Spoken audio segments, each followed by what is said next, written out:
I'm gonna get back when I feel like, when I feel like, when I feel like, when I feel get back when I feel like, when I feel like, when I feel like, don't give me when I feel like, when I feel like, back when I feel like, when I feel like, when I feel like, when I feel like, back when I feel like, when I feel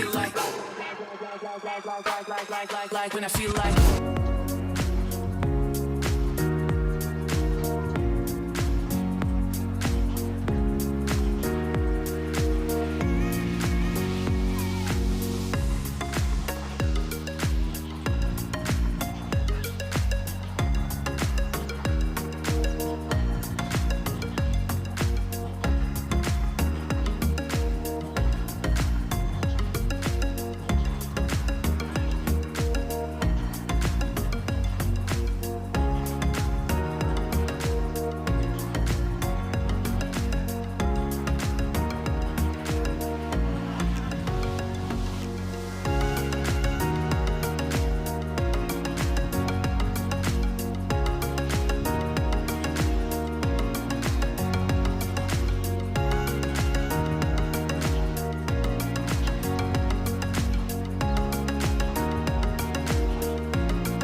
The European Cricket League is brought to you by HCL Software, Dream 11, and Andalusia European Region for Sport. Another weekend comes around, another finals day here in the European Cricket League Group D. It's been pretty exciting, hasn't it? And the pecking order maybe turned a bit upside down with Les Bleus in the Battle of the Blues last night. The French getting over the Scottish, but there's still Vienna CC around. There's still the Finns as well, so plenty to play for. One spot in Championship Week up for grabs. I'm Mr. Maximo. This is the European Cricket League 2023, and it starts right now.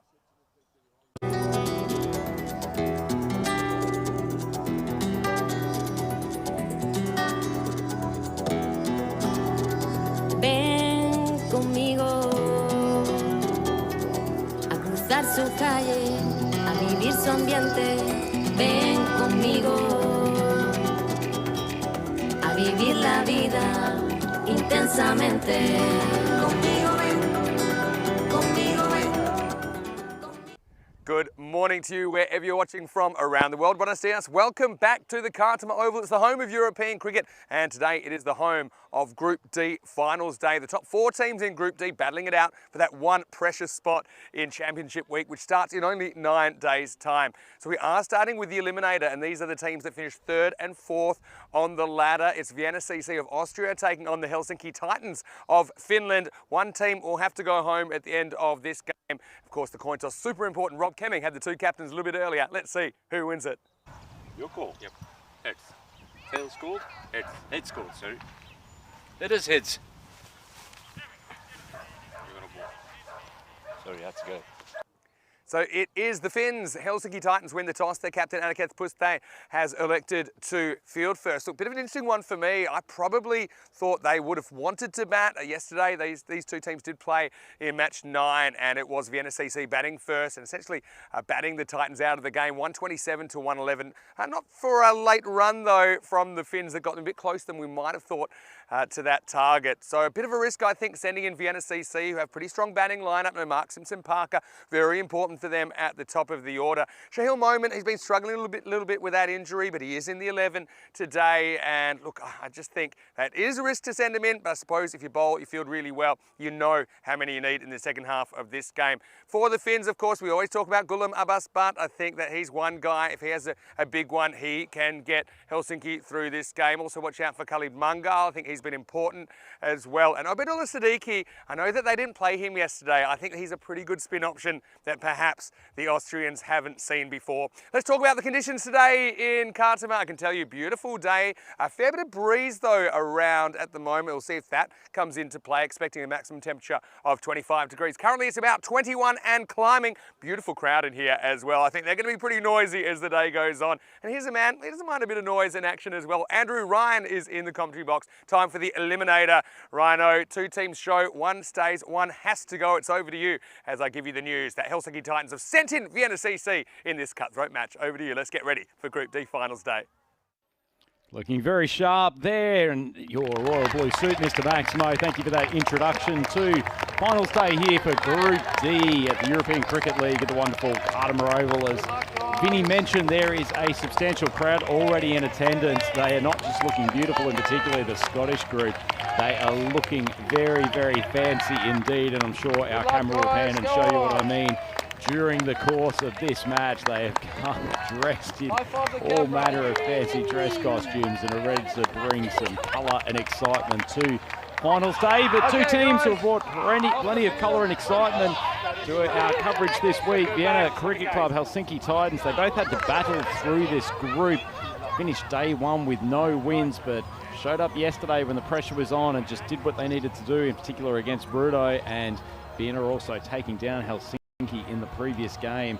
They'll be happy that Iqbal Hussain found a bit of form yesterday to complement the strong stroke making of Mark Simpson-Parker. But this is a fresh day today, and the Helsinki's bowling attack will be looking to use this not insubstantial cross breeze. It feels like it's coming from over the shoulder of the right arm bowler, pointing down towards 3rd man. So probably won't be the same assistance that Faisal Shahzad had yesterday with his little induckers. But there'll be other bowlers in their lineup who it will give some assistance to.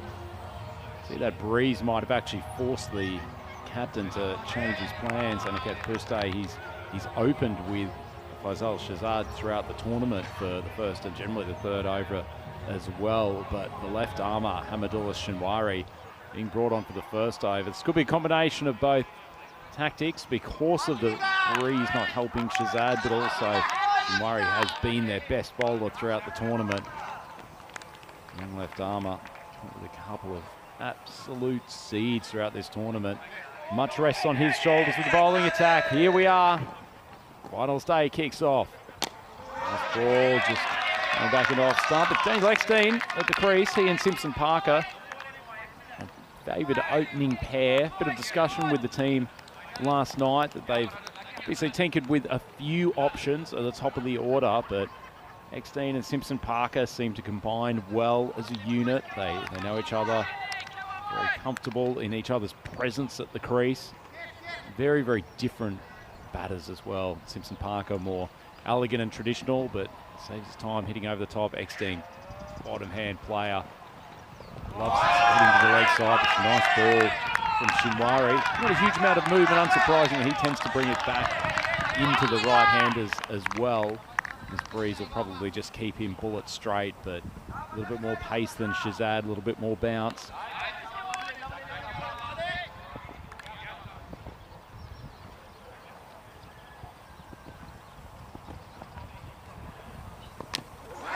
Ball just shot off stump. Eckstein pushes towards mid-wicket and he'll scamper through for a single, but the Helsinki Titans skipper relatively happy with this start. Look at Eckstein. You could argue the Vienna Cricket Club outfit is one of the brightest and boldest in this Group D, and in fact this entire competition, but it is not only matched, it is exceeded in brightness by the Eckstein shoes. Probably not that visible on the main camera angle at the moment just because of the shadow, but my word, they've got some reflection. Short ball, Simpson Parker, a little bit late on it. He's going to push through for the single. Short ball, but it also seemed like it skidded through. This pitch has generally given some good bounce. The quick bowlers seen plenty of balls whizzing past the ears of opening batsmen throughout the last couple of days, but one shot through a touch. Ball, Eckstein. That's in his favourite zone. Well balanced, just a little bit of tickle, goes down fine leg. That's the first boundary of the innings. Vienna Cricket Club, 6 for none. Probably really the one place that Shinwari did not want to pitch a delivery. Eckstein hasn't shown a huge amount over the offside during the course of this tournament. He's very, very much bottom hand dominant player. Likes to hit square mid-wicket. Obviously, tickles down to fine leg. That's bread and butter for him. That one's on the offside. It's gone high. Fielder tracking back from cover. Managed to keep it within field of play. It'll just be a 2. Shinwari adjusted his line, forced Eckstein to try to hit big over the offside. Almost ended up with a wicket. That's the end of the first over. Bright won't be in a cricket club. 8 for none after 1.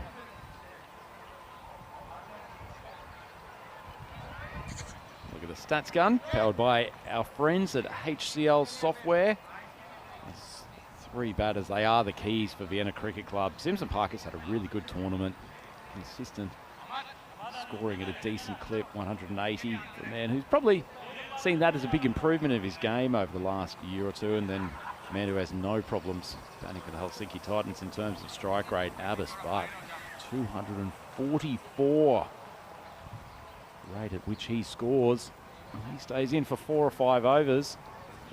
Helsinki could be right in with a big chance of, you wouldn't say necessarily causing an upset. Vienna goes into this game as favourites. They had a reasonably comfortable win over the Titans yesterday, but certainly both teams holding something back, both in terms of player personnel and bowling options. As Shahzad comes on to bowl the second. The outside off stump, good line from him.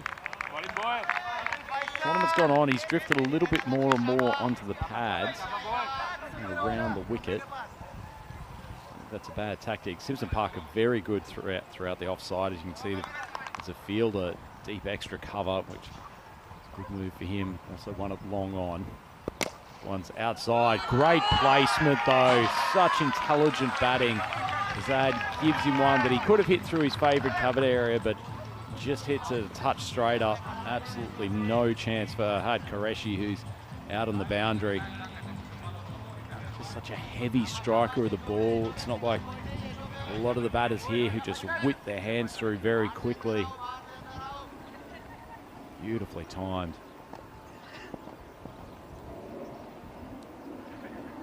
Goes back over the wicket. Radar is lost. I think that's just been called wide by the umpire rather than ending up off the pitch for a no ball. They can't glove it. It's Zaidul Kamal with the gloves for Helsinki. So he's had a huge amount of work to do throughout the tournament. The inserviceable keeper spot. Going back around the wicket. As Shazad manoeuvres his field.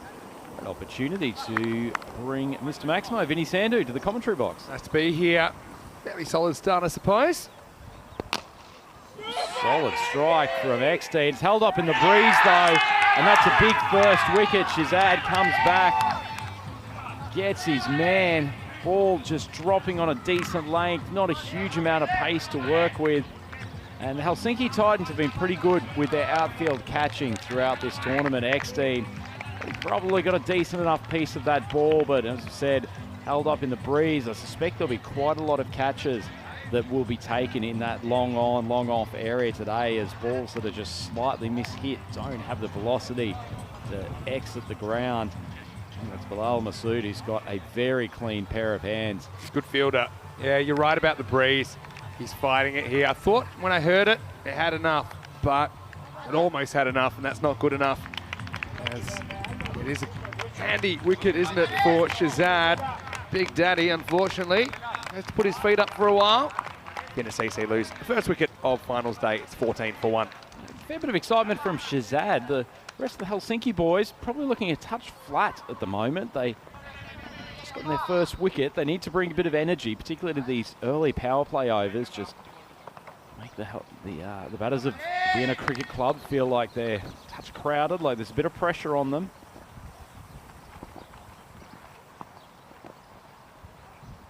That gets it outside off stump again. Hussain, he never seems to time a ball off the middle of the bat in that region, point and behind, but somehow it flies both to and over the boundary constantly.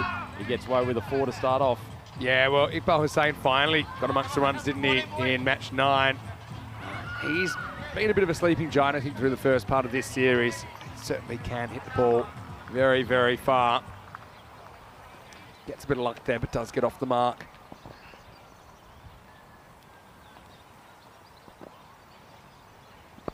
Side off stub again. It's a Chakchu opportunity, and it's a wonderful grab. Anaket Pushday, that is a superb piece of fielding. We almost saw him pull off a miracle catch yesterday, but this time takes 2 steps to his right, dives through the air, and a clean grab. That's superb stuff. Vienna Cricket Club, 18 for 2. Yeah, better take your chances. 2 chances off at 2 taken. That's a great bit of fielding in the circle from Anaket Pushday, the captain.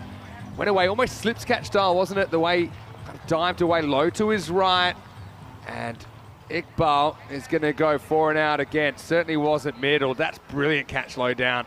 Really, really good stuff. And don't forget, Helsinki, the lower ranked team, after the group stage, they need a bit of magic. And the captain delivers. 2 in the over for Shazad. It's 18 for 2. Yeah, I like the intensity that Shazad's bringing. Nice ball, just dropping it on a length, and this move to bowl around the wicket and just allowing the breeze to drift the ball away from the right-handers. It's a canny move from an experienced player. Iqbal Hussain, who started with a boundary first ball, just thrashed it a little bit hard. Pushday, who moves like a cat in that cover position, made such good ground, and he's a tall young man, clean pair of hands, exceptional fielding. Iqbal disappointed. Does get a boundary towards the total. Steps aside now. Aslan Arif comes to the crease at number 4. Vienna CC haven't been immune from a collapse, have they, in this series so far? At one stage, they were 31 for 9. One of their earlier matches. But Aslan Arif has had a pretty good series. Still with one more ball in this over from Shazad. And second catch in succession, manages to hit what was a full ball straight to that man Puste. Again, he takes another catch. Vienna Cricket Club crumbling in this qualifier. Eliminator, 18 for 3. What a catch again. I mean, he's a ball magnet at the moment. So that means that Shazad will be on a hat trick when we see him next. Right now, it's the end of the over, 18 for 3. Again, holding the charts. Aslan Arif takes it on, you can understand that, but he hits it kind of flat, doesn't get the elevation. Puste already knows he's got a big, good pair of hands. That one was like shelling peas for the skipper. What a start this is now for the Helsinki Titans after 2 overs, 18 for 3. That's rated as one of the most relaxed players in this competition. Puste, he comes up with some top draw cricket at times, both in the field and with the bat, but does it with a somewhat almost lackadaisical ease at times. It looked really easy. It's not easy out there with the breeze. Okay, that one doesn't really go high. Arif's disappointed, but here's the thing, only uses one ball. So long as they don't run out of wickets, it probably doesn't affect his team's chances of posting a competitive total. Javid Zadra on the Wild Thing comes out there now, but he's at the non-striker's end because we are into a new over. And now they're going to go to spin, and this is Abdullah Siddiqui that we didn't see playing yesterday in this clash. In a bowl, last over the power play. Parker flashed on the outside and missed it. I think this is actually a really good captaincy decision. Siddiqui's showing pretty good control.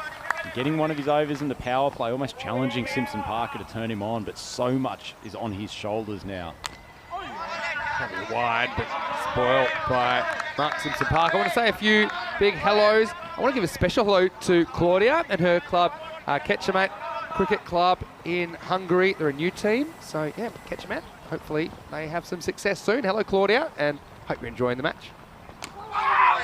Lovely flighted ball. Simpson Parker only just gets a tickle on it. Good bowling from Siddiqui. The wind is blustery and it's hard if you're the leg spinner, especially with the ball being pushed back into the field. This is nice conditions to bowl in. Disconcerting for the batter as well, I think, with the wind. Throws everyone a bit. He's kind of coming from mid-off at the moment. I think Siddiqui's got to be concerned about is not bowling overly full. As that is hit just in front of the fielder. That is Ahed Qureshi coming across at cover. Probably lucky that he didn't hit a full-blooded shot there. Otherwise, it would have been a chance for a catch. Yeah, just bounced before the fielder. Another ball hit aerially in that direction. That's dropped on the leg side. Siddiqui goes for the quicker one. Zadran, the Wild Thing needs to be wild today. Lovely shot to get his total moving. Boundary 4. Yeah, this will help. I mean, the Wild Thing coming in a bit earlier. I think that he normally likes to come in. He's more of a kind of 5th over and onwards specialist, but still going to play his shots. He can score really quickly, but he will take risks as well. Flight from Siddiqui invites the shot down the ground. The Wild Thing says, thank you very much. Strokes a Maximo, 10 off the last 2 balls. Vinny, nice fight back. Vienna Cricket Club, 23 for 3. He takes it on, doesn't worry about the wind. Still pretty much hitting into the teeth of it here. But carries Puste. Didn't get that, he was in trouble. So you can see, still attacking. 8, 10 and 11 in the power play. 29 in it. I mean, 3 wickets, you'd have to say the power play is won by the Helsinki Titans, but obviously this partnership quite important, and they've still got players that have had some success in the series. I think Quinton Norris is a guy we'll see, if not next, soon after. You've got Shahil Momin, who is listed down at 9. No, he's bothered a bit by an injury, but yeah, you're going to see. They won't be panicking just yet. And then Saeed to bowl the 4th over. Yeah, Saeed, I suspect, would be one of the bowlers that Simpson Parker would have been looking to target throughout this innings. Probably wouldn't have minded not having 3 wickets down at this stage. It's a lovely stroke, hit powerfully straight down the ground, and it goes for 4. Great timing. Saeed's just gun barrel straight and at a nice pace to hit. Suspect MSP is going to target this over. What a shot. I mean, that is a cracking straight drive. And there's a little bit of alpha mode from MSP here, who barely runs. He just bangs it straight down. He says, yeah, I'm pretty sure that's got enough to go. It did. Nice shot again. That might beat the outfield. A great placement. Consecutive boundaries from Simpson Parker, using the Cardimer Oval turf to full effect. Vienna Cricket Club up to 37 for 3. Oh, back-to-back boundaries, and how. And MSP, he's been scoring a pile of runs in Austria, and it's quite obvious why. I mean, they are two cracking cricket strokes, both perfectly placed.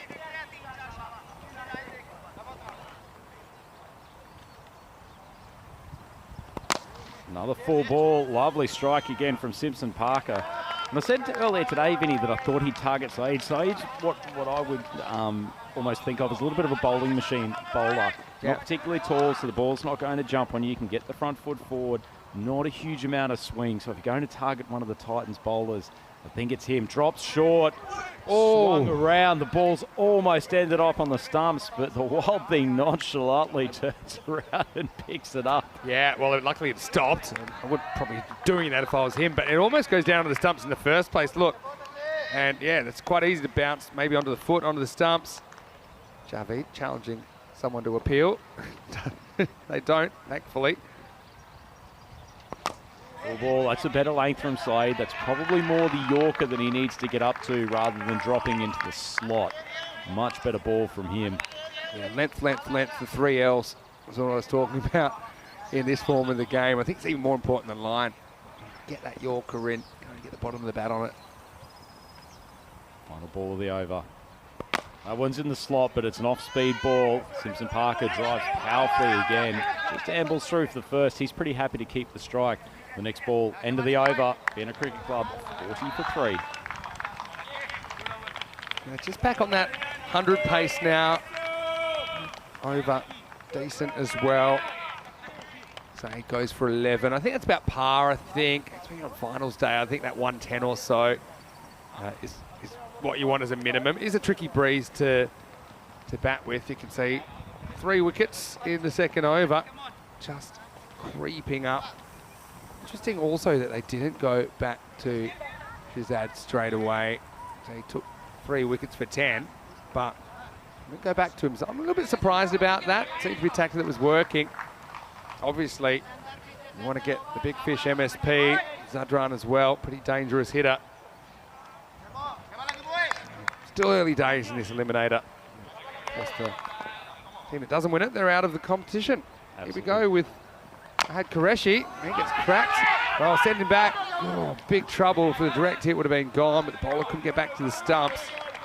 You mean Sadran, he's just a ball of energy out there, isn't he? He needs to wait for the call for Simpson Parker. He's hit it powerfully straight to the fielder. Don't want to sacrifice wicket for an unnecessary run out short of a lane. Parker tries to cut over the top. Just a note from the YouTube comments. Yeah. You might have to take over for a moment. I've just been traumatised by the fact that... it's Chris. Yeah. Chris has said, well, he thought you were Corey. Now, this is Rhino, who's filling in for Rico in Group D, while Rico's taking care of a couple of things. Let's wait for this ball from Qureshi. Oh, it almost takes his head off, but fielders come around. Wow, how about that? A little bit of the Swan Lake about this. I think it's fine. It's... check this out on the replay. Should be a good one. It's going to be great to watch. They actually do a decent job to stop the ball. Powerfully struck from Simpson Parker. It's all right. Comes in so far. Jams his knees into the turf, keeps the legs up. Oh, it's like, you know that show Wipeout where the big beam comes around? They have to jump over it, except it was a human beam. Let's come back to that in a second. He's Qureshi again. Oh, that is picked up and slapped over the long on boundary. Hugh Stick Norris sitting there appreciating the shot with a gentle golf clap, but Zadran just a touch short of a length, but dispatched with disdain over long on. Yeah, again, takes on the wind and wins. So margin of error not too big for Javid. He's off to the races, isn't he? 17 off just 6. Qureshi, he's been spanked. That's a magnificent cricket shot. I think it's just gone about a foot inside the boundary, but it has gone like a rocket off the bat of Zadran. What a shot. Absolutely cracked into the fence, but the wild thing cuts loose and the 50 comes up. Who cares about the 3 wickets, says Javid.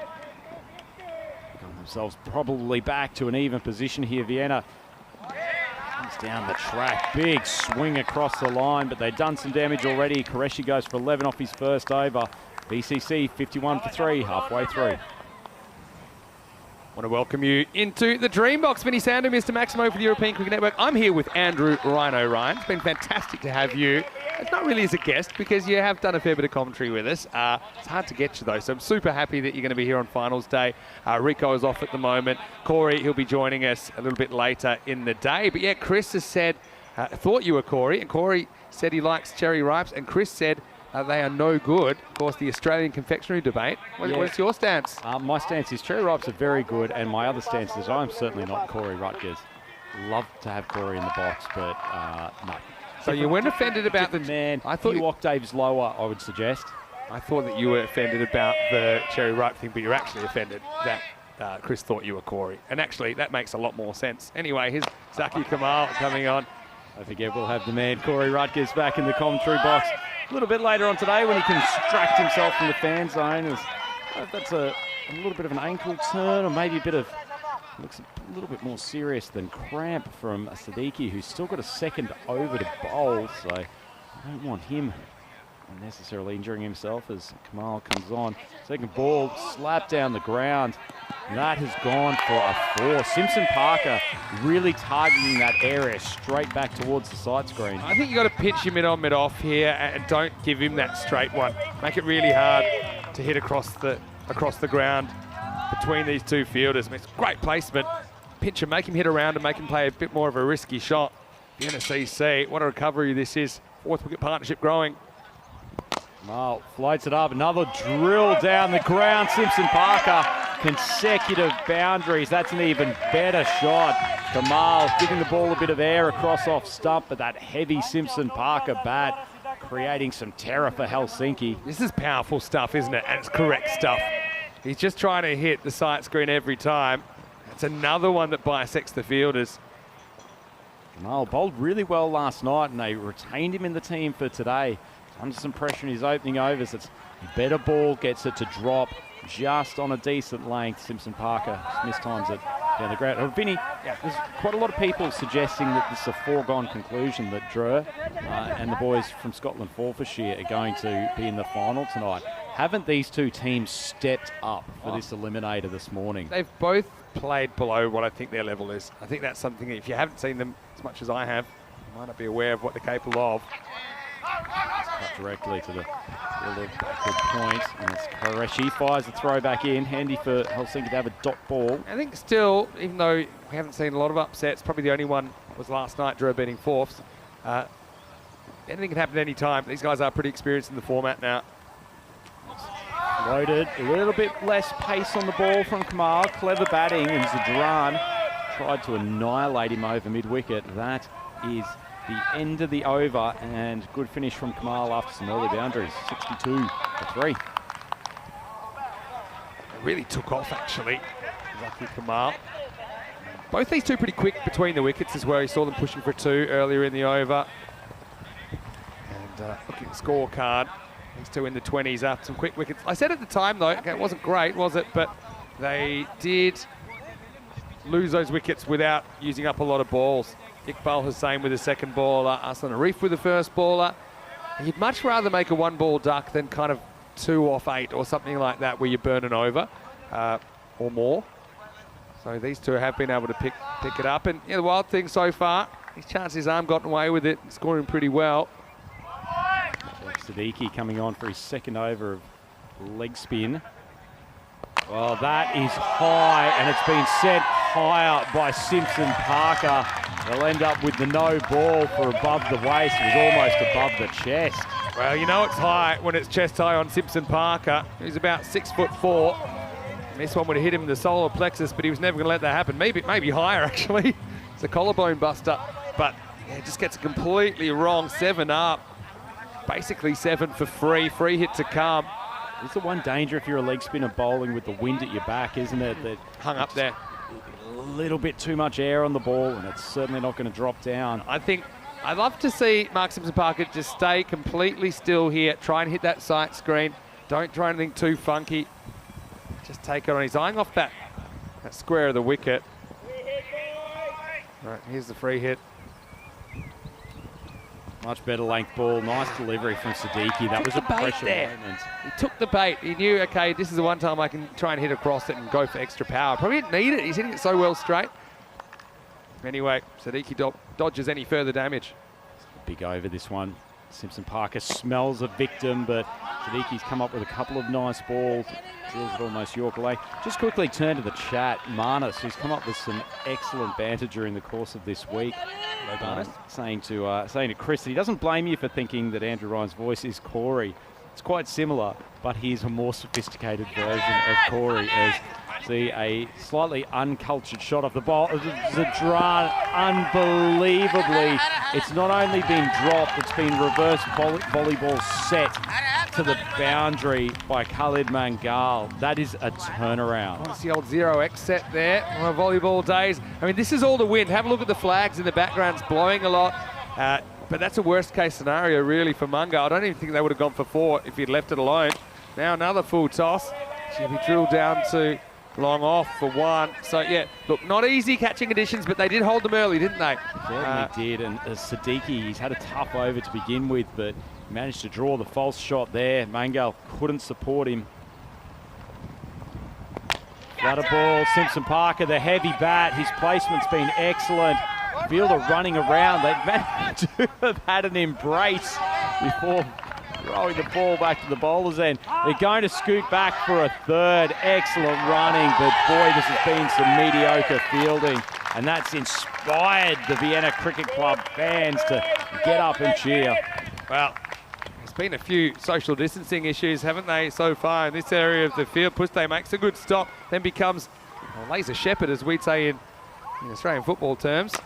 That's cracked out to the cover boundaries. Zadran probably lucky he didn't get a full piece of it. It's the end of the over. Vienna Cricket Club are racing along. They're now 79 for 3. 3 overs to go. Mungo, we know he's a really good fielder, but just misjudged that one slightly during the over. Palmed it backwards for 4. This is what we're looking at today, Group D finals day. These two teams finished in the 3 and 4 positions, so whoever wins this goes through to qualifier 2. Whoever loses is out of the tournament. Now, after this, we'll get to match 12, which is qualifier 1. The top 2 teams for a place straight through to the final. Drew versus Forfarshire. Drew beating Forfarshire last night. Let's see how that one goes. It should be a good one. The loser of that game plays the winner of this game in qualifier 2. Of course, ultimately, we'll have a winner at the end of the day. The winner of the final does go through to Championship Week. They'll join Hornchurch of England, Jersey side Farmers, Beverin of Belgium, and of course, Pack Arcade reigning champions, as well as the Group E and F winners that will be determined next week. Here's Saeed in over number 8. Short ball, big swing, no contact from Zadran. But it's not something, we don't often laud the quantity of runs in a partnership here on the European Cricket Network coverage. But this partnership's now up to 61 runs. And given they were 3 wickets down for 18 early doors in the power play, it's been a fantastic effort from these two. At pace as well. Played short of a length. Zadran should have drilled that over the square leg boundary. Just tried to hit it too hard. Didn't bounce as much as he thought, I think. Well, these are two players with national team experience at the crease now. I think that's coming through, isn't it? They haven't been overawed by the situation. And their techniques kind of complement each other. I think MSP's a lot more classical, but can extend those shots into boundaries. Wild Thing. It's called the Wild Thing for a reason. Here he is again. That one's in the slot. The Wild Thing's taken a huge swipe. Fielder coming in from long off. The ball's held up in the breeze, and in the end, Puste hasn't even been able to make a play on it. Looking to his fielder, who's in the 30-metre circle. Yeah. Look, it was good running as well. They come through for 2. You can just see that Puste didn't pick that up off the bat. If he'd gone straight away, I think he gets there, but he just spent a second or 2 trying to have a look at it. By the time he got there, it was too late. Short ball again, Zadran doesn't get a full piece of it. Good work coming across from Shinwari. Flies in a throw. Simpson Parker. It would have been a direct hit. He might have been in some trouble. Maybe, but good running again. Again, there's lack of hesitation there from Simpson Parker. You can see it's a really good pickup, and he comes up firing, doesn't he? Hamadullah Shinwari. Advantage of having the left-hander when the ball goes to that side. No need to turn around and fire it in. He drops it onto the slot. Zadran doesn't time the ball, and Puste, safest hands in the team, completes the catch. And this has been a pretty good over from Saeed, coming back after a battering in his first. Vienna Cricket Club finally lose their 4th wicket after a great partnership. It's Zadran who goes for 31 off 18. They're 83 for 4. Yeah, and so finally it's Pushday in his safe hands that break the partnership. Yeah, this is the thing, hitting into teeth the breeze, I called it earlier. Have to get it sweet as a nut. Clears the front leg, he knew straight away he was in a bit of trouble. Pushday guarding that area, does the rest. Still brilliant partnership of 65. Gets Vienna CC back on track. Zadran, the wild thing. Now, one of the fan favourites. And we'll see him with the ball, I'm sure, in the second half of this game. But right now, he's going to have to go for 31. The score is 83 for 4. Very much another fan favourite coming to the crease in the form of Q-Stick Norris. In all seriousness, he and Simpson Parker have actually finished off a couple of innings for Vienna in really fine fashion. And if they could have planned this out, Norris coming to the crease in this situation with around 2 overs to go, it's not a bad deal for them as it's a little bit of an inside edge and Cannon's into the pad at the end of the over. Vienna Cricket Club, 83 for 4, 12 balls to go. Perfect timing, you're right, Rhino, to get the big cue stick out there. Probably have a look at how his 3 wickets fell back in over number 2. But that partnership at pace has got that run rate more or less to, say, average, maybe a touch above. And for the Titans, they haven't given runs away for free. I think that's why their score hasn't inflated too much. Just the 2 wides and 1 no ball. Okay, no ball wasn't a good one, went for 6. But, you know, if they can keep this to 100 to 110, I think that Titans, if they'll be close enough if they're good enough. I'll go as far as saying this could be the most important 2 overs we've seen in this group so far this week. Score precariously placed. If Vienna Cricket Club take 25 off these next 2, they will really fancy themselves to defend against the Helsinki team. But if Helsinki can keep it to 95... Out on a hat-trick. Doesn't come off. That's great memory for Vidhi Sandhu going back to his first over. Shazad doesn't normally end up bowling so late in the innings, so it's a new experience for him, but got tremendous figures at the moment. Very good figures. He hunting a 5 for maybe. Interesting they held him back though. I mean, he was the one that was on a heater. So off stump. It's good bowling. He knows Norris wants to aim for that square leg area. Personally, I think it's complete insanity that there's not a fielder on the deep square leg boundary. Qureshi should be moved from this position down a deep, very wide third man over to deep square leg. Norris will target it again. There you go. There's only one place he's really looking to hit it. Gets enough of it, about a foot inside the boundary. Rolls for a 4. Vinny, what's the captain doing? Yeah, exactly. A big cue stick needs no invitation. That breaks a streak of 11 balls without a boundary for Vienna CC. Again, doesn't really care about the line. That's why I think the length even more important, and he had some length to work with. And he knows that with no outfielder there, he just needs enough to get over the infield, and the wind will do the rest. Yeah, he'll keep doing it. They finally decided to move Shinwari out there. They've actually brought the fielder in from deep cover, which, to be honest, I've never seen Norris hit a ball out there in a T10 competition. Persisting with this wide third man for the outside edge. Shazad, an off stump. Norris respects it, pushes it out. Probably more of a decision now that that fielder had gone back to deep square of saying, let's get Simpson Parker on strike. Try to give him as much of these final 8 balls as possible. He's up to 39 off 22, the young Austrian star. And these 2 work really well together, don't they, at the end? Full ball, didn't make the most of it. Oh, he'll be filthy with that, Mark Simpson Parker. Got the kind of shin high full toss. They might get another one here. I think they will. Hit the edge of the pitch. He got past Shazad. Gets the set batter back on strike. Mark Simpson Parker, he's been a bit of a run machine domestically, and he's been so consistent, I think, here for VCC in this ECL. So comes back on 41. I think he's looking to go large here. Go across and hit the leg side, or maybe go straight. Wants to drive though. Not bad bowling, but Simpson Parker has got a good piece of it. Hits it for a Maximo. Ends the over with a bang. He's up to 47. Vienna Cricket Club are up to 97. Still 1 over to go in this Eliminator. What a good adjustment from MSP. check it out in the replay thanks to String Productions. He wanted to go across and open up the leg side, but then when the ball was out there, he was good enough to kind of open up and still have enough power to beat the offside. So that is 6 balls to go now, 97 for 4. Yeah, with the field that he was bowling to, that was the right move from Shazad. Maybe just dropped it on too much of a good length for Simpson Parker to swing through, but the breeze that he's got to work with, tactically, was the right thing. Similar situation to last night or yesterday, actually, in the earlier game, where MSP was approaching half century. Shinwari comes back, and apparently they had a conversation, and Quinton said, "Oh, you're 46, I think. What about your half century?" And Mark Simpson said, "Don't worry about that. Let's just get as many runs as possible." It's a sign that he's not a selfish player at all. As it is, Norris does get a 1 off the first ball of Shinwari, so MSP will get an opportunity here. Yeah, mature play from Norris, getting his big gun back on strike. He knows he's got a greater range of shots.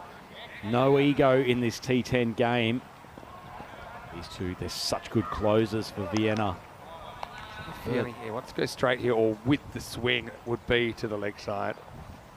Yeah, great choice of shot. Great call from Vinny Sandhu. Plays the ramp, beats the man up in the circle on a fine leg position. That's exquisite batting, and it's an exquisite half century for this young man. Superstar, Austrian born and bred. He comes from a good lineage as well of cricket talent, and MSP 51 of 25, and he picks his moment perfectly, doesn't he? One's outside of stump, takes the long arms to it, drops inside the boundary, doesn't get much of a kick on. They might have tried to push through, and even if they had to sacrifice Norris at the non-strikers end. Or at least make him make the play. I mean, I thought there was 2 there, hit into the gap. Maybe he didn't take off straight away, bit of fatigue creeping in perhaps. I thought maybe it was going to go to the boundary. Anyway, just a single. VCC up over 100 now. Fast for Shinwari. He hasn't had much experience bowling these 10th overs during the course of the European Cricket League. Outside off stump, forces Norris to play to his less preferred side, but his main goal is to just get Simpson Parker back on strike for the last 2. I mean, they batted well, don't get me wrong, but it's more or less, I'd say, an average score if you look at the whole tournament, probably 10 above average if you look at from this end. So they're going to have to bowl field really well, Vienna CC, to defend this. Their knockout game last year, Titans golden balled it at 118. No ball called. Again. No ball, as you said, Vinny. It was the off-speed ball, so harder one to ramp. Yeah. Well, that hurts, doesn't it? Shinwari. It had to be an overstepping one, you'd imagine. Let's see what we can see here. Oh, yeah. Yeah, he just stretched a little bit too far. Not sure if that's an overstep. That is a yoga stretch over the front foot line. That's a big one from Shinwari. Actually a big one in the course of this game. Vienna Cricket Club getting closer and closer to that 110 range, which is a big psychological boost for them. Fielder going back to deep square, of course. Still 2 to come, I think. Just confirming it's a no ball. So free hit coming up. Yeah, not bad bowling from Shinwari. Norris just uses his wrist to take it wide of third man. First thing that fielder's had to do for a while, but not a bad ball from Shinwari. I suspect, Vinny, that given that Simpson Parker's been looking for the ramp, you might see another off-speed one to close the innings here by Shinwari. The scorers haven't picked up that no ball. I can tell you, still a ball to go here. So go back and fix that now. Let me just do some quick calculations. It'll be... Yeah. The scorers might have been having a little snooze here because there's still one to come. So I make that 107 with the ball to go. So certainly was a no ball call for overstepping. Maybe just wasn't acknowledged straight away. Now it would be like a little bit of a wait. Wonder what MSP does here. Does he go the ramp again? It's kind of a high risk, high return shot, or does he just kind of try and drive away?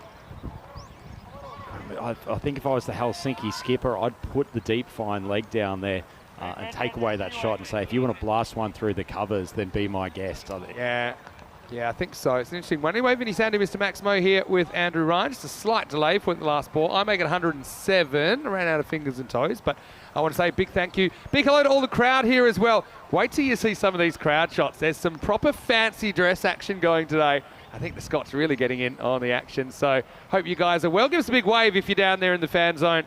And I have said I'm requesting a festive atmosphere, and I think the signs are already there that we're going to get one. I think they've delivered, and they will deliver in spades during the course of today, Vinny. Actually, that fan zone is already starting to build up. There's already a sense of anticipation. The Scottish crowd, they've been fantastic throughout this week. Yeah, a bit of an annoying one, I think, for the bats and probably the bowlers as well, and the fielders. They kind of want to get off now, but there's still one ball to play. I have got 107, but we'll have to see exactly what it is in a second. Yeah, but yeah, overstepping, it's a little bit of a crime, isn't it? In any format of the game, especially in this format where you only get 60 balls. If you're then creating extra balls that then might be scored off, I think these games can be decided by small margins. Yep, absolutely. Surprise for Shinwari. It's not a problem that he's had throughout the day. You normally see it for bowlers tending not to have issues with the front footers. And we've got all sorts of special guests in today. We got Mario and Luigi. Fair bit of tartan around there. A few people have come as their favourite drinks as well. I think they're going to have a pretty good day. They're a happy lot, the Scots. Sure, they'll have the chance to cheer on their boys later throughout the day. And yeah, let's maybe have a Parker's sister there cheering on. She's got to be ecstatic. She'll be turning out for the Austrian women's national team. I like a bit of that. And a Mexican style as well. I mean, I don't know how good his Spanish is. We've got the Beetlejuice. We got Where's Waldo, or Where's Wilma, I suppose that is, down there. And yeah, like a bit of a power. There we go. He's been working out. I won't tell you what his special regime is. Got a bottle of gin. A simple come on the fourths. All right, let's work out this score. 97, 98, 102, 104, 106. Then 107. Yeah, I was right, 107. And the last ball to come from Shinwari. He's better keep that foot behind the line. Suspect Mark Simpson-Parker will sit really deep in the crease for this. Look at that back foot. It's almost standing on middle stump. Good ball for Shinwari. Oh, it's been drilled straight into the biggest target on the field. Unfortunately, Quinton Norris, well, he's actually copped that on the arm. Let's hope that he hasn't done any sort of serious injury, because that was crunched by Simpson-Parker. Wow, sometimes you can time the ball too well. I actually don't even know who's out here. It was so quick. And it was just a great bit of reaction. Great bowling from Shinwari. Got it right in the block hole just outside off stump. And Norris still looks like he's in a bit of discomfort. They won't want to lose him from the wicket-keeping position or for his batting later in the day if they make it through this game.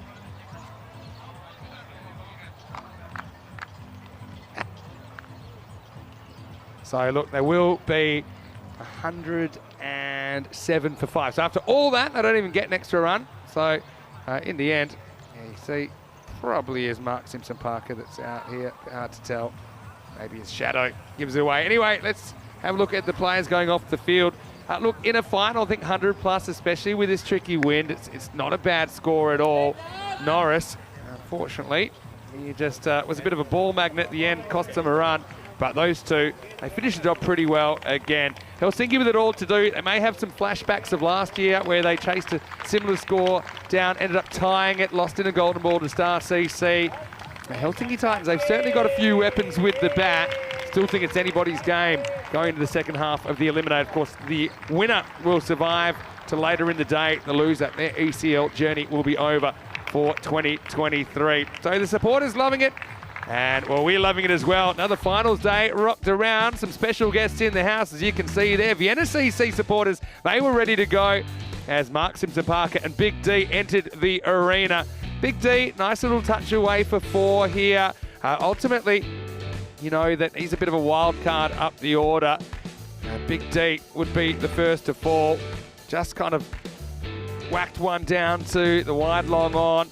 And 3 good catches to start things off. And to be honest, with those 3 wickets all coming in the same over from Faisal Shahzad, Vienna CC were on the ropes early. Yeah, Faisal Shahzad actually adjusted his tactics. That was a magnificent catch from the skipper Puste, but he's been drifting the ball in the leg for most of the tournament so far this day, working with the breeze, and ended up with 3 scalps in his opening over. And that was a huge turn of events for the Helsinki Titans, and they were well on top of that stage. Talk about the importance of Siddiqui's leg spin. Unlucky not to pick up a wicket there, but that man, the wild thing, Zadran, he came in and changed the momentum, swung hard and connected successfully on a number of occasions. He was also there when the belligerent Mark Simpson-Parker drilled a couple along the Cuddama turf. Look at that outfield, Vinny. Absolutely magnificent stuff. There was a bit of comedy, a couple of occasions. It looked like a few of the Helsinki Titans were playing Twister rather than fielding in a top-level cricket competition on occasions, but it was smiles all round for the Vienna Cricket Club, and haven't they watched this young man grow and grow throughout this tournament? He has been magnificent with the bat for them. Got a bit of a gift there from Siddiqui, chest-high full toss from a leg spinner. Could have ended up a really bad over on that occasion, but he came back pretty well. Zadran hitting it very, very high. Unfortunately, Mangal, who's been a good fielder throughout the tournament, can't complete the catch. Wrestling on the ground, Olympic style. I don't think Amanda Puste's side is going to win too many of those battles, but the battle is still to be won on this occasion. And the fact that he managed to get rid of Zadran with a neat outfield catch certainly helped them, but it brought the cue stick to the crease. Of course, he's going to swing over to the leg side. Captain eventually made the adjustment. Simpson-Parker, nothing you can adjust in the field for that, though. Dispatched Shazad for another mighty Maximo, and well-deserved cheers from the Vienna Cricket Club. Gorgeous rant, too, in the last over. Shumwari, not a bad over that last one, aside from his no ball, but the hands aloft. Recognition of a wonderful half-century for Mark Simpson-Parker, and his consistency has been immense in this event. He also managed to drill one into the immense frame of Norris, who looks like he's walking off in one piece, which is good. Little bit of a wince there. Hopefully he's okay, both to take the gloves and to continue on in this competition. But that has been a cracking start to finals day here at the Cuddama Oval. In a cricket club, they probably would have been targeting 110 against this Helsinki bowling lineup, and the bedrock of the innings, once again, Mark Simpson-Parker, 53 off 28. He was eventually adjudged to be the man run out on that final delivery. Javeed Zadran, he gave him excellent support and no shortage of acceleration to the run rate, 31 off 18. Excellent batting for him. Wasn't a bad bowling performance all round, punctuated by Faisal Shazad, who took the second over today and ended up with 3 for 24. Went for a few in his second over, but bowled pretty well. Adnan Saeed, who was punished early, came back and bowled an excellent second over. Full credit to him. Nice bit of change of pace, got a few to skid through. 1 for 15, important overs in the middle. Zaki Kamal went for 11. Probably not as good as his bowling yesterday, but still, all round, pretty decent effort from the Helsinki Titans, and they will feel that particularly if Abbotsford can get a good start, that they are well in this game and very capable of chasing the target of 108 off their 10 overs. Andrew Ryan for the European Cricket Network. I'm here with Vinny Sandhu. Please come back and join us at the Cuddama Oval here on the European Cricket Network for the chase. It is the Group D Eliminator in the European Cricket League for 2023.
The European Cricket League is brought to you by HCL Software, Dream 11, and Andalusia European Region for Sport.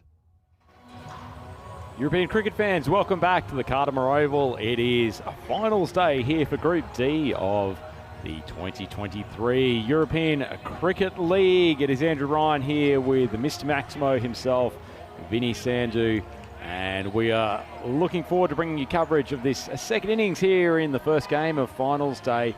Vienna Cricket Club versus the Helsinki Titans, and this match is precariously poised at the moment. Vienna Cricket Club recovering from the loss of 3 wickets in the second over.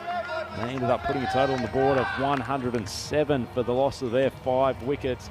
Mark Simpson-Parker continuing to be the hero for them with a half century. And the wild thing, Duran, he played one of his more responsible innings but kept the run rate moving. Gave Simpson-Parker great support, huge partnership middle of this innings. But at the batting crease now, we have the main man for the Helsinki Titans in the form of Gulam Abbas, but we started to see some sparkling shot making from him yesterday, and they will need many, many runs of his bat today. Eckstein comes on, bowl the first over. Into the bowling crease, but by Khalid Mangal. So pushing 2 of their biggest run scorers for the tournament up to open the innings. Another bowler, much like Shahzad from Helsinki, who really likes to tail the ball into the batters. Not likely to happen too much with the breeze that we've got today that's blowing over his shoulder towards third man, and that is definitely not his best ball of the tournament, and a terrible start in the form of giving a free hit to Abbas Butt, who does not need the second invitation to go hard. Interesting, isn't it? Because he likes to get that big in swing. Bree's not really there for it, so that one kind of just floated away. Swing is one of the dark arts, I think. Never quite know what's going on with it.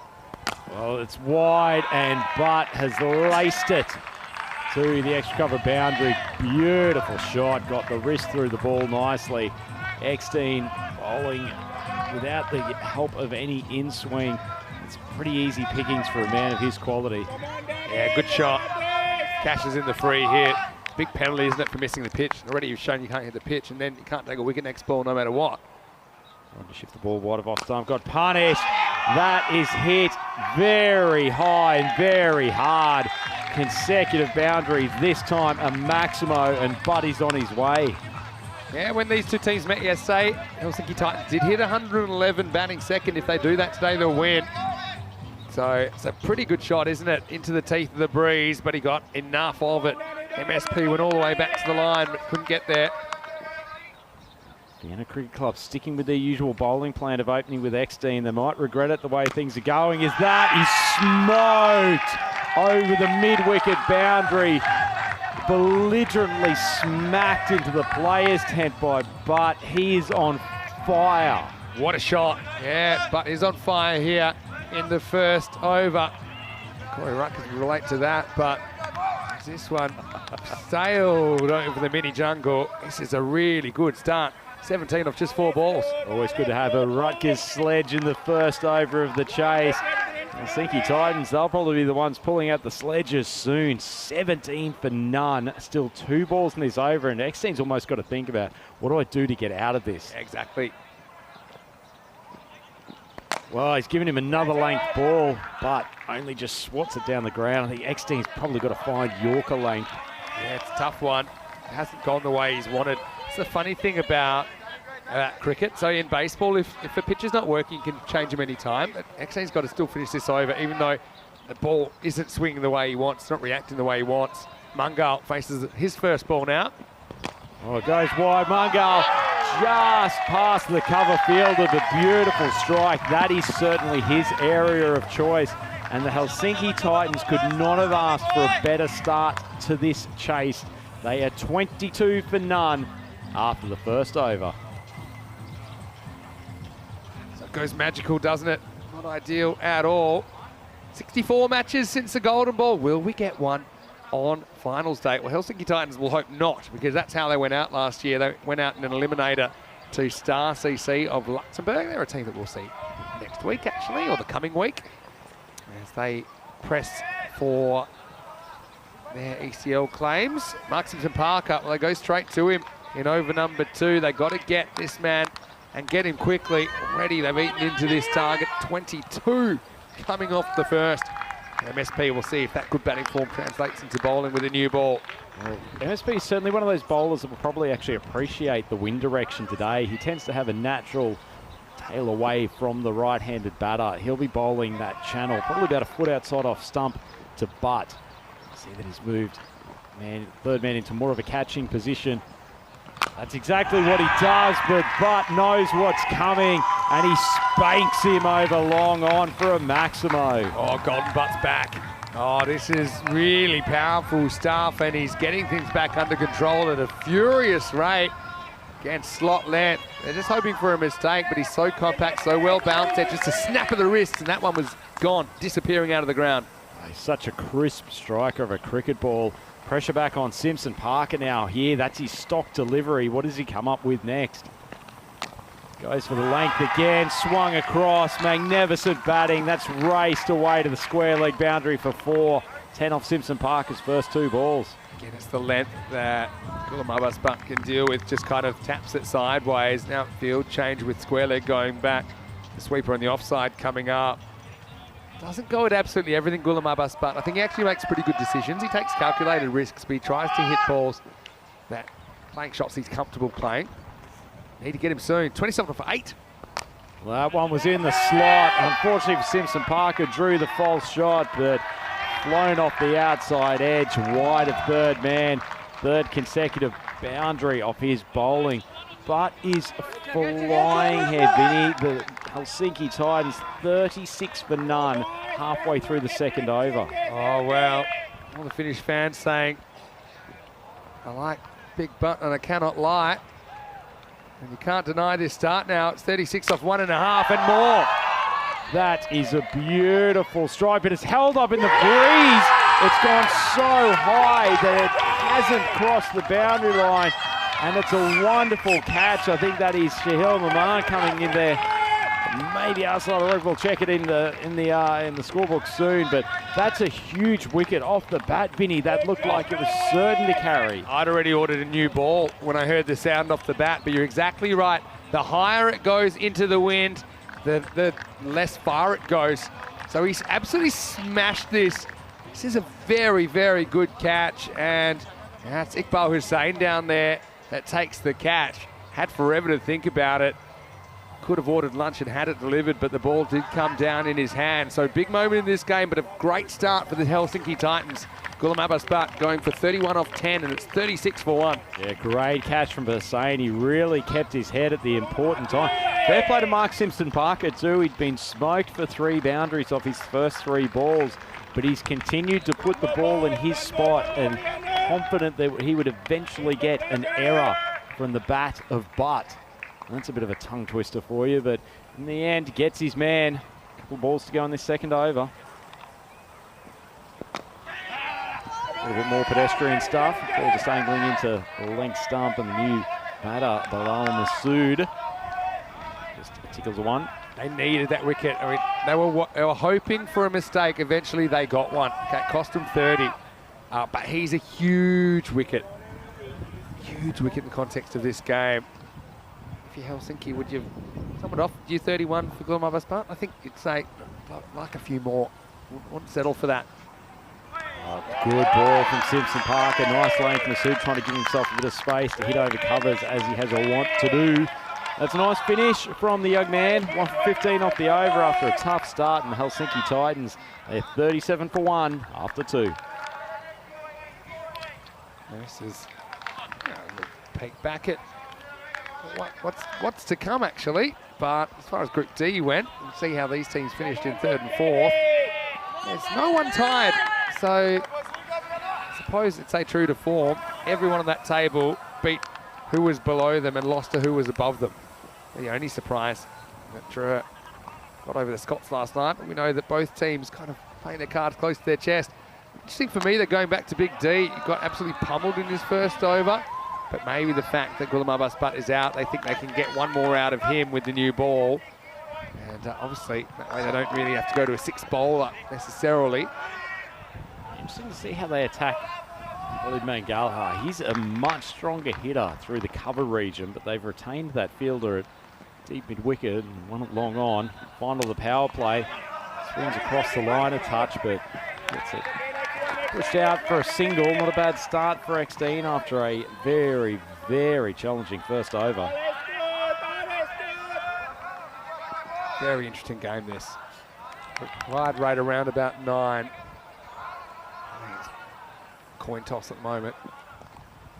Exteen desperately trying to keep it away from the leg side. And the ball's fully controlled out of his hands. It's just not getting that in swing with this breeze. That's one he puts out there thinking it'll just come in just inside the tram line. Doesn't happen for him. It's a bit of a calculated gamble to go back to him. Just on off stump. It's drilled down. They're coming in. Has a fire at the stumps. No. Oh, no.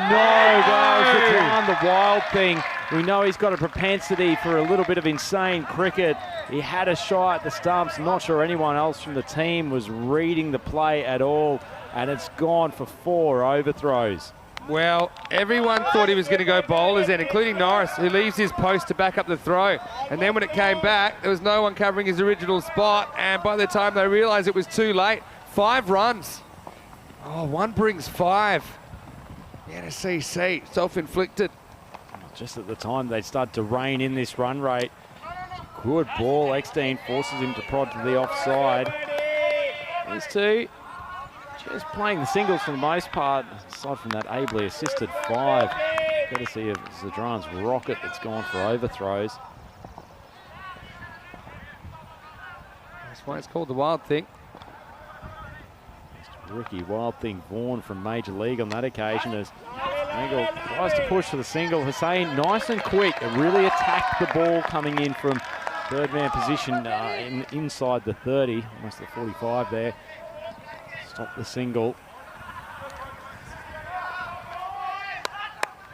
A question from Chris asking about why don't the bowlers change ends in ECN cricket? I'll tell you that in a second.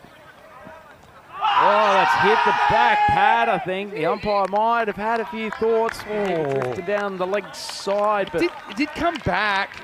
It wasn't coming back enough to miss the leg stump. This will be a really interesting replay. It does pitch, move. I think it's actually a really good decision because I think that if you look at where his leg's on the move, so I thought it hit him a lot more in front of middle, but I think if you look at it, it moves, hits him more or less in line with leg.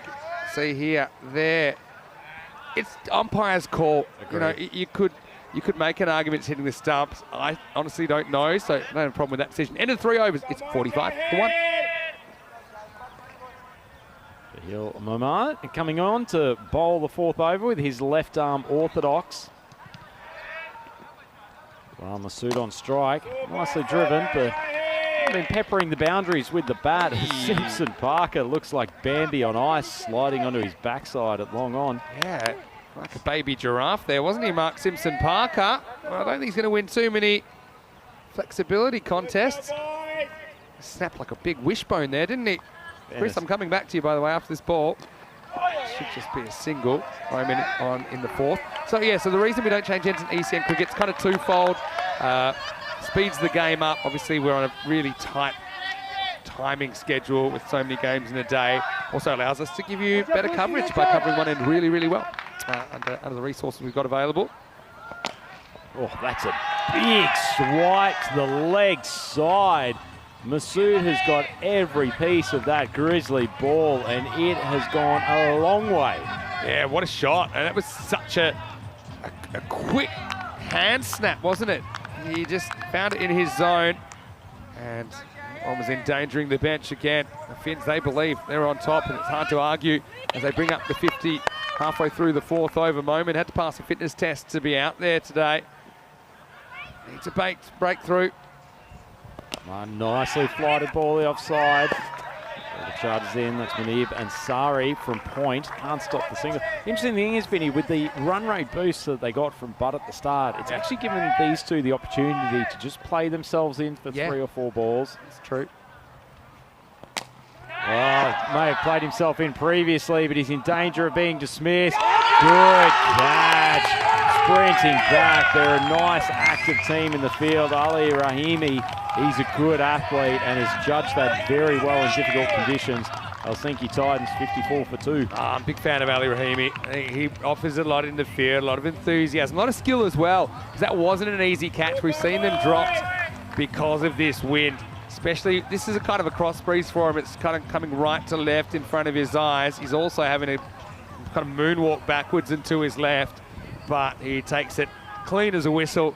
So, yeah, Mungo never really got going in the Eliminator. He ends up going for half a dozen. 8 balls faced, just the one boundary, and the Titans lose their second opener. It is 54 for 2. Yeah, run rate wise, they're still in a really good position. Vinny, not even close to being halfway through this innings as yet, but they also don't necessarily have the same batting depth that Vienna does. A lot riding on the shoulders of these two. We've seen the power of Bilal Masood. Puste, he needs a breakout innings. He's got the talent. He's got the temperament to take them through. The one here. We'll take us to the end of the fourth over. The score is 55 for 2. Nice over from Maman there, Vinny. As you said, he came into this game under a bit of a fitness cloud, but he provides some nice variety for the Vienna Cricket Club. And you see, it looks like the wild thing, Zadran batted so well earlier today, but it might be with the ball that he makes his most valuable contribution. For sure. Look at that white line staying above the red line, which is a required rate through this innings.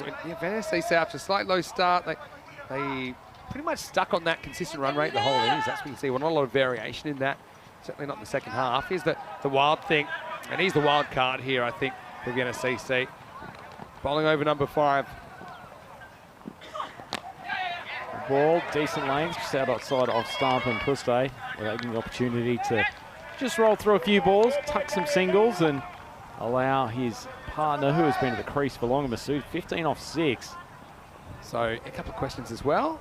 Just addressing that final part of the question from Chris. Oh, great nut from Zadran. Masood walked across off stump, tried the ramp, but the sheer pace has done him in. That's excellent bowling from Zadran and a big wicket in the context of this game. Yeah, well, high return, that shot, but also high risk. And this is why, wides are wides down the leg side. So walking across is a tactic fraught with danger. If you speak to Vienna CC, they've given Zadran one instruction: hit the stumps, hit the stumps. They want as many balls hitting the stumps as possible, and this is one of them. So, yeah, this is why, when batters are doing this, bowlers always seem like they want to follow them. Hey, 3 sticks there, you get basically a free look at them, challenge the batter to hit the ball. Masood couldn't. And so, this game takes another twist. Wild Thing breaks through. He's having a good eliminator.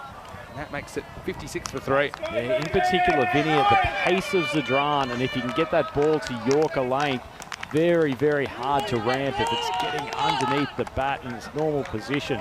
That was a super bit of bowling, and arguably it wasn't an unnecessary risk for Masood to take at that position. They were ahead of the run rate. Yeah, it wasn't necessary, but hindsight's 20/20, I suppose. Here's Ahad Qureshi. Racing up to the Wild Thing. He's got a very good slower ball. See what he gives him first up. Speed outside off stump. Bit of extra heat from Zadran this morning. He's having a good game, and sometimes you find this with these players who can be a touch inconsistent, Vinny, when they get one part of their game working, everything clicks. Tell you what, Quinny didn't enjoy that. I think he knew how fast it was. That was a stinger. Don't know who's more scared at the moment. Oh, another bit of heat. Norris, he's not having the most enjoyable time today. He's gotten cracked in the arm by Simpson They Parker. might have to get out the big green bin to the wicket keeping soon. And, make it the automatic keeper or the electric keeper, because Zadran's bringing the heat at the moment. It's electric stuff. Yeah, so just with the changing ends issue, we do change every week. So from Group E, we will be at the other end on Monday. Speared in, good ball, pretty well played from Qureshi.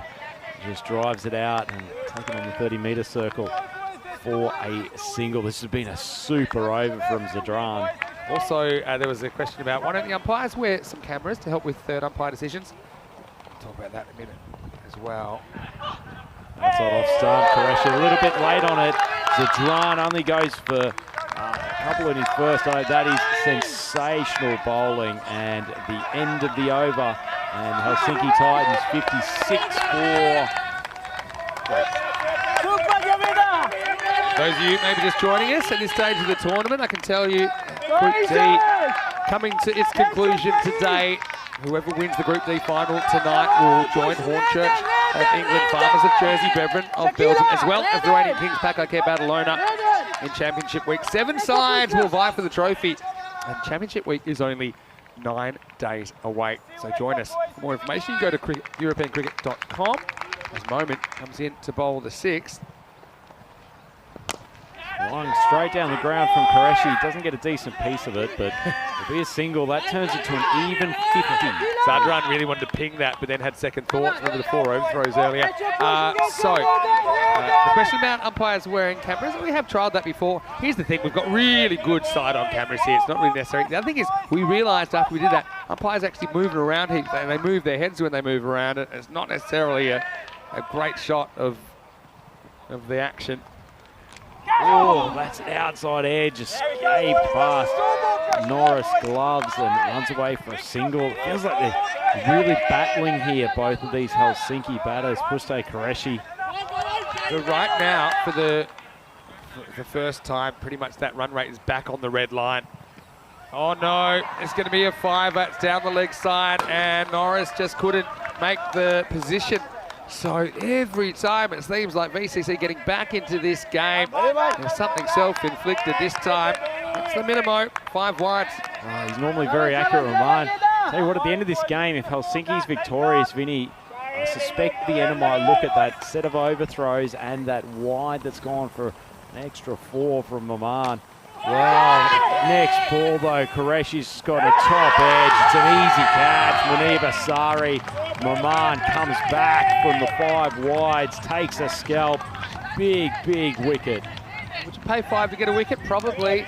Probably. I think that's your ticket to success, is to keep moving the line. And it was a good catch. We've already talked about that kind of cross breeze for fielders square of the wicket. It hasn't been easy for them to judge the catches today. It was well done by Munib. So he just kind of loses his shape.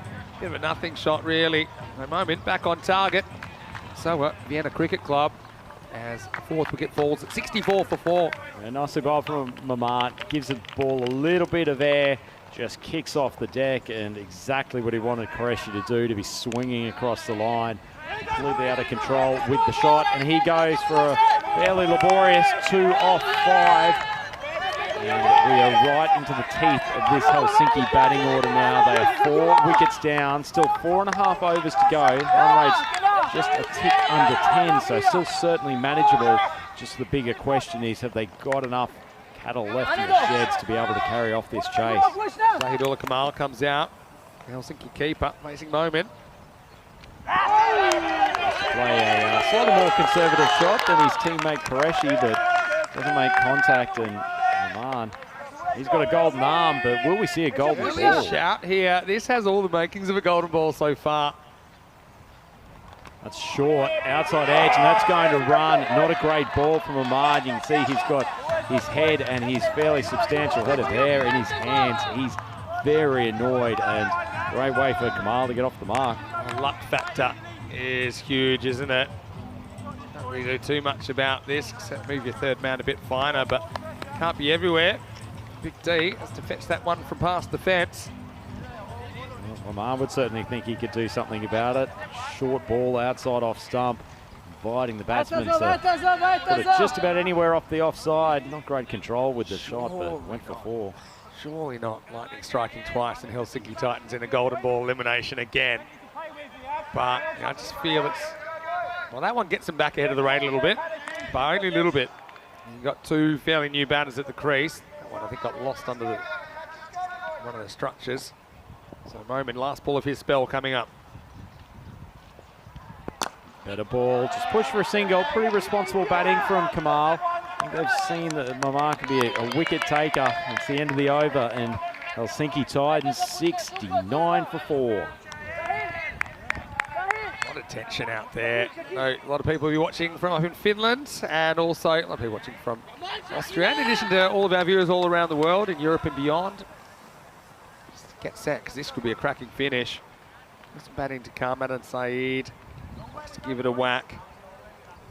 6 wides and no ball. 4 overthrows in there. I can't pick this one. It's a good one. And it looks like Shaquille Khan taking the ball. He came into the bowling attack yesterday for Vienna Cricket Club. There's some pressure on his shoulders now. There's 24 balls left in this game. Don't go back to Zadran. He got a really good over. Lights it outside off stump. Drilled. That might make the boundary. The fielder coming around. Excellent stop. That was firmly struck, racing along the Cardamom turf. Harry Hooper showed no signs of discomfort that time. It was lightning across the turf. Every run's important now. Stay on strike. Well, that just drifts down the leg side. Norris still looks like he's in some discomfort, to be honest, Vinny. He sort of almost just paddled that down rather than trying to take it cleanly. It's a calculated risk to bring Shaquille Khan on here because, yeah, Zadran does have an over, but they're just kind of using him as an emergency option. Short, it's cut, and it's cut well for 4. Bisects those fielders between point and the 45. Excellent shot from Pushday. Really good shot. And you know what I like about this? It's the right shot to the ball that he got. There's not a lot of premeditation in this. I think Pushday is a pretty talented player. You don't have to, be too leg side conscious here. I think a lot of the fields that you get, you don't really have an outfield in that quarter of the field, and you get a lot of balls in that zone. So yeah, they're just trying to sneak one through here because Shaquille Khan hasn't bowled yet. He's the 5th bowler. Another short one. Pushday gently rods it to the offside. Unnecessary throw from Ansari. And strategically, I think another reason they've used him here is because if they don't bowl him here and they want to bowl him as the 5th bowler, then he has to bowl 8 and 10. Okay, assuming you get that far in the game though, right? So they're just keeping their options a little bit more open. After this, they'll have an over from MSP, an over from Zadran, and another open over from Shaquille Khan. Well, better ball from Khan. Gets it in the block hole. Driven nicely, though, from Kamal. He's got a nice strike of the ball. Hasn't had a chance to flourish in the tournament. A couple of balls left in this over. Khan, if he can get away without another boundary, suspect Vienna will think this is a win. Full ball outside off stump. Pushday lets him off by just missed timing. They're going to have a quick look at the height here, and I'm a bit concerned because it didn't seem to come down quickly. It comes in. How high is it? Steps. Oh, that could be a no ball. Bent back leg. Oh, this could go either way. I wonder if they'll be a bit more generous. No. Yeah, they're going to call it. It's belt high. You can make an argument either way, but normally when we say that, then they get called. You can make an argument for it. It will get called. So he's got a smile on his face, Khan. I think it may be more of a grimace in reality. Free hit. Wide, well left. Smart batting from Kamal. Remember, Shaquille Khan's probably going to have to bowl another one down the stretch unless some of their other options, none stick out to me. Well, with this field, Kamal, got to be looking for that wide one and trying to beat those same 2 fielders again. Big swing. Oh, it's a disappointing miss for Helsinki. Tried to go for the big biff over to the leg side. It was obvious where Khan was trying to bowl. He's got to play the ball on his merits, and he's only got to beat one of those 2 fielders behind point. Beats him again. Great end to the over from Khan. Completes the 7th. Helsinki 80 for 4. Cut the air with a knife here at the moment. It's going to be a big finish. Been a close one all the way. Last night we had a bit of entertainment from these 2 teams. Dreux of France against Forfarshire of Scotland. Dreux got the points in that one. But looking at Forfarshire's side, Michael Lease comes back in. We didn't see Hogarth bowl last night, for example. We saw Callum Garden down the order. So Bryce Orchin coming in to the lineup as well. That is qualifier 1. Forfs winning the toss, electing to bowl. So we'll get to see the explosive Hamza Niaz and Amin Nabi first up. Misa at 3's having a good tournament as well. Join us for qualifier 1 here in Group D, starting in 35 minutes time. Here's the Wild Thing. Oh, he's hit him right in front. That's an easy call for the umpire. Zadran could well turn out to be the hero. I think this is a great call from the skipper, bringing him on, and he knocks back the Helsinki captain. That's a super piece of bowling. Hits the stumps again. This is easy for the umpire to give this one up. They just can't quite handle the heat first up. And Zadran being used expertly. He's a bit wide of the crease. That ain't missing. Getting a fair piece of leg stump. Back pad as well. And the Wild Thing is fired up. Just beating him with pace there, I think. Pure pace. And the thing is, because he has such a good slower ball, which we don't see him using a lot for some reason, it makes that fast one even more effective, and the fast one makes the slow one even more effective. He's a tough bowler to handle. Puste unfortunately couldn't on that occasion. He's LBW, and it's 80 for 5. Talk about little moments in these T10 games that can make a big difference. Go to the end of the last over. You had the 5th bowler, Shakil Khan, 2 balls, including one that was a free hit, that he was bowling to the Helsinki boys at the concluding stage. One of those goes for 4, and you'd say that Helsinki are really right on track, whereas all of a sudden, 2 dots, a couple of hefty swings across the line, and then Zadran comes and blows Puste out of the water with a great ball, and all of a sudden, Vienna back on top. Worry, the new batter, pushes, doesn't get a run. Again, this can change back to Helsinki pretty quickly, but they need a boundary this over, you feel. The other thing is, you've still got an over from Shakil Khan, who certainly looked like the bowler you can target. So yeah, don't have to have a huge over, but just need to keep ticking it. Oh, he steps away, gives himself room. That's a good catch. Simpson Parker continuing his outstanding tournament. Made good ground. The ball dropped in the wind. He picked it up early.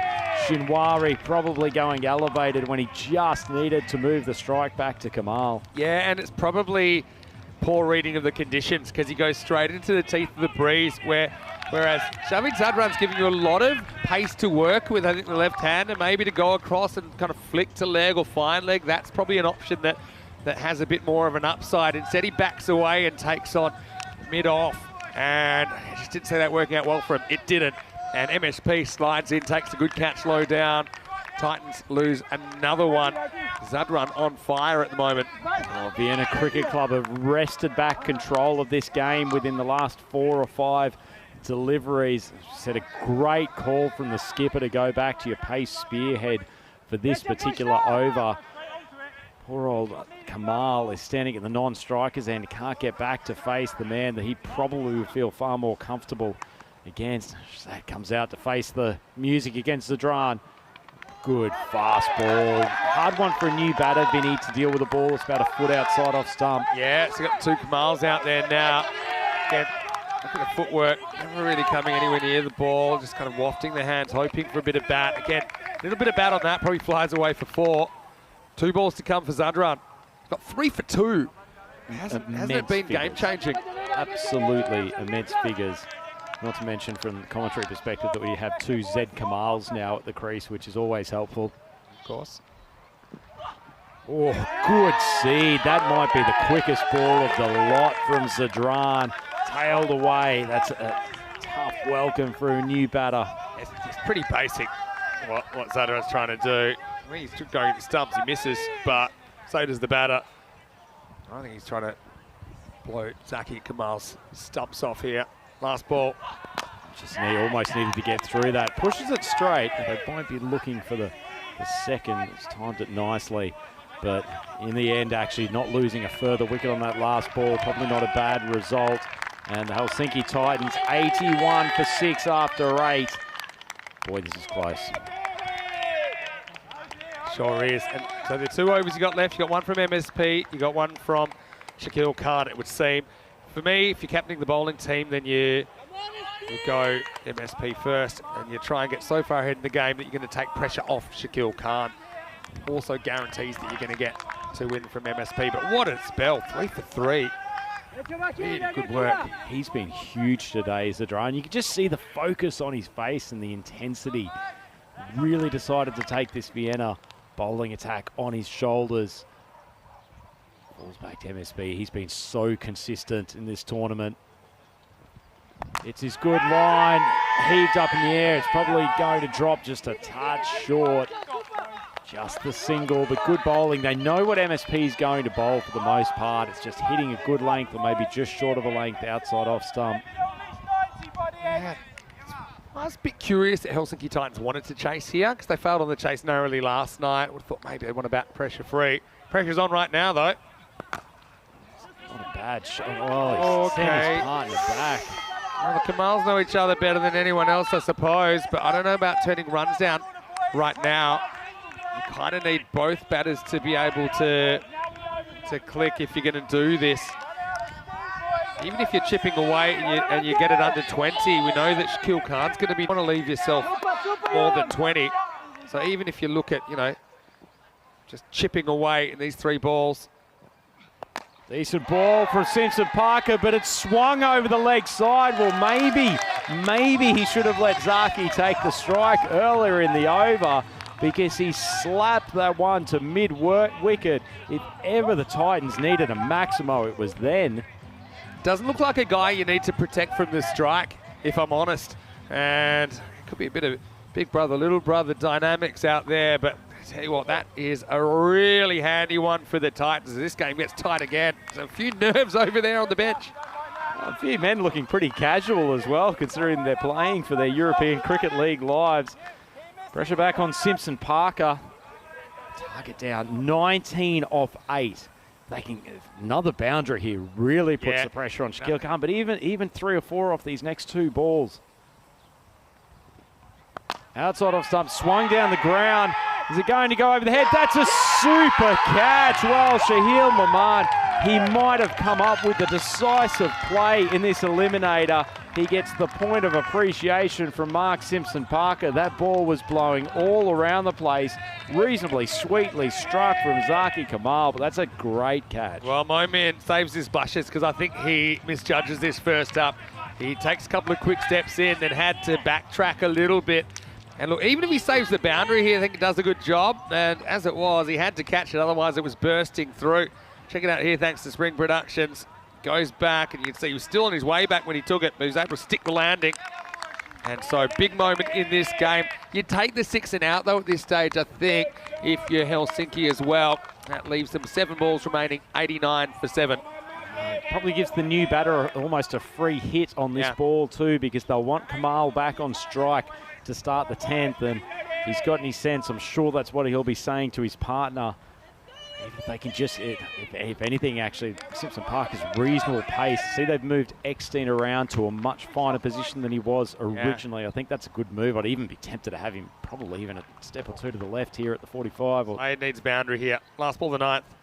Oh, full toss. I suspect that's going to be called no ball. Square leg umpire with the arm straight out. Mark Simpson Parker, he's delivered so often in this tournament for Vienna.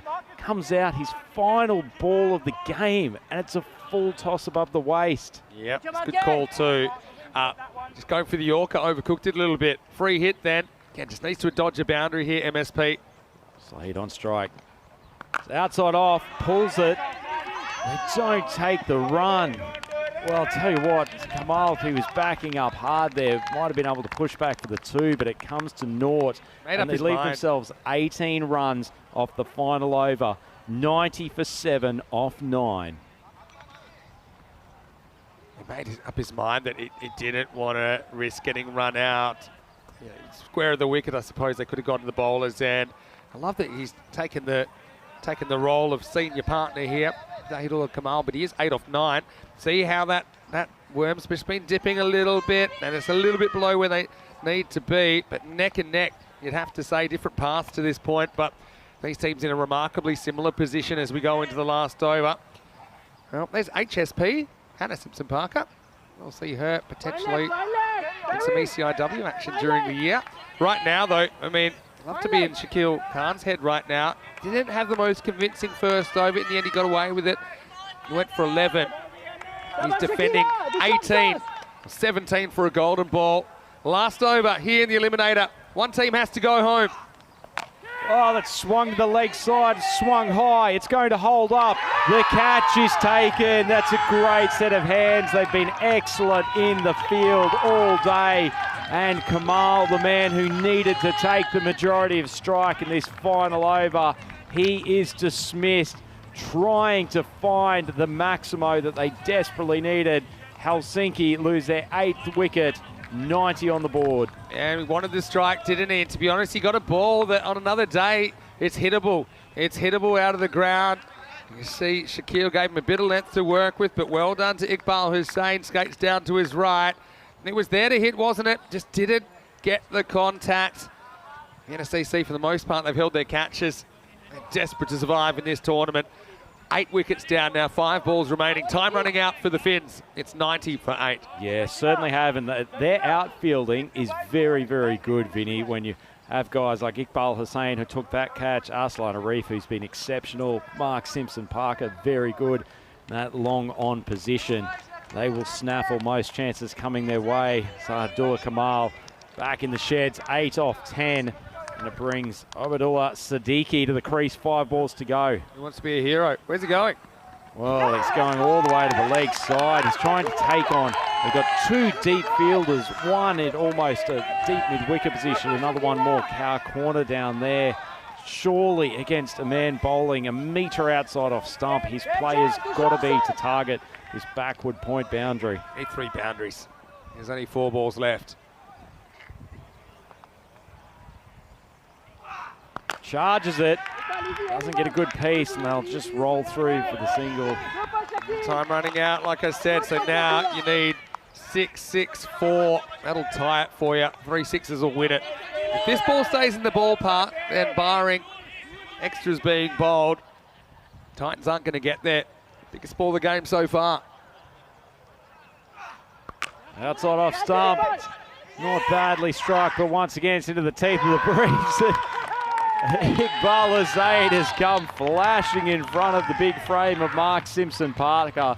He completes the catch. They continue their exceptional work in the outfield, and unfortunately that is all she wrote for the Helsinki Titans. 1 wicket left, but barring a miracle and some immense streak of no balls, that is the game for Vienna. And credit, Vinny, to Shaquille Khan. Yeah. He's gone for 1 run in this final over so far and taken 2 wickets. The other thing, though, is that he's bowling at the bottom order, and he's there in that position because they were able to remove the danger players up a bit higher.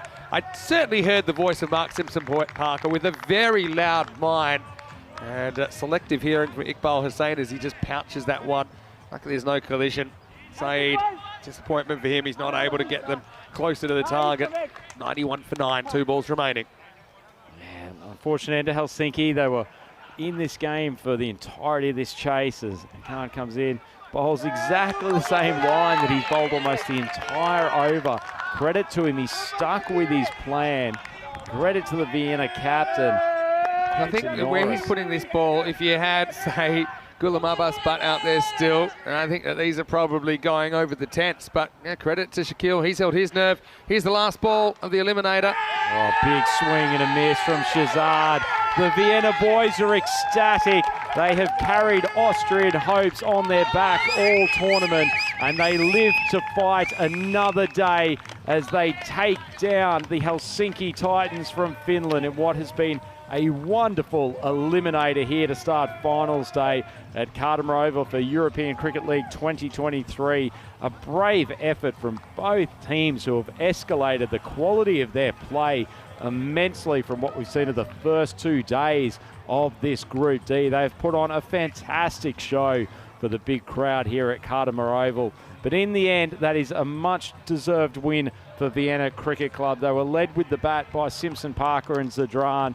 Zadran bowled a wonderful 2-over spell that was probably, in the end, the match-winning performance. And they will go on to play the qualifier later this afternoon, meeting the team who loses the next match between Dreux and Forfarshire from Scotland. They are a very close-knit group, and they have executed wonderfully when it mattered today. Vinny Sandhu, your thoughts? Yeah, I think that they deserve to win. I think they played better. For me, Zadran probably the player of the match by a shade. I mean, you can debate it, but yeah, we now know that It is Vienna CC that are through. It's the end of the road for Helsinki Titans, knocked out in an eliminator once again. They'll be disappointed about that. Had their bright spots, had their opportunities, couldn't quite make the most of them in that elimination match. Of course, Truro versus Forfarshire coming up next. In around about 20 minutes, we'll have the first ball. The winner straight through to the Group D final. The loser will have to play Vienna CC. I don't think either of those teams would want to have to do it that way. But yeah, plenty of action still to come. Our thoughts with all our Finnish supporters and the Titans supporters. But hopefully they have a great domestic season. Who knows, maybe they'll be back again in ECL 24. Let's rock and roll through the highlights. Well, you called it early. Few people could relate to this. It was Butt heating up in the first over. His 31 of 10 got the Finns off to a flyer. Big D couldn't quite locate. No, certainly couldn't. Next team was put under pressure early, and Gulam Butt has given us some of the best striking we've seen in this Group D so far. Hitting against the wind, but it did not matter one iota to the superstar from the Nordic region. He blasted the Vienna attack, and that put the Vienna team under pressure from the get-go. Captain Quinton Norris having to reassess his plans quickly. In particular, Eckstein struggling with not being able to get his in-swinger working with the big cross breeze that's here at Kardama today. Mark Simpson-Parker, even he copped a bit of tap, and he's been incredibly consistent today.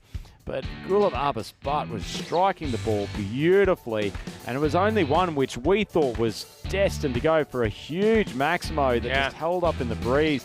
And the outfield catching was an absolute story for Vienna today. Yeah, it was really good how they held on to their chances. That became really important. Few moments that could have cost them, though. This was one of them. And no one had the keepers then. They all thought he was going to throw the bowlers then, cost them 4 overthrows. And then this one disappeared. And you see the Titans, they were cautiously optimistic. I mean, they were ahead of the rate for a long time in this chase. Just a few key wickets brought them undone through those middle overs. Yeah, absolutely. It was all about the consistent taking of the wickets. They didn't have that singular partnership like Vienna did that managed to carry them through the middle overs. Zadran, didn't he send down some absolute rockets in his 2-over spell? Absolutely magnificent stuff. And just when you thought Vienna were getting on top, then Momar comes and bowls 5 wides that just sort of reset things. But in the end, he took a couple of wickets, and they were crucial wickets in the middle overs. They really were. But you're right, those self-inflicted blows weren't helping. But they did a lot of good things as well.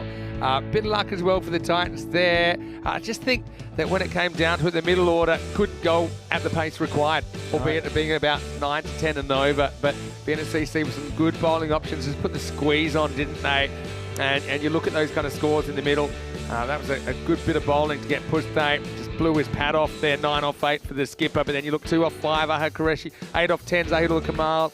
And then when they did try to go for it, often they took options that were a bit difficult, like that one, taking on the wind and losing. Left-hander had to go. This one made it interesting, didn't it? Because Zaki Kamal, who they didn't want to face in that 9th over at one point, he smoked one out of the ground. That was the only 6 late in the piece. And then, well, this one was an important moment as well, because that could have made it 13 off the last. That moment tracked back, and he was able to keep it inside the field and hold on to the chance. Vienna CC bench, they were liking that. Then Shaquille had it to do in the last. And when Zahidullah Kamal fell off this delivery, you kind of knew they were home and hosed. Shaquille held his nerve, and Vienna CC hold on. Certainly did hold his nerve. That was an excellent final over from the 5th bowler. And he would have had his heart in his mouth on a couple of occasions with the elevated strikes, but his outfielders did the job. He held his hands in aloft. The support crew from Vienna Cricket Club held their hands aloft in celebration, and their boys will live to fight another day. Big hearts are what they've shown here today, and unfortunately we say we won't hear the calls of Huva Swami anymore. We will be saying Noni Momoi, hey, hey, to the Helsinki Titans, but 2 teams who we are definitely not saying goodbye to are Dreux from France and Forfarshire. Ahmed Nabi, wasn't he a one-man wrecking ball for the Dreux batting lineup last night? Forfarshire didn't know what had hit them. Expect to see him first up as well, because Forfs have won the toss and sent in Dreux, so kind of back to their regular tactics. And, well, the coin toss will be sponsored by Andalusia, European region for sport. That's coming up in around about 15 minutes. We'll be back in about 10 to take you into that game. Seeing that the Golden Butt, again, It was an admirable effort, but 31 wasn't quite enough. He only faces 10 balls in there. That got him off to a good start. They couldn't really continue. Bilal Masood hit a couple of nice shots in his 15, but no one else able to reach double digits except for extras. You probably throw a 4 overthrows in there as well as 15 avoidables for Vienna CC. But they had the 100 plus on the board. They were able to hold on. Going right back to the toss, I was a bit surprised the Titans wanted to chase. They unfortunately fell a little bit short like they did yesterday. Zadran for me probably takes the player of the match for his batting and that 3 for 3, but I mean, Mark Simpson Parker may well have taken it as well. 2 for 24 for him, 2 wickets for Moment, and 2 for Shaquille Khan. Big D just a little bit off. I think the breeze didn't really suit him, but he won't be too worried. And a bit of under 12 style there. The same 2 players open the batting and the bowling for Vienna CC. We'll see if they're the tactics they go with later in the day as well. 16 runs between these two. And from memory, that was the exact margin yesterday when they met in match number 9. So a bit of centenary test about that, but you didn't have to wait 100 years to see the repeated result. Vinny Sandu, Mr. Maximo with Andrew Rhino Ryan. Rhino will be back a little bit later in the day, but it'll be Corey Ruckers that'll take you into the Qualifier 1, which is only 10 minutes away. Hope you're having a great day. It's finals day here on the Costa del Sol. We'll see you after the break for more ECN action. You're watching the European Cricket League.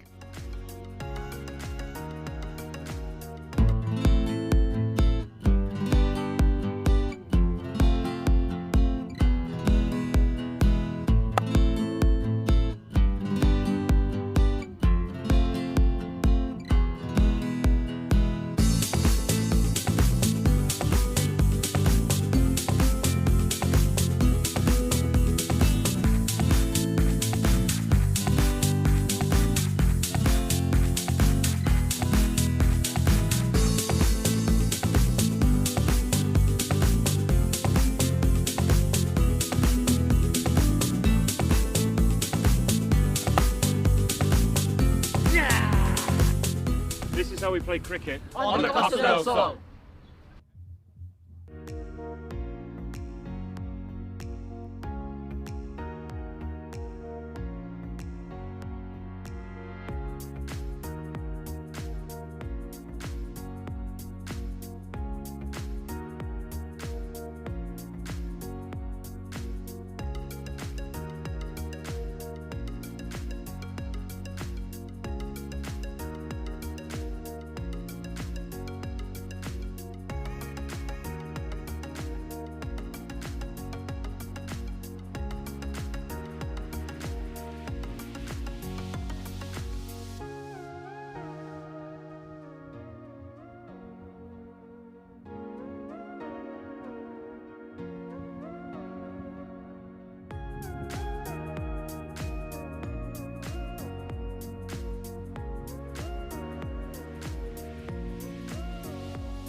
The European Cricket League is brought to you by HCL Software, Dream 11, and Andalusia European Region for Sport.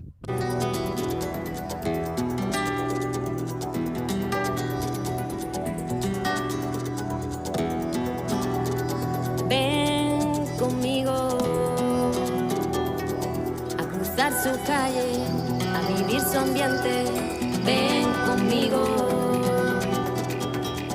a vivir la vida intensamente. Conmigo ven, conmigo ven.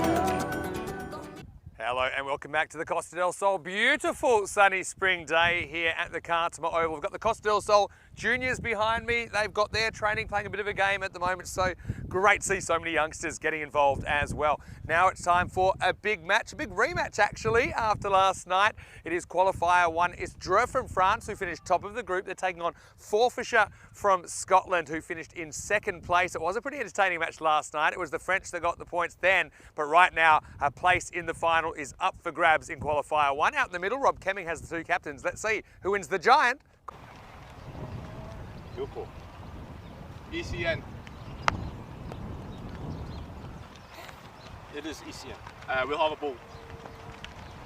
So the news from the middle is that Forfs have won the toss. Forfarshire captain Scott Cameron has decided he wants to bowl first, so they want to chase and they want to know exactly how many they need. We know that Dreux, they are pretty dynamic batting lineup. In particular, Ahmed Nabi was in incredible form last night. He had breathtaking ball striking skills. He's now hit more sixes in ECL cricket than any other human being. He seems superhuman, to be honest, some of the things that he does. He just doesn't think the way that other people do about batting, even in such a short form game. But a couple of big ins, I think we're going to see Michael Leask with the Forfs team. He'll be out of the commentary box and finally doing some work there on the field. Expect him to bowl some off spin, probably to bat in the number 3 position. I think Wallace is also a bit of a wild card for them. But first up, we're going to see the French team bat. They need to put a competitive score on the board. Also, you know, France, they kept some cards close to their chest last night. We didn't see Rafa with the ball, for example. We certainly saw him go bang, bang, bang with the bat late in the piece in match 10. So it's going to be a big one because the winner is straight through to the Group D final. The loser will have to go the hard way through Qualifier 2. I don't think either of these teams want that. Let's go over to the commentary box where Corey Ruckers is waiting for the first time today. It is the Scottish side Forfarshire. They've won the toss and they've sent in Dreux. I think it's going to be action-packed. Over to you, Corey. Let's get ready for the start of Qualifier 1. Thank you very much, Vinny Sandu. Welcome back, everyone around the world, for this Qualifier 1. And it's going to be interesting to see this game after the two teams locked horns last night under lights. It's a bit sunnier and windy yet today. Here's our two umpires walking us onto the field. And the sun is shining. It should be a good game of cricket. The Scottish fans are in force. They're all dressed up. Brilliant work from all of them. I'm really looking forward to this contest. And look at the two lineups, and well, Dreux, we know how dangerous that top 3 is. Niaz, Nabi, Nissa. Niaz we haven't seen the best of yet. Will he click in this one? And for Forfarshire, big name back in. Leask, he was in the com box last night. Wallace, Garden, O'Neill, Cameron, Hogarth. They got such a good team. Powell, Sim, Ross, James, Allchin. Wow, what a game. This would be good. This would be spicy. Expected score, golden ball. There you go. I knew it would be tight, didn't realise it would be that tight. We've got a proper game on our hands here, and I'm super excited to bring it to you. Welcome back all our network partners around the world, and especially those in India via fan code. Everyone on the chat, hope you're having a good day. I've had about 6 or 7 hypes, so I'm pretty excited myself. So we're almost set to go on this blustery sunny day here in Cartama.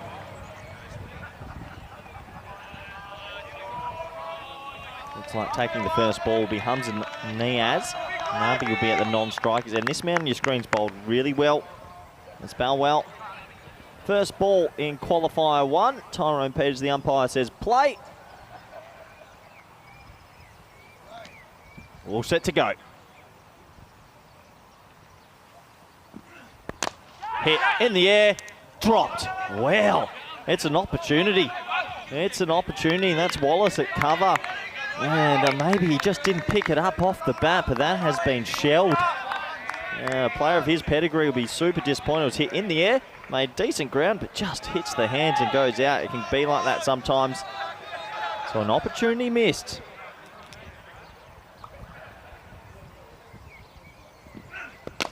That's a nicer looking drive along the ground and just a dot ball. So 2 dots to start. These two teams have been leading this group quite comfortably. I know Forfarshire held back a little bit last night. But they will be chomping at the bit to get a couple early ones here.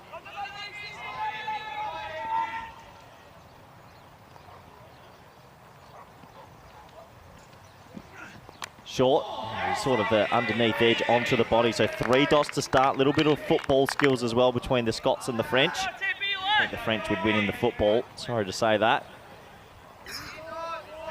But what a marvellous effort from all the Forfarshire fans and supporters as well to come out dressed up.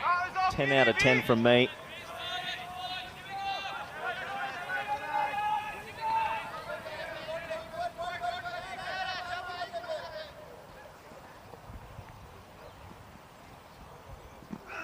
Short ball, and it gets hammered.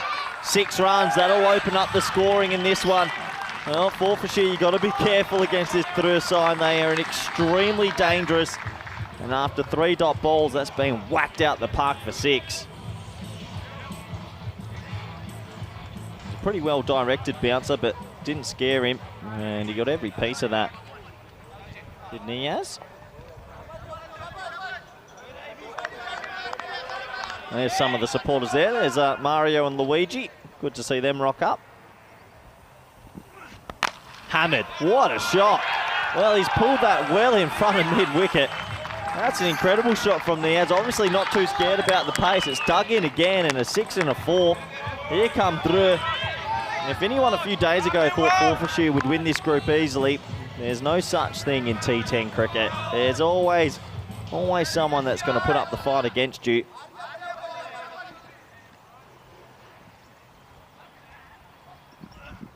Slow ball, and it's blocked straight to cover. Direct hit. Oh, he misses. So he gets a bit of luck in that first over to be dropped off the first ball, but he capitalises at the end of the first over. It is 11 for none.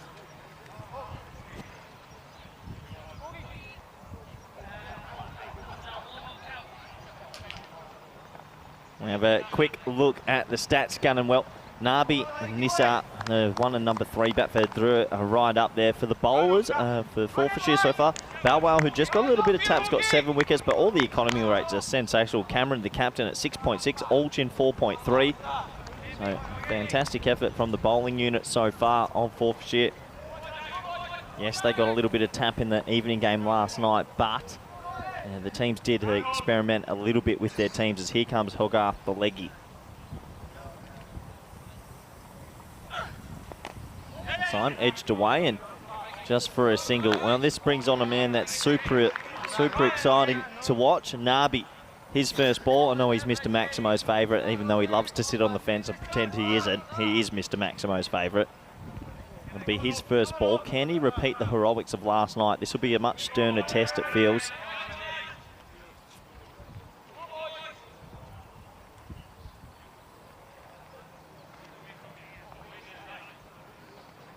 Nabi just marking centre, getting himself set. He's on Nabi time, which is usually pretty explosive. As I welcome back good friend co-commentator, Mr. Maximo. Everyone synchronised their watches to Nabi time. But one bowler he didn't have to face last night is Hoagie. There he is. Bit of gamesmanship, I think, from the Scots, not showing the French. Hogarth, he clucks this one into the ring for 1. Yeah, so yeah, that's a couple of strategic. Here's a couple of strategic things that they didn't do last night. They didn't bowl Hogarth, they didn't play Leask. French team did a bit of it themselves though. Goes after this and gets it pretty good. Up and over and all the way, Maximo! Well, here's the guy, he's a bit of a sleeping giant, Corey Hamza-Niaz. We saw him hit a lightning half-century in that record-breaking chase last year. Haven't heard too much from him this time, but I mean, that's a very, very good cricket shot. That's an exceptional cricket shot. They'll get 1. Yeah, so the other thing I was going to mention from Drew's point of view, they didn't bowl Ruffer, who I think is probably, if not their fastest bowler, right up there. They didn't give the Scots a look at him. Hogarth's gone for 9 so far, 2 to come. Oh, it goes for it, absolutely slams it out of the ground. Almost shoots the lights out. Maximo! Well, Sun's out, Gun's out, Nabi's out. And it's the fourths in the crosshairs. You know why I love games like this, Vinny? It's sort of like the cricket tradition with technique coming up against the brute force of a non-traditional cricket country in Dreux. It's exciting. What a matchup. Can't help himself. He's going again. This one just dips on him at the last moment. And so it's the end of a very entertaining 2 overs. It's 26 without loss after 2. Yeah, so all to play for. Obviously, you want to win this and sneak yourself through to the final because these two teams, they earned the double chance. Yeah, and even if it's just gone on run rate, they drew it shaded out, fourths in the end. Pretty close. But anything can happen. Vienna CC has survived, so you're down to 3 possibilities for Group D qualifiers.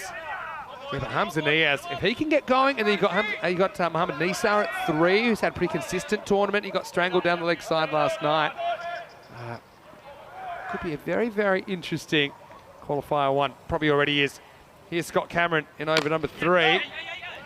Looking drive. For some reason, Niaz thinks he can do better. How good are the Scottish fans today? Oh, 10 out of 10. unbelievable. They've been coming out in force, haven't they? The force supporters. There's the old Silver Fox in, trying to grab a wicket. Gets heaved away leg side, and that's going to clunk into the fence. Maximal! Niaz on, quarter century for him in just 11 balls. Oh, here come Dreux. What a start this is. They're already racing away. 32 for none. And this isn't even Nabi, it's Niaz who's cashing in. Niaz was with the louder of the 2 batters in that record-breaking power play of 82 in 3 overs last year. Get Tunbridge Wells. The better the bowling, the better they seem to get. Oh, lucky one, but he'll get 4. There's the luck factor. Can't do too much about it. Niaz races to 29. He's racing away. Fortune favours the Brave. He tries his favourite check drive over mid-off, but a bit of an edge this time. And it races away for 4. Probably hitting the middle stump. Dead. Right into the European cricket We've got fence. a good final on our hands, Vinny. We have a very good final on our hands. Cameron, nice smile from him halfway through the over. Pitches up, gets driven.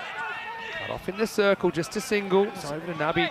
Finals are games of moments, Vinny. And the very first ball he was dropped at cover, that should have been held. Yeah, it was a funny one, wasn't it? Certainly carried, kind of clunked off the palms of the fielder. I was walking around, was that O'Neill? Wallace. With Wallace. Couldn't quite hang on. That would come in this power play. Digs it in. Caught it wide in the end.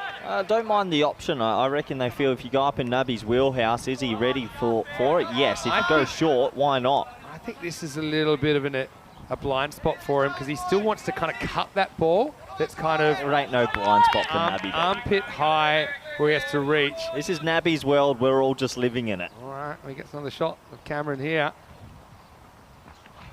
Pitches up and slams it for 6. Maximal! Into double figures, and they don't even look that surprised, the bench, as he whacks his second 6 out of the ground. Wow, we haven't come out the blocks. Forfarshire might have thought they hit some cards last night, but they're reading them today. What a start. They handled Hogarth. Probably get Leask, I feel. I began Leask on early. Yeah. Feasts on any sort of length, doesn't he? Drew at 44 with the ball to go in the 3rd, and this one is pounded! Oh, there's some hurt on that one. Whoa! It's got Miles, 50 partnership up in just 3 overs into the power play. 50 for no loss. This is incredible ball striking from the 2 men on your screen. 50 off 3 overs. Wow, that's mammoth. Well, let's just say, I think he opened up his eyes in the blind spot that I had found. He says he'll try and pull that. That won't be easy. Easy or not, smacked it about 80 metres off the bat. That over ends up going magical. 24 come off the 3rd. And surprise, surprise, we will get Michael Leask here in over number 4. Yeah, you've got to bring on one of the most experienced bowlers here to try and fight the fire. Wow, what a contest. It's like a bowling machine, but a batting version. Pitched up, driven away for 1, Fields back now in the 4th. But you know how like a bowling machine, you put it down, it's just like this pace comes from nowhere. That's what his bat swing's like, Nabi. Just comes from nowhere and just gets so much bat speed. This one down to Laurent just for a single.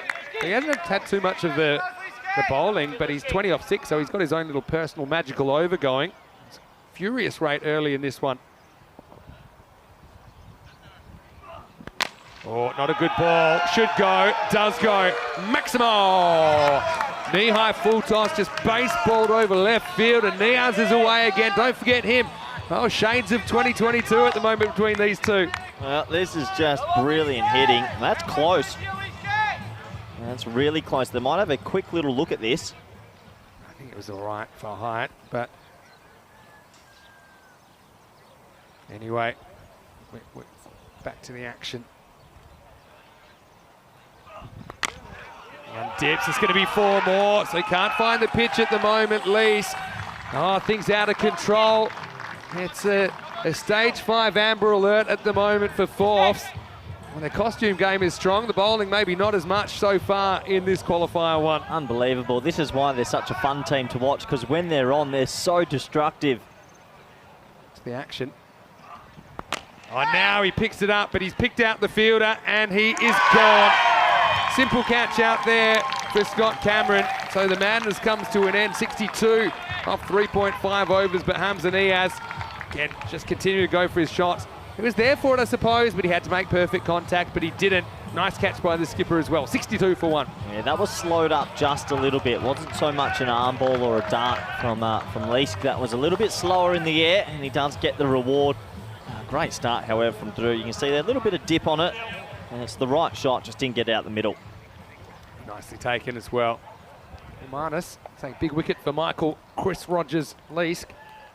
I think he's a bit of a Chris Rogers lookalike. Apparently Micah did play a bit with Chris Rogers, and let's just say an interesting comparison. But what an innings. I mean, Niaz plays shots all around the ground, doesn't he? And he's 41 off 17. He'll step aside now. Put his team in good position. 62 for 1. Yeah, he can keep his head up high. He's got them off to a flyer. Now up to the middle order and number 3 to keep it going, really. Nisar's a great player to watch. He's captaining the side this year, taking over from Tabish Bharti. Classical bat, but also very attacking. Happy to play this one out from Leesk, and it takes us to the end of what is ultimately a successful over for the Scots. It's 62 for 1 after 4. So 62 for 1 in this game has come out like a bullet from a gun. You can see why. Over 10s from the start. Yeah, so right now 155 pace, but let's see if that wicket's the start of a bit of a comeback for Forfs.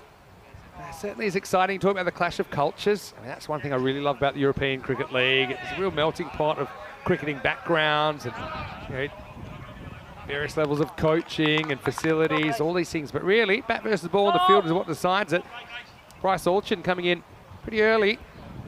He's going to bowl the 5th over. Keeper up to the stumps. Straight into the wheelhouse. Could be another one. Gone. So now Nabi's out. Another catch for Cameron, and Alchin does the job straight away. He's fired up. So are the crowd. Double threats neutralised in quick succession. 62 for 2. Yeah, bang, bang. They needed that Forfarshire. It's the big one, Nabi. He just doesn't get it near the middle for once. He has to go, and Alchin comes in, and he takes the big scalp. Oh, wow. This game swings around pretty quickly, and this is a big moment. It is. Nabi doesn't wait to have a look at the new bowler and kind of get the pace. That's his tactic. Just didn't get it. It was actually there to go, just didn't get it near the middle. Yeah. Man, they call Scampy takes the catch. And Nabi has to take those large biceps off the field. Did provide some highlights in there. Still a good T10 innings, that. 520 off 7. Yeah, take that every day of the week. You would, but I think... No buts. No buts. 20 off 7's good. Problem is you don't have 7 nubbies. No, it's okay. 20 off 7's good. He's done his job. He's not always going to hit 80. 20 off 7 by any opener, you take that any day of the week. You've got to have 6 batsmen in the team, and they do have 6 batsmen in the team. Abdurrahman Ahmedzad, left-hander, comes out. Momentum certainly shifting in the last few minutes. And guarded up to the stumps like this tactic as well. Having said that, hey, if you get a little bit of a deflection on it, you know, it makes that ramp a little bit safer. Just to get around the keeper. He'll race away for 4. Alchin who I see his hair growing back in the last couple of days. A bit more usual. Good one. Beats it. Ahmedzai outside the off stump. Yeah, it's a good little comeback this game. It'll be tight. It really feels like it's going to be tight. Perfect start from the openers. That engine room of the middle order. Someone needs to get going also. Which has been pretty good towards the end of innings normally. I also think he's pretty useful to bring on any time. These two need to try and get something going for Drew. Just a one. Auction does his own fielding. But yeah, Forfs, you know, they're a champion side and they've been tested before. They've been in tight spots before. They know there's a lot of cricket still to play in this qualifier. Yeah, there's plenty to play. I mean, we're not even through 25% of the match just yet. There's Nabi, maybe a little bit disappointed, but I'm sure we'll get to see him a little bit later today, no matter what. Backward square goes back. Maybe trying to foreshadow a shorter ball. Slow ball instead, but it's pushed a little bit too wide and called. He's the man who can pick up the pieces.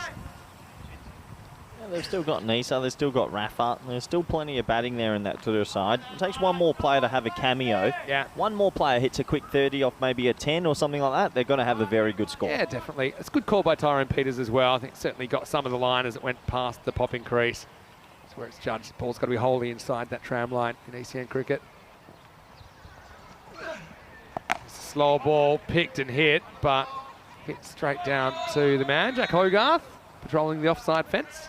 Lefty-righty partnership at the moment as well can also be super invaluable. Makes the fielders just be a bit more switched on, make them run around a little bit more. Now we can breathe. How have you been? Did you have a good night last night? Yeah, I know.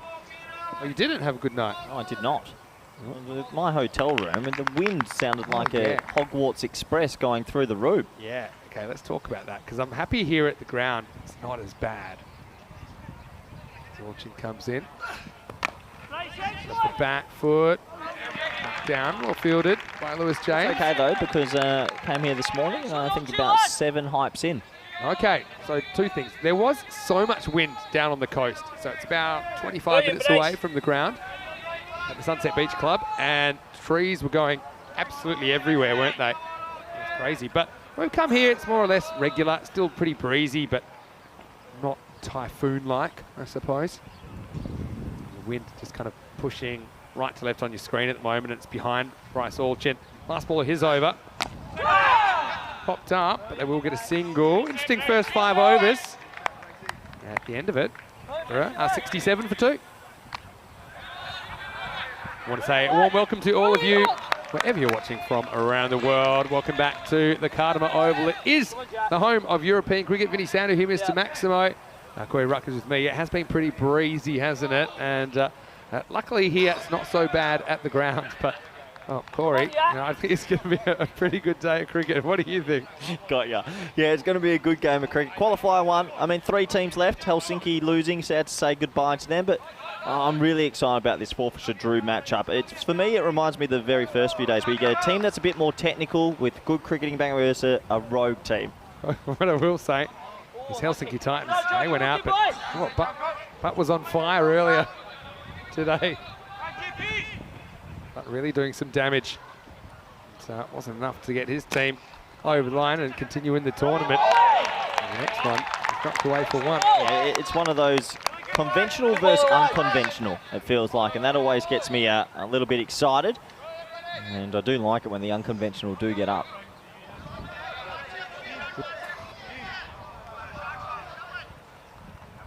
Jack O'Neill, another spin option being used. Hit straight, hit pretty well. This will be 4. They haven't really pinched that long on, long off. Big gap straight down the ground, and Ahmedzai nails it. Yeah, it's a good shot, isn't it? Ahmedzai, does that get them going again? Just a little bit of a sort of a 7-ball rebuilding period, it feels like, after the 2 wickets, but that's a really nice cricket shot. Well placed. O'Neill, Australian by nature. We might have a wicket here because Garden's going after this and he won't drop it. So a wicket for Jack O'Neill. Ahmedzai gets 1 down the ground, tries to repeat the dose, but just skews it straight up in the air. The keeper does the rest, and it's 73 for 3.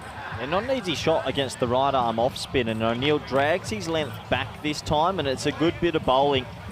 So the third one goes Forfarshire. They're fighting back, and it's good to see. That's the way they play their cricket, though, isn't it? And need someone else to come out. Better length, good Just length. lose his shape there. You know, didn't hold his shape where he was. He probably should have tried to hit over cover. Yeah, so he would have run down thinking straight, and then the bowler's beaten him on length, and he just didn't adjust. Yeah. He just kept sticking with that one shot. Well, there's a bit of Johnny Depp, Pirates of the Caribbean We've got out there. some fantastic costumes. Maybe What's we'll your spend- favourite costume so far? Well, there's one I lady saw a that's- couple that's in the gin and tonic. A couple yeah, of gin and tonic. There's a beer. Also the lady dressed like me. She was my favourite. All right, big swing from Barty.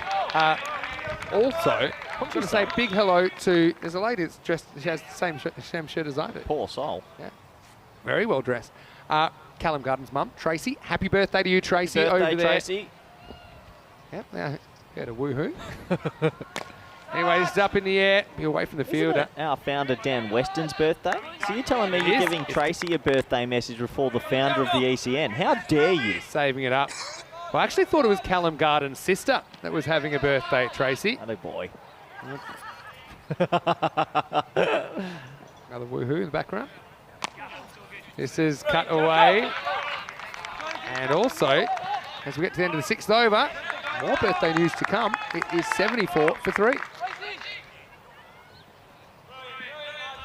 Also, I want to say a big happy birthday to Martins, who's pushing the buttons for us today, thanks to Spring Productions. We do Martins, your congratulations. You've earned 10 hours at Cardamom Oval. Do you not get birthday rates or birthday days off? Should do. Yeah, I think everyone's Get the cake birthday in should there. always be a day off. Latvians have special ways they celebrate. They're strange to me, and I don't completely understand them. But happy birthday, Martins, and Tracy, and, of course, Dan Weston, our founder. It's all happening. 11th of March, hey? Busy day. 9 months ago. Time for over number 7. Really got this back under control now. I think the Scots fancy chasing 120. This is a good comeback now, isn't it? The openers went. No one else has really been able to play an innings of substance just yet. An important phase of the game.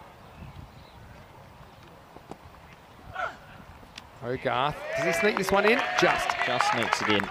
Barty doesn't look like he's close to these. Bit worrying. Barty, spin bowler himself, is a different type of spinner. Hogarth's got good top spinner, good wrong as well. He's busy. He's got a large head. That's probably perfect again. That's really good bowling. That one's tighter than the previous one. It's about the same, I thought. Garden, a bit snatchy.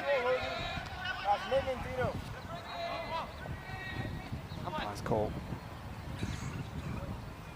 Garden's having a word. I think the Garden, he might have done his glove here. It might have burst through his webbing. And so, I mentioned this before, keeping gloves are the hardest thing to replace. But he's going to have to replace this now. So a slight delay. What was your favourite costume in the crowd, though?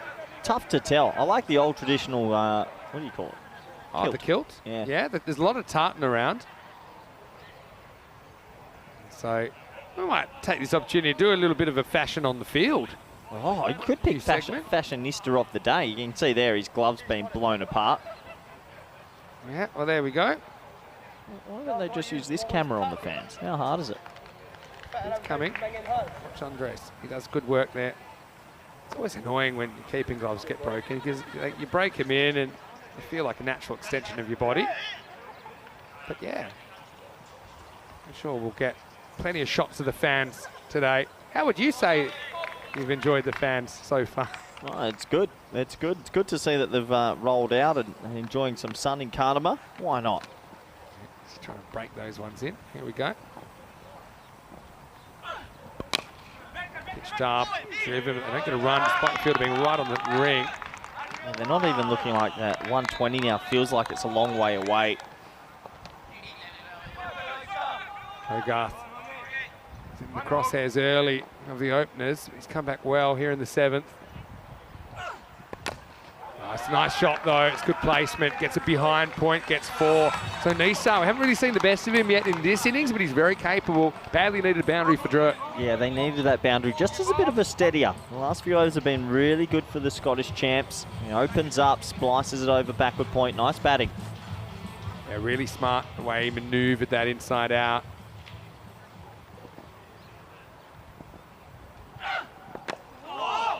Pitched up and Nisa reaches for it. He'll retain the strike. Takes us to the end of the 7th over. The score is 80 for 3. Yeah, so 80 for 3, 18 balls to go. And yeah, if you can go 2 a ball, try and get yourself above that 115 mark. Not going to be easy though.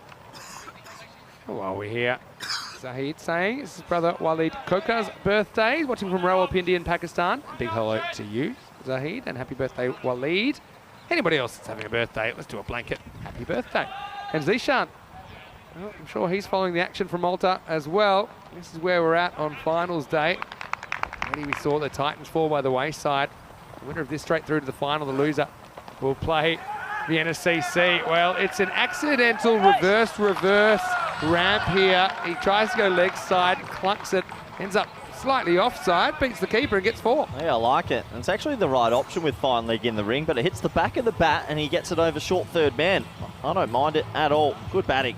With the keeper up, you just have more margin for error. Well, even if you miss that, it's actually a very difficult take for the keeper as well. Exactly. You've blinded the... Does he go again? Same field. Do you go again? We've got the wind behind it as well. Fortune's back. Yep. Slow ball. Gets it away from the fielder. Long chase. Successful chase. Well, it's close, isn't it? It was one of those dipping balls because it was an overspinning back of the hand slow ball from Olchen. This one out. He's crouching. Yeah, that's fine, I think. It'd be disappointing he actually didn't get out the meat of the bat. It was the right option again. Good to see. In this group, I've seen more ramps and scoops than I ever have before. I think the wind demands it, really. Pace on, whipped away by Bati. Picks out the fielder, just a single. So, I mean, they're on a furious pace early, 150, 160 type pace. Now they're on kind of 115 pace. You go and I'll go as well, right? Liking so don't worry about this side. I'll the go this side. light and shade in this game so far. Zishan lady, it was her 111th birthday. And she's absolutely 100% fine. 111th? Very impressive. That is impressive. How long will humans be able to live eventually? Up and over the offside. Yeah, picks the gap and gets 4. Nisa coming into his own now. Quarter of the innings remaining. He moves to 17. Yeah, nice shot. They needed this. They just needed someone to get themselves in a little bit and play a few nice strokes. Now it's starting to happen after a couple of dead overs. Yeah, it's coming back to life. 1 bounce 4. Would you want to live to 111? Yep. You would? I'll be commentating. People around you would have just hit my 1000th game. You probably still look like a baby. Here's the slow ball. Picks it, takes it on, but only gets 1. Just the single. Oh, I reckon that's outrun out if he hits. He was sort of dawdling, Vinny. He wasn't running through. That would have been gone, I think. Might be right. Judging by the groan. Yeah, groan can tell you quite a lot.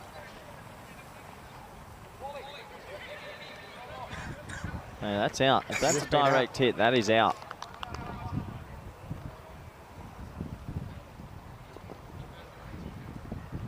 Last ball of the over coming up. Oh, that is probably high. It's going to be caught. Got to run. They've got to run. Run out's on if he pegs it. Well, it's a no ball, so it's not out, and it's going to be 1. So that was the right call. And for a brief moment, Bati was just standing there. Yeah, and because the wind behind you, these hang up a bit longer. That's waist high for sure. Probably a fraction higher. That's where we need the baseball music. That was proper baseball. Yeah, it was, wasn't it? Fly, sacrifice fly. Anyway, this has turned out to be a good over for Drew. Free hit time. Will Nisar get funky again? The guy who won on strike. Excellent, boy. Get 1 off the free hit. I honestly think I'd think about dragging Barty given the batting they've got to come in this situation. It's 12 balls remaining, 8 overs down. It's 94 for 3.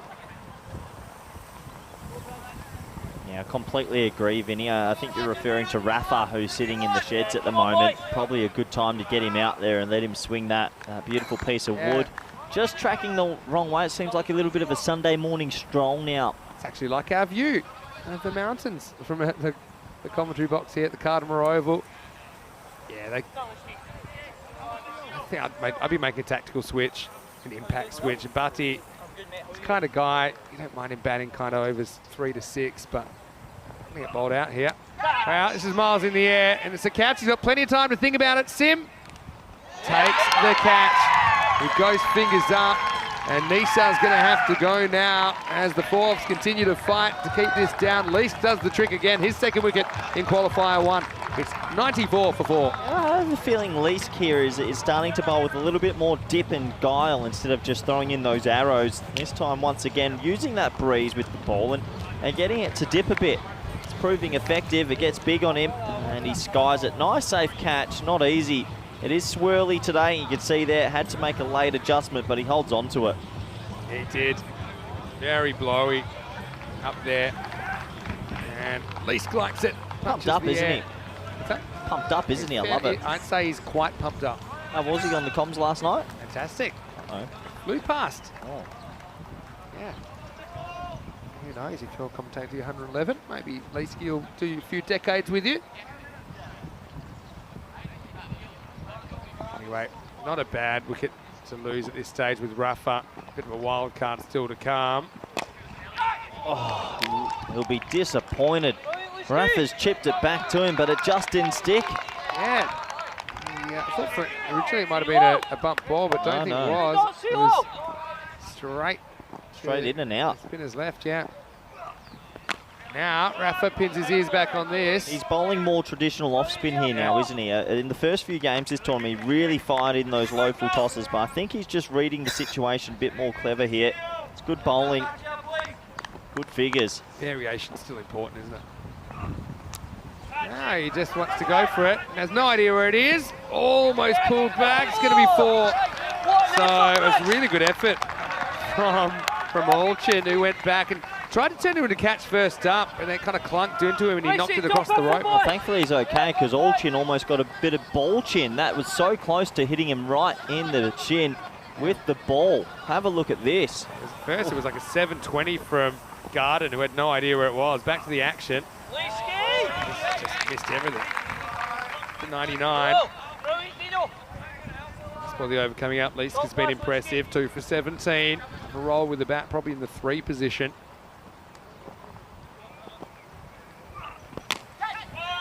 Doesn't get much of it. Let's bring up the 100. But, yeah, Butty, 8 off 10. He'll have the strike. Thinking of a second, but doesn't go far enough. That makes it 100 for 4 after 9. I guess you have to give Forfarshire a lot of credit here. They got smacked around early in this one, but they've really pegged it back. Chasing something around 110. I think they'll be comfortable enough with that, Vinny. You'd think so. You'd think so. After the start. Where were they at 5 overs? It was even at 4 overs, it felt like they were on quite a lot. They were running away with it at one point. It was 62 off 4. So the first 4 went for 62. The second 4 went for 32. Yeah. So right now 100 for 4 off 9.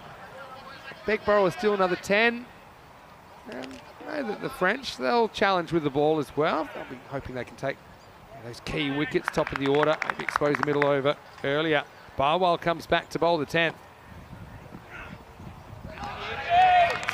Swung and missed at. Butty just cannot get going here. Yeah, unfortunately, Barty's innings has actually really restricted them. He just can't get the ball and move out. Watch his front leg miles outside the leg stump, meaning he can't catch up with it. It hurts. Cameron Ahmedzai not getting a hit here.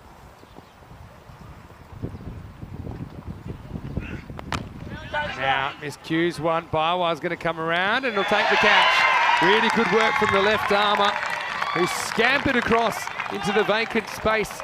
Square of the wicket on the leg side, and so Barty unhappy. Dozen balls for him, only gathers 8. A bit like the proverbial handbrake in this innings, really. Is the 5th wicket to fall. It's 100 for 5.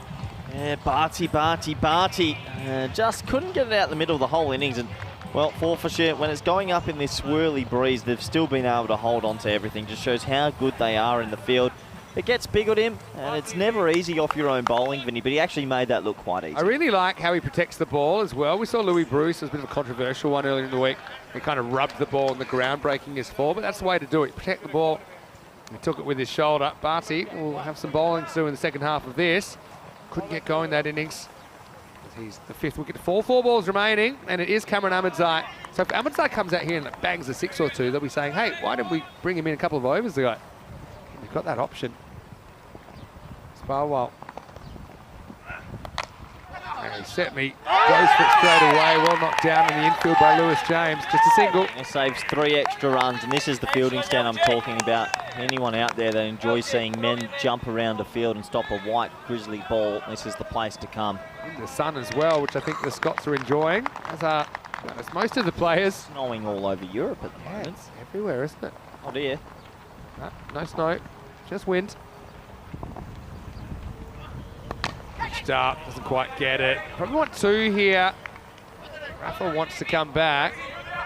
He won't get that opportunity. Yeah, I think if you went back to the drawing board, they would have not put Batty out there, and Rafa would have gone up the order, and Ahmedzai. They had a chance to keep the foot on the throat, and they went a little bit defensive and tried to lengthen their order, which was the wrong decision. Anyway, good comeback from the Scots. 2 balls remaining. All right, goes upstairs. Has this got the journey? It does. Maximal. This is what I'm talking about. Ahmedzai is going to face 3 balls in this entire innings. And so is Rafa. 3 balls. So yeah, crazy, but hey, they'll learn from it. One thing for the bowler here, Belwell, he bowled 3 short balls this game. They've all been sent. He's so good at just bowling wide tram and off cutters. I'm not too sure he needs to. Good point you make. Special comments from Corey Rutgers. Appreciate it. Spanish national team coach. Another team that bowled another team out for 10 a couple of weeks ago. Last ball, swings and misses wide. Oh, it's been given a wide and they've run, so it's going to be 2 free runs. A good alert cricket from the 2 men at the crease. Yeah, very, very alert cricket. My opinion was, yeah. I mean, it's very hard to tell when it passes the crease. Benefit of doubt goes to the batter. Tell you what, 6 here, 116. Game on. Well, Rafa will be trying. Seatbelts on again, everybody.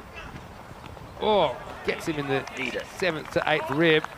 And he's going to roll it back, lawn bowl style. So it'll be the Nelson, 111 off the 10 overs. The target will be 112 fourths. Good test for them.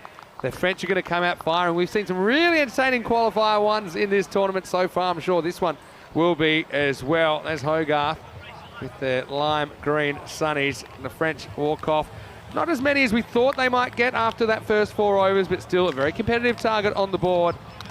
It's 111 for 5 Drew, 112 to win for Forfarshire to decide which team goes straight through to the final and which team will have to go the hard way through. Vienna CC, the Austrians, as we roll up the stairs, gives us a chance to roll into the highlights, and it was Forfarshire that inserted Drew.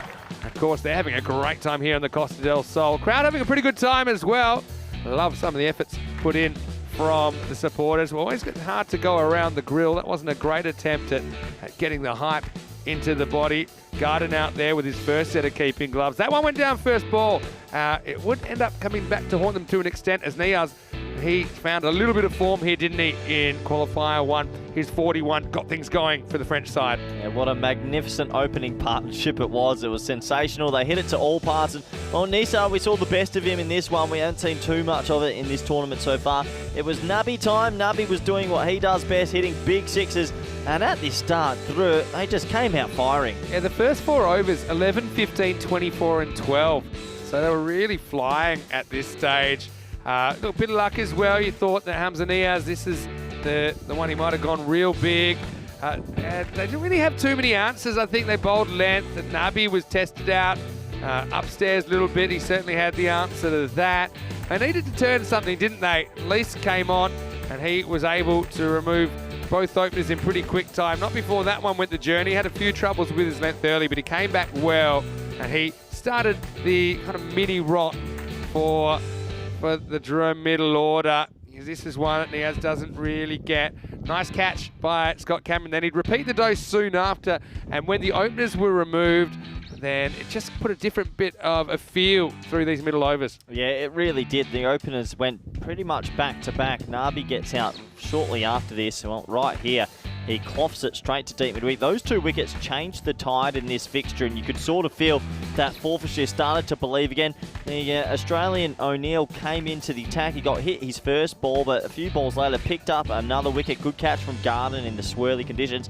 And once the first 3 went down, it went into this weird little holding period. Yeah, it was. It was a holding pattern, really. The crowd liked that one as the Force fought their way back into the game. But yeah, it's an interesting one. They weren't proactive, I suppose, with Barty struggling to get going while he was at the crease. He ended up chewing up 12 balls. Abdurrahman Ahmedzai at 4 and Barty at 5. Between them, they score 14 off 17. So it's just things dawdling a bit isn't something you associate with Drew too much. But late in the piece, you see the ball skied, nicely taken by Lewis James. Leescat another one. He's wagging his finger and punching the air. We haven't seen the last of him, I think, in this game. That was one that he could have taken but didn't. Rafa survived. There was the old 720 from Callum Garden. Good effort by the fielder Alchin, but one went across the rope for 4. Late wicket of Barty allowed Cameron Ahmedzai. Side of what might have been, because Ahmedzai came out, he only faced 2 balls, one of them left the building. But all things said and done, I think if France want to challenge, then these are the kind of games they have to be able to win. I think it's an average score on the board, maybe a few more than average, but they're going to have to deal with an above-average batting lineup as well. You have to have the bowlers win your games as well. It can't always be the dangerousness of Drew. It has to be the bowling team that win them a game, and we're going to get to see that test shortly. So at the end of the first innings, it took us to 1-1-1 for 5. The old Nelsons. We take a quick look at the scorecards. We will, and the top 3 doing the damage, really. You look at 80 runs in the top 3. They also faced a fair few balls, to be fair. They faced 38 in total. Niaz with 41, the top scorer. 20 for Nabi, but only faced 7 balls. 19 for Mohamed Nisa. Just the middle order, not really going at the acceptable pace. Least 2 for 18, got the figures. I think that Alchin was pretty good in his 2 overs as well, 1 for 19. Jack O'Neill just 1 over for 7. And Scott Cameron was a bit expensive. And up front, we saw a decent spell from Biowile. Took 1 for 21 off his 2. We'll take a break. We'll be back in just a few minutes. And when we do, we'll have the chase and Force of Scotland. They'll need 112 to progress straight to the final. If they can defend 111, they will get that honour. The loser, of course, has to face Vienna CC. Mr. Maximo here, Vinny Sandu, along with Corey Ruckers. Hope you're enjoying finals day so far. We'll see you just after the break for more ECN action. You're watching the European Cricket League.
The European Cricket League is brought to you by HCL Software, Dream 11, and Andalusia European Region for Sport.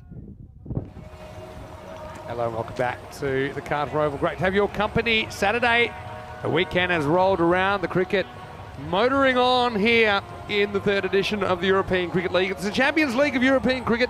31 clubs vying for the title. 30 domestic champions and the reigning European champions, Pacarquer Badalona of Spain, that won ECL 22 a year ago.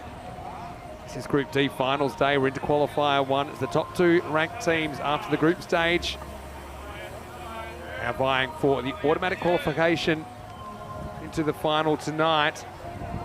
Forfarshire, the Scottish champs, coming out. They're chasing 112 for victory. There's Craig Wallace, very decorated player in Scotland. Out there with Callum Garden, very talented keeper bat. France, though, in a sense, they blew a good start. They were 62 off 4 overs. Ultimately, they would only score 49 off the last 6. So it went from 15 and a half and over to around about 8 and over. You just look at those phases of play. Here's a guy who had a really good day yesterday, Afridi Yassine. Having said that, did struggle a bit against the Scots. These two played under lights last night in match 10. It was the French that got the points on that occasion. Right now, we might have a wicket first up. It's popped up in the air and it's gone. Wallace goes first ball. Yassine just falls in for pace. Wallace feeling for the ball. It's a fairly tame pop-up from the experienced opener. A wicket falls off the opening delivery. Corey Ruckers joins me in the commentary box. What a start for the French. Wow, wherever you are, buckle in because we've got a red-hot game on our hands. The Dreux side, they believe, and well, Forfarshire probably with their correct batting order this morning compared to last night. This is still going to test them. Yeah, where did it go wrong? He kind of went through with it. Knew straight away he was going to be gone. He didn't really, I don't know, it's a bit of a no-man shot and it cost him his wicket. It's a big moment in this one. Well, this is going to be good, Vinny. Disappointment for Wallace. He could change a game, but it won't be this one. None for one. Afridi Yassine almost hit him with a lack of pace. I feel like Wallace was kind of feeling for it. Wasn't quite there, went through with the shot anyway. Pretty nicely taken as well. This is the partnership, isn't it? Probably the two more experienced players in the lineup, Garden and Lease. They can be so destructive against Yassine. Tavish Barty took the catch. Yeah, Lease didn't play last night. Here he is. He just plays it off the pads. He's running away. They might get 2 here if they're quick. Old traditional 2, don't often see that. You don't often see that. But yeah, I agree with you. You're going to make a duck, make it a golden. Leave plenty of balls for the other batters. And they'd still back themselves to chase this down. Callum Garden, big wicket as well, isn't he? He batted, I think, 8 last night. So yeah, it was a bit funky last night. This is best attack versus best attack here in this one. Yeah, that's what we want to see. Pretty stiff breeze behind the bowler, Afridi Yassine. A 4 for yesterday. Pretty good effort in a T10 match. Shot. And doesn't beat the fielder. A long dot. Well, it's very good because they just moved Ahmedzai there for Bhatti. They actually swapped the mid-on fielder for the cover fielder, and that's why. Whereas he's a bit quicker, he's a bit more agile, and he saves a few runs. Yeah, he got the jump on that ball, didn't he? Yeah, he's got to cover a lot more ground than the fielder at cover. It's in kind of a 4-man infield wall on the offside. Pitched up and driven, but just for 1. Yeah, so dodging a big power play is crucial for the French. I think the Scots won't be afraid to attack and go over the top. Also, we might see a bit of funky business from them with this breeze pretty strong behind the bowler. If they get something they can ramp, I think they'll be more confident than most taking those kind of shots on. Here's our first look at Garden facing up. This is this one from Afridi Yassine.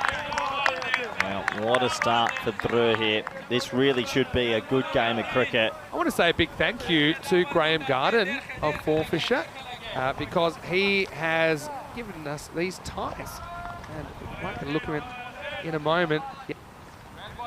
And so, well, I'll show them to you in a minute.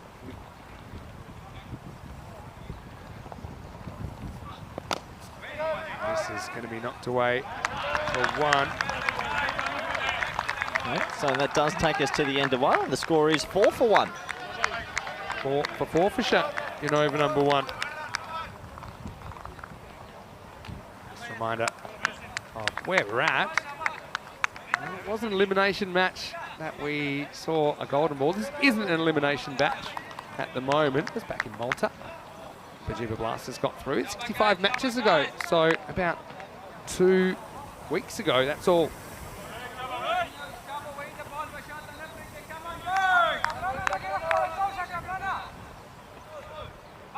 Here's the headband warrior, Wahid Abdul, who is going to come on now. He's a big influence. Looks like he's got his face patched up as well. I'm excited. It's called a wide. Well, there was definitely a little bit of a noise there. It's been signalled wide. Interesting. Maybe it was off the leg, but I think it flicked the leg. That was my initial instinct. Gets pretty windy. I don't think it was. I think it was just a noise of something else. I think it's a good call. I'll take the wide then. Not that far away from the leg stump either. So yeah, Graham, big thank you to you for our Forfarshire Cricket Club ties. So look at these. We're looking pretty cool here. I feel like a tie in a while. Mine's bigger than yours, Vinny. Well, you haven't seen all of it yet. There you go. Thank you, big thank you to Graham for that gift. That's lovely. I cherish that. Of course, I've got some Scottish heritage. Do you have any Scottish heritage, Corey? No, I have been to Scotland. I've been to Perth in Scotland. Yeah, of course, we come from Perth in Australia. There's a Perth in Scotland. I think they named Perth in West Australia after that town.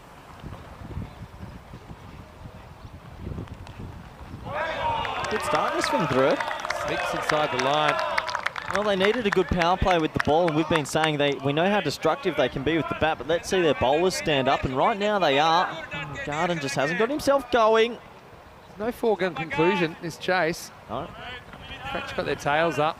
Hunting is a pack right now. Garden, uncharacteristically slow start from the opener. Now goes after it. Does he have enough? No, he doesn't. He's gone. A fantastic catch running back by Usman Khan. So Garden goes for just a single. And Forth lose their other opener. Early trouble for them. It's 5 for 2 in the second. Well, what do we have on our hands here? Forfarshire are going full tilt with their lineup. There isn't any heebie-jeebies compared to last night. This is their best 11, their best batting order, and right now they're behind the 8 ball, 5 for 2. Kind of goes both ways, you know, the cloak and dagger stuff, because Leask also hasn't faced these bowlers. He didn't play last night. Usman Khan backing back, did really well. That was hit into the wind, so it was always holding up for the mid-off, gave him plenty of time to get back. Taking a chance is super important. 2 very good players opening the batting. Wallace only makes 0. Garden only makes 1. And Forfarshire halfway through the second over, 5 for 2. This game on a tenner hook at the moment.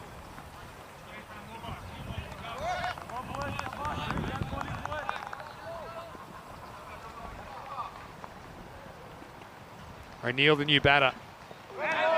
Swings and misses at first one. Abdul bowling with a bit of fire. He really is, isn't he? I mean, besides the wide, he's been the bat a few times this over as well. And oh, what a game. I don't think many people saw this coming. A bit on it from Abdul.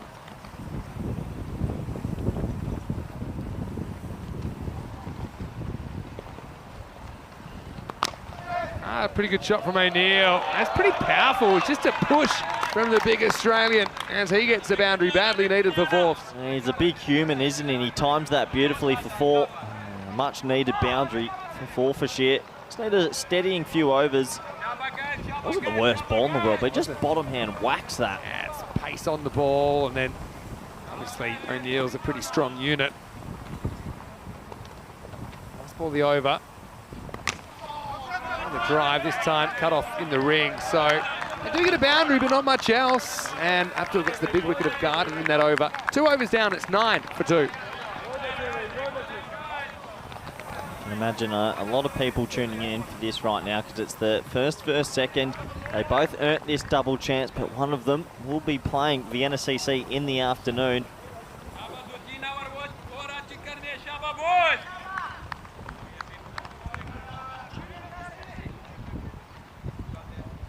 Over. about to begin. And it's going to be Abdurrahman Ahmadzai to bowl at left armour.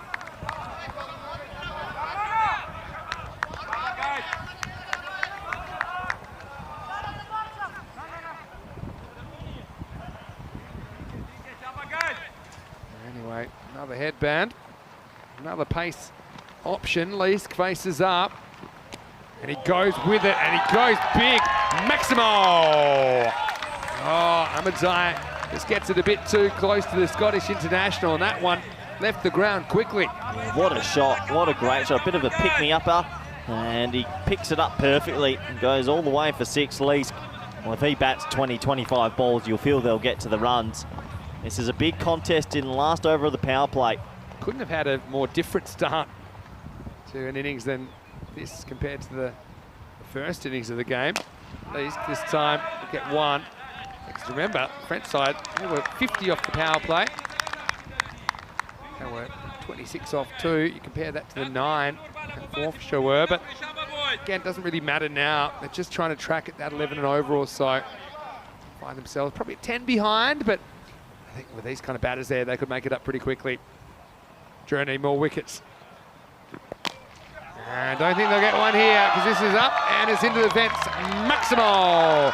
O'Neill, again, little pick-up shot. I think with this breeze, it's a lot easier to go sideways than backwards, and that's what the number 4 does there. Get 6 for his team. Yeah, those 2 6s will just steady Forfarshire a little bit if there was some nerves in the dugout.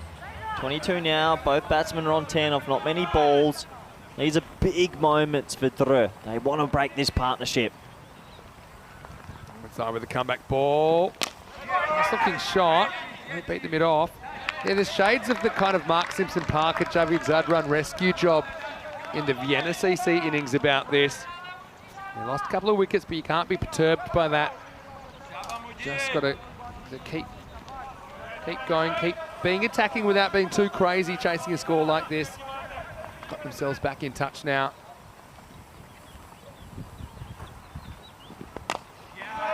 Is up, can't elevate, he'll get a single. Yeah, it's going to be interesting in those middle overs, maybe how Butty, the left arm spinner, bowls, and maybe the 4th and 5th choice bowlers for Dreux. They're still in this game. These 2 are definitely looking threatening. Nice ball, the power play coming up from Abdurrahman.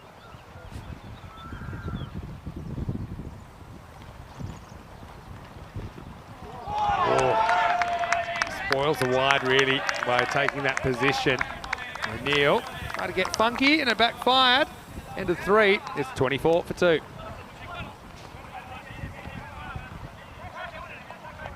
Yeah, having a look at the power plays. 15-24. There's some acceleration for Force as well in that 3rd, but less than half the amount of runs that Dreux were at this stage. But you could see how Force came back into the game once the openers fell. They were able to put the strangle on through those middle overs. Looks like Afridi Yassin's going to bowl the first outside the power play and finish his spell, which I don't mind as well. They want to keep the ascendancy. They don't want to go to their maybe 4th and 5th bowlers just yet. Leask on 11 off 6, O'Neill off 11 off 6. This game feels like it's 50-50 right now. As you've seen, driven powerfully. Oh, fielder. Oh, he's going to go for 4. He lost his footing and he still had to try and recover. Usman Khan. That one pretty much just blasted through him. He put his body on the line, but unfortunate set of circumstances. Can't happen against teams like this. You need to be on it all the time, and it's a fumble. It should have been 1. Yeah. Big error. I suppose what that doesn't show is he actually lost his footing first step when he went to step towards the ball. Anyway, the next one is not going to be fieldable. In fact, almost takes out the DJ. Maximo! 6 more. Leeds goes 4 and 6. That misfield proving even more costly. Yeah, absolutely. The misfield really hurts because then the next ball gets clattered. That's an amazing stroke. The DJ almost copped it in the forehead. Yeah, hey, Mr. DJ. Put the record down. You're going to get a ball in your head. Another full toss and another Maximo. 6 more. Least 27 off 9, the difference maker. Yeah, a big difference maker, it must be said. This over now going all Forfarshire's way. The crowd had been a little bit quiet so far. It's really woken them up. And Leask, the Scottish international, big pedigree behind himself, is coming to the party.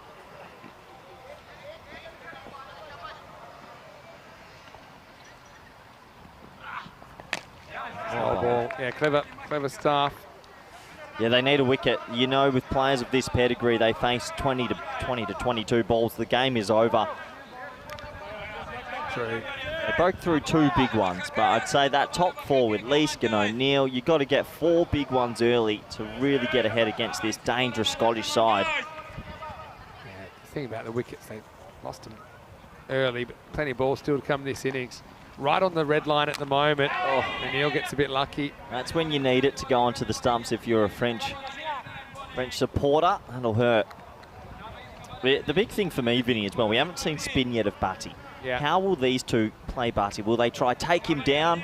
That's going to be the contest. He'll probably bowl the next. Situational. You can kind of play it on its merits at the moment. Just need that 1 boundary and over or so to keep it the pace. 2 boundaries every 3 overs. Towards it, punches it too long on for 1. It takes us to the end of 4. Yassine spell costs 23. Does get 1 wicket though. And the score is 43 for 2 off 4. Yeah, and just looking at the corner of my eye, it does look like they're going to go to left arm off spinner Batty. I think this, for me, could potentially determine the match. His 12 deliveries. If they play him well, it seems like they've got the pace under control. But for Dhruv, if their main spinner can have a good spell here, maybe pick up 1 or 2 in those 12 deliveries, it's game back on. Yeah, you called it. I think these 2 overs have been super important. Massive, Vinny. You don't want to be playing 3 games back to back to back. It's not easy. Yeah, you do get the 1 hour break, normally a bit longer than 1 hour, but still, just playing 3 games in a day, it's not something you do during the week.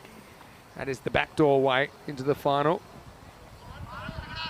Here is Batty and over number 5.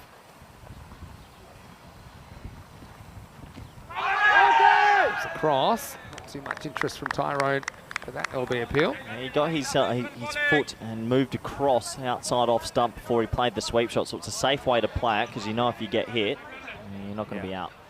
Here we go. This is interesting. And they're bringing cover up. So now 4 men deep on the leg side. Will he open up and just go through cover? Yeah, I'd be considering it. The wind's kind of all over the place. Can't really tell which way it's going, but that's where the gap is in the outfield. No, he wants to get funky. Cracks the keeper. Numbers are here on the pads. This will be a bye, I think. Good start from Batty. Really good start from Batty. He's actually bowled 2 dot balls himself. That's going to give him some confidence. What's that? That is gin and tonic, I think. Or it might be a beer. I think let's that's get the that beer. from the front. The lady beer. Oh, good batting. He gets funky. They don't have anyone at 45, so he'll get 4. Yeah, good batting. Really good batting. Identifying the gap in the field. And yeah. Just simple. Yeah, it made it look easy. I know you like talking about the breeze, but irrespective of breeze, it's just been nice to see scoops and ramps this group. A lot more teams, a lot more players are doing it. Yeah, for sure. Got to have more tools in your toolbox in this form of the game. Now they do put the fine leg in also.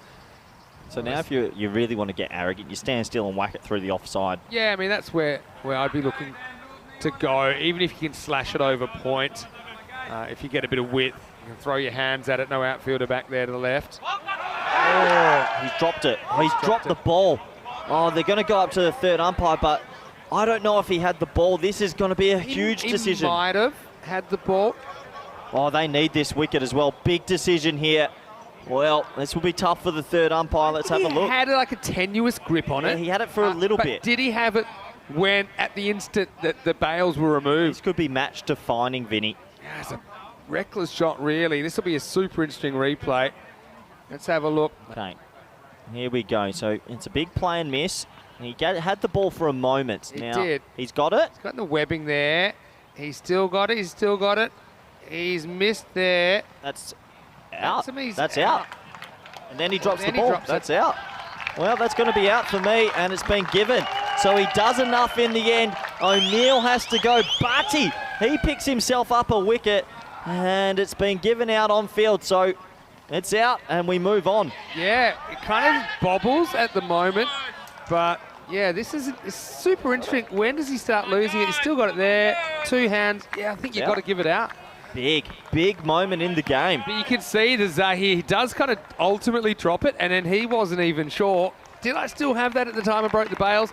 I think the evidence there would suggest he still had the leather around it. So O'Neill goes uber aggressive. He gets stumped for 16 as he departs. It's 48 for 3. Wow, really good from the spinner. Really good from the spinner. Gave that one a little bit more air, enticed him out the crease, and he picks up a wicket. Wow, game back on for me. Barty, we said he has to have a good spell. He started well. Put me through the shot from O'Neill. Necessary? I don't mind it, because he tried to come down and get it to on the full to drive it through the covers, and he just didn't get to it. Yeah, fair enough. It's good bowling. Here's the captain, Scott Cameron. Pretty young to be a captain, but I think it's a vote of confidence in him that he is captain of the Forfs. He's 25. A bit of silver locks on a 25-year-old. Yeah. Some people like that look. What a game. It is a good game, actually. Leask's still there, though. Oh, that's close. Oh, is that bat? Oh, if that's bat. It's called run. Oh, I tell you, this I thought he got outside the line. Yeah, his foot was outside the line, but look where it hits him. Oh, I tell you what, if it's not bat. For me, even if there was no bat, I'm not positive it hits him in line. Oh. It's outside, but yeah. Cameron's off the mark. Well, at least has the pressure ramp up on him now. And he beats the bat. What a sensational over from Buddy. It takes us to the end of the 5th. Game back on, 49 for 3. All right, talk me through the teams qualified so far, Corey. Who do you like to take out the trophy? Anyone could win this. Hornchurch were good, Farmers were good, Beverin were good, Packnike were good. They haven't played much, so will that cost them? Anyone could win it. Yeah, you know Beverin pretty well from your time as national team coach in Belgium. They didn't quite play to their potential. They did get through though. Yeah. What can they do to if they get their batting boots, if they get their batting boots going, then they're a contender. Farmers spinners were super good. Hornchurch have Malik and Hankins. Packnike have Cami and Isan. Yeah. Look, it's going to be good. Mohamed Isan in good form at the moment. Oh, unbelievable. Anyway, here's Wahid Abdul, the headband warrior, in over 6. Hit straight to the fielder. They have a pop at it. Oh, I think this would have been out, you know. Wow, these are the small moments that you need to go your way. I reckon you're right, Vinny. That would have been out. Let's have a look at it on the replay. Thanks to Spring Productions. Yep, there's the ball. Oh, ooh. I still think it's probably out. Well, here's the contest right now. Least, if they get least, they'll feel like they're well ahead. It's showstopper to showstopper here in the 6th over. 50's up as well for Forfs. Rate's crept up a bit now, almost 13 over required. Big wild swing. This wind's just got a bit crazy then. It has. The wind's picking up. Yeah. Tornado alert. And it's right at the back of Wahid Abdul. What a game. What a game. Drew really taking it up to the Scottish champs. Their 3rd ECL, one of only 3 teams to have played in each edition of the Champions League of European cricket. Tell you what, if he hits a high ball here, good luck catching it. Yeah, it's crazy. Big gusts at the moment. Drags this from outside off, just one. That's a good result at the moment for Drew. The one thing is, look, Leask is there, and that'll make them feel comfortable, but someone else is going to have to go with him. Someone else is going to have to play a decent little innings here. What a game. A lot of good feeling out there for Drew at the moment, backing each other up. They're a plucky team. I mean, we don't have too many languages in common, so I often don't know what they're saying, but I like the energy. Big slash from Cameron, can't make contact. Oh, bowl. What a sensational little comeback this is from Drew in the last 1.4 overs. Abdul just sneaking this inside the tram line, well bowled. Left foot opening up, probably opening up too far. Couldn't access that ball outside the off stump. Remember Carlton, the Scottish champions last year, they went undefeated, then lost the final. The Forfs aren't undefeated. They did go down to Drew last night. Right now, the challenge has been thrown down. Well, 3rd man's been put back and mid-off, brought up. Ballsy. Into that slashing shot. That's where they think it might end up. What an over. Got ball. What an over. And they've been able to keep Leask most of it at the non-strike zone. 14.6. Then, wow. You have to do something dramatic. Yep. Like I said, Golden ball. there's more or less safer shots driving straight down the ground. Kind of being taken away by this wind. You'd have to absolutely nail it at the moment to go over Wahid Abdul's head. He's got 1 for 7. His last ball of his over. In the air, and that's going to be 4. Well, they do relieve the tension in the end. Cameron throws his hands at that and gets a boundary. Cuatro carreras takes us to the end of 6 overs at 55 for 3. And there's the fans waking up a little bit out there in the zone. It's a nice shot. Back to the spin. We look here, the worm, it's thereabouts, but it hasn't fully got there. It touched the worm almost. It touched the worm and then the spinner came on. Yeah. Result in a wicket, even with that boundary. Wasn't quite the required rate off that over. Here we go. This is a big contest, a really big contest. Left arm off spin versus Leask. Only 4 men on the offside.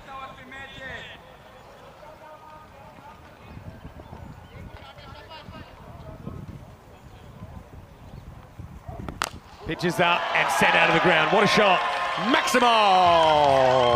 Michael Leask goes large. He is on strike now, has to make the most of it.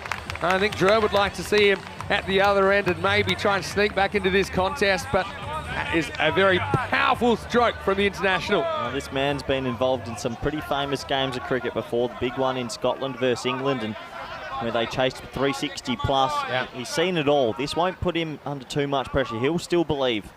Barty, love to get a spinner out.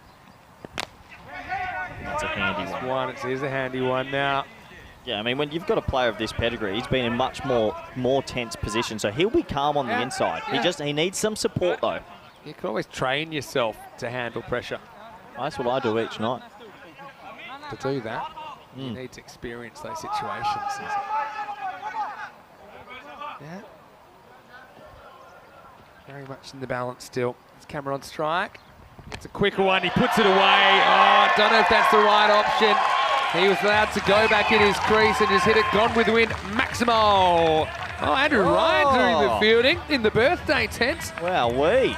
As Cameron doubles his score in one foul swoop. Yeah, it's his worst ball so far. He drags it down, Barty, and that hurts. He's got to get out of this over. Ken Weston with the palm off to Andrew Ryan. Good teamwork. I like it. I think I'd be wanting to take the pace off and challenge him to take me downtown. I think I'm going Yorkers. Oh, yeah? Yeah, firing it in now. Deep fine leg back, kind of protecting against that shot. It's a little bit off it. Oh! I mean, the best catch in history. Oh, Lisa, I think, gets a finger under it, can't hold on. That's a big moment. He shells it in the end. Yes, I know it's tough, but he did get there. Oh, what a game. Even quarter chance, I think, is embellishing a little bit. He does pretty well to stop it. All right, here's the rematch. Leask against Barty.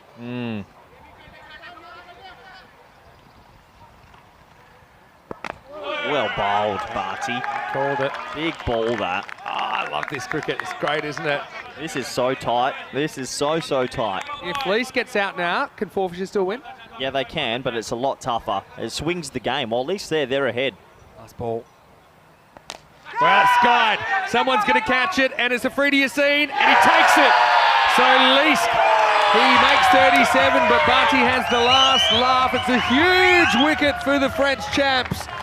As it is 69 for 4. Well, we called it. Can they still win without Leask at the crease? We're about to find out, Corey. Well, I felt with Leask there, it was still 60% Forfarshire, 40% Drew. But with Leask gone, now I feel it's like a 60% Drew, a 40% Forfarshire. It's a 20% swing for me. It's a big wicket. Hey, I said, Barty, if he takes 2 wickets, what'd he do? He got the 2 big ones. Yeah, big fish gone. Hung up in the air. I'd love to be... That's a catch. Not to be in Afridi Yassine's head when that ball goes up in the air. French fans love it. Yep. And boys from Paddy, what a game we got in our hand. Leask goes 37 or 24, big sixes, 1-4, striking at 185. Important innings. He has over half their runs at the moment. Give me a hype, Vinny. Give me a hype for these last few overs. Already had 7. Both teams pretty hyped up. Let's have a look at where we're at. I'll tell you what, Vienna CC will be sitting there, and I can tell you who they'd rather play. Yeah, having said that, you've got to play both to qualify. So Vienna CC, you'll have to beat one then the other. The order probably doesn't matter that much to them. Obviously, they'd like to make the final. But that is Qualifier 2 coming in around about an hour and 35 minutes right here on the European Cricket Network. There will be an hour break after this game. What do we got here, Vin? What's the permutation? What do they need? They need 43 off 18. So they need basically 14 and over. Comes the fifth bowler. They've held back Ahmedzai, okay? Ahmedzai's a good player. They still haven't bowled Rafa. I think Rafa's an awesome bowler. I think he's got an injury. I think they held him back. I think he's got a niggle. Ahmedzai came on yesterday when Wahid Abdul got one in the face, and he bowled a really good 1.5 overs. He's a kind of slingy customer. I think he'll enjoy having the wind at his back as well. Tell you what, this has got a bit of a golden ball feel for me as well. Yeah, it does, doesn't it? Here we go with over number 8. They're all big from here. Cameron on strike. Gets a half volley and he carves it away for 6. What a shot. Maximo! Just missed the Yorker. Well, crowd, they're loving it too. Well, if you bowl a half volley, it doesn't matter. It's still got to go, and that's exactly what he does. Nice shot. He gets the elevation he wants as well. Game's 50-50. Wow. Just missed the Yorker by half a metre. The German fans here as well. It's his natural hair. This time tries him out with a length, hanging in the air, falls safely. They think it too, but it's not quite there. Ahmedzai quick to jump on it. See much of Balwell with the bat? They consider him a decent bat. He's coming in at 6. I think that maybe he could bat higher, but doesn't in this strong batting lineup. But right now, finds himself in the hot seat. He has to face the ball. It's a long way across, but he'll get a wide for missing the leg stump. Wow, what a game of cricket. What a game of cricket. He's thinking, get across. If I can get any bat on that, it's going to test the... Yeah, it's going to fly. There's a fine leg in the circle. I haven't been convinced with Ahmedzai's first 3 deliveries here. Looks like he sprays it a bit to me, Vinny. Wind? Yeah, well, I suppose so. Wind's probably throwing him a little bit as well. Look at the flags in the background. That's a dot ball. Yeah, I think so. I think sneaks across a little bit, so probably over the line. It's a fair delivery. Yeah, well bowled. Gets away with it. Maybe not, actually. It's a tight one. Yeah, it's a tight one. I thought he went early, but kind of didn't go until the ball was bowled. But wow, 50-50 call. So he wants more. So he's bringing mid off up, and now they're putting things. I like this. I can see balls flying with the wind, so I'd have the fine leg. Everyone's up on the offside besides third man. Just stay still, back your ability. Oh, it's got to establish he can do that. Backs away and does go over the offside. Does he get it far enough? Just. Nabi jumps on it, keeps it to 1. Wow. Good game. It is a corker. It's a corker of a qualifying final. Yeah, I think, especially with a new bat there, you force him to drive into the wind. Don't give him... I agree with mid-off always being up. I really do. Just don't give him a cheap one that he can just deflect away. Well, Cameron's actually 20 off 9. He's looking the goods. Can he keep going, the skipper? I missed it a few in those 9, though. Run rate required hasn't really moved this over. Shot. He's going to get it away from the fielder. He's going to get 4. That's really good batting. Again, just clears the front leg, throws the hands, gets it to the left of the fielder. Now, all kinds of characters in the fan zone today. They're liking that shot from the skipper. Well, I don't want to see about 40 crying mascots if they don't get there. This game is right on. Well, they'd had a bit of a weird field there, actually. They had a deep cover. It should be at cover point. Maybe it cost them some extra runs. 30 off 13, 24 off 10 for Cameron. Skipper stepping up. This game remains in the balance. Is this wrong? I'm not convinced on Ahmedzai can bowl the last over. I might be trying to ask Rafa to bowl the last if they don't go to him, or Rafa bowls this one, and who's got one more still? Yeah, go to the figures. You've still got one from the left arm. So I'd go the left armer Ahmedzai next and try to stay ahead. You got options then. Last ball, the over. He goes with it and gets it out of the ground. Maximo gives them the length, and so Forfarshire's the over they needed. It goes magical in the end. 20 come off it. It's 89 for 4 after 8. Yeah, it's a pretty poor over, I have to say. He didn't have control of where he was landing it, and that's an easy shot for 6. So Forfarshire take control again. You've got to go to the left arm, Ahmedzai now. As you can see, they are right on where they need to be with the worm. Yeah, spot on the worm, right. That's a good-looking graph. You can see the different paths that these two teams took to get there, though. We know that the French innings started strongly, kind of fell back a little bit. Yeah, so it will be the left arm at Ahmedzai, and I do agree with that. I think that's the right decision. 23 of 12, 6 wickets. I think that over at 20's given Forfarshire their noses ahead in this one again. All right, biggest over of the game so far, predictably. It's going to be Abdurrahman Ahmedzai to bowl it. Yeah, good option. Didn't have the best first over, but he's a very tidy bowler. Through to the final at stake.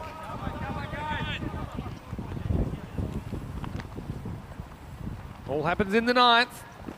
Oh, this is a slower ball. Oh, this one gets... Oh, this is crazy, this one. It gets caught up in his pad. Eventually it pops out, and they get what I think is... I don't know if it's a leg by in the end, because to get some of the bat at some point. They gave it leg by, but I wonder if that would have been out if he hit. That would have been a huge run out. He gets stuck in the pad. He starts running. It's pretty weird. But would that have been out? I think it would have been out. It's crazy. Anyway, this is the big moment now. You've got the red-hot Cameron in form. Yeah. This is the contest. He's going to go hard here. He's going to be looking to boundaries. I think this is the battle that decides the game. Could be. Cameron can boss it here in the 9th. Here's Ahmedzai. Oh, and it gets away from the keeper. They'll get it by. Whoa, that was so close to the stumps. Here's my question. Is that like a walk in baseball? If you're Cameron, are you taking that run? Yeah, of course. He's still, Yeah. of course. I'm just asking. You're still taking every run at the moment. I feel like it's... You don't want to, because if he gets out the next ball, you can't leave 22 of 9. Yeah. You've got to take every run at the moment. So it gets the main man out the way for now. Barwell, again, hasn't... He's going off cutter again, I think. Yeah, I would make him make the pace. Does. He's on, actually. Got to get in there. I think you're 2, but it's not there. This is good bowling. He's just pegged it back these first 3 balls. They haven't been able to collect him. Cameron's back on strike. Finney, what a fight. I know you love your left armers as well, don't you? They're so talented. Left arm in it. Meanwhile, again, I wonder about the fitness of Rafa. We haven't seen him with the ball just yet. They're going to want at least 1 boundary this over. Yeah, I don't know who's going to bowl the last. Huge question marks on that. His ball's massive at the moment. Skipper on strike, Cameron. Oh, French cuts one. He's going to go long for 4? chase. That's 4. Wow. Well, there's the luck factor. Could have gone absolutely anywhere. It was pretty well located from Ahmedzai. But again, the wind getting behind that raced away. The chase was in vain. Forfarshire creeping closer. That is so close to the stumps, it's remarkable. That is such hard luck for Through and some good luck for Forfarshire. It's a game of inches, Vin. They bring him a bit finer. You can't do anything about that. That's just pure bad luck. 16 off 8. Cameron's there. That boundary makes me think Forfarshire is back in control. I think if you can dodge a boundary in these 2 balls, it's a 50-50 contest. Again, we don't know who's going to bowl the last. Cameron riding his luck. 2 to come in the 9th. It's a slow bouncer, picks out that fielder. Very, very well bowled. I tell you what, to come up with the slower bouncer when someone's charging, you've got to be talented. Poor. One to come then. Barwell's got a free swing at this. Yeah, exactly. Clear the front leg and hit it to the... Do you take a single this ball or not? Maybe not this one. I don't. I think who's on strike last is pretty important. What a game. What a game. Yes, I think Barwell. Will he get funky? Probably not, because the fine legs back are pretty fine. Steps across. They're going the 1. They will take the 1. Cameron wants to come back. He's no way! Sure he is. That might be one of the greatest run-outs. He's bowled it from the ground. No way. If this is out, that is a fantastic run-out. Wow. You know what he was trying there? Cameron was trying to get back, even if he sacrifices Barwell, but he gets turned around. Did you see the throw? He bowled it from the ground. If this is out, 10 out of 10 from Ahmedzai. Well, they've gone upstairs. This is a huge moment in not only this game, but in this group. On this finals day, I just don't think Cameron's made it. They're getting the replay already. It'll be a pretty interesting one when we see decision. it. This bit of fielding is unbelievable. Yeah, you're right. He kind of slings it from the ground, bowling style. And, well, here we go. Well, let's have a look at this one again. We'll have to wind it back a little bit. And it comes in. I think it's just gone. Am I right? Am I wrong? He is gone. He's gone. What a piece of fielding. I can't believe it. It was crazy work. And so Cameron's gone by about probably 5 centimetres tops. That's one of the best bits of fielding I've ever seen. So, well, Forfarshire lose their skipper. I think what he was thinking there is look. Yeah, no, I get the thinking. The thinking's okay, but the fielding, it's just the fielding. What a great replay that is as well for Swing Productions to show he's just out. So Cameron gets his team fairly close, but he's going to have to go. It'll be 1 and run out of that last ball of the over. Score is 98 for 5. Yeah, so that run out might sway this game to through now. It's going back and forth, back and forth. We get to the final over. It does look like Rafa's going to bowl, so we were surprised not to see him. We think he might have a niggle. Probably if I was, it was up to me. Watch this, Vinny. Yeah. He bowls the ball, he runs all the way there. That is remarkable. That might be one of the best run-outs we've seen. Crazy stuff, and they like the reaction. Here we go. Last ball, 14 to win. Last over. Make that 13 to win. So, yeah, if I'd had my way, if I was in charge of that, I wouldn't have been running at all, and that wouldn't have happened. So, okay, they get 1 run, but they do lose the skipper. 13 to win, Vinny, 6 balls. Who you feeling? Is it a golden ball? 35 or 14. I think the 2 new batters at the crease. You got Hoagie there. Oh, clunks it. Good stop by Zahir. Either way, it was going to be 1. They persisted with these 2 outfielders pretty fine behind the keeper, just kind of protect against the breeze. It's a very unusual field, I think, for T10, but it's all about the wind. They've got a deep backward square, a deep fine leg, and a pretty fine third man. Mid-off's overrated. Deep mid-off's overrated. I never used a deep mid-off. It's a good field. 12 or 5, 11 for a golden ball. Need 2 boundaries to win. There's 5 balls left.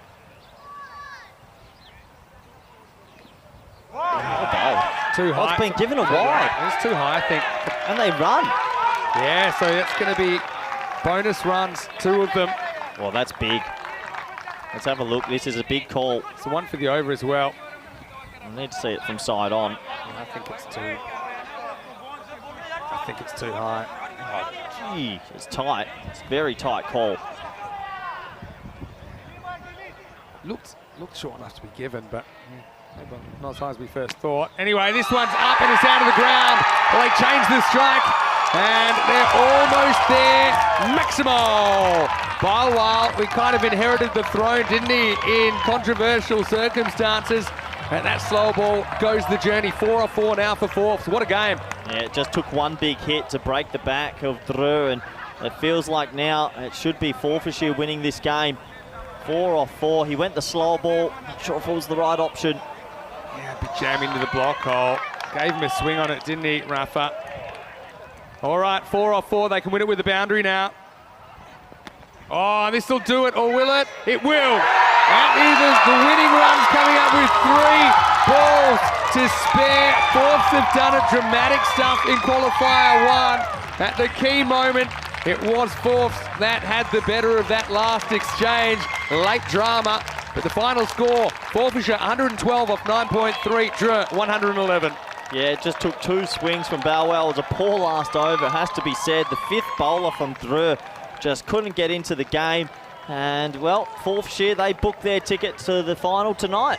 Yeah, you asked, can Bilewal bat? I said, yeah, they fancy him as a bat. And he sure showed something late in the piece. And the late drama with the run out of Cameron, but the Scottish side, they will be straight through to the final. What an effort. Drew, they were pretty exciting to watch, weren't they, as usual?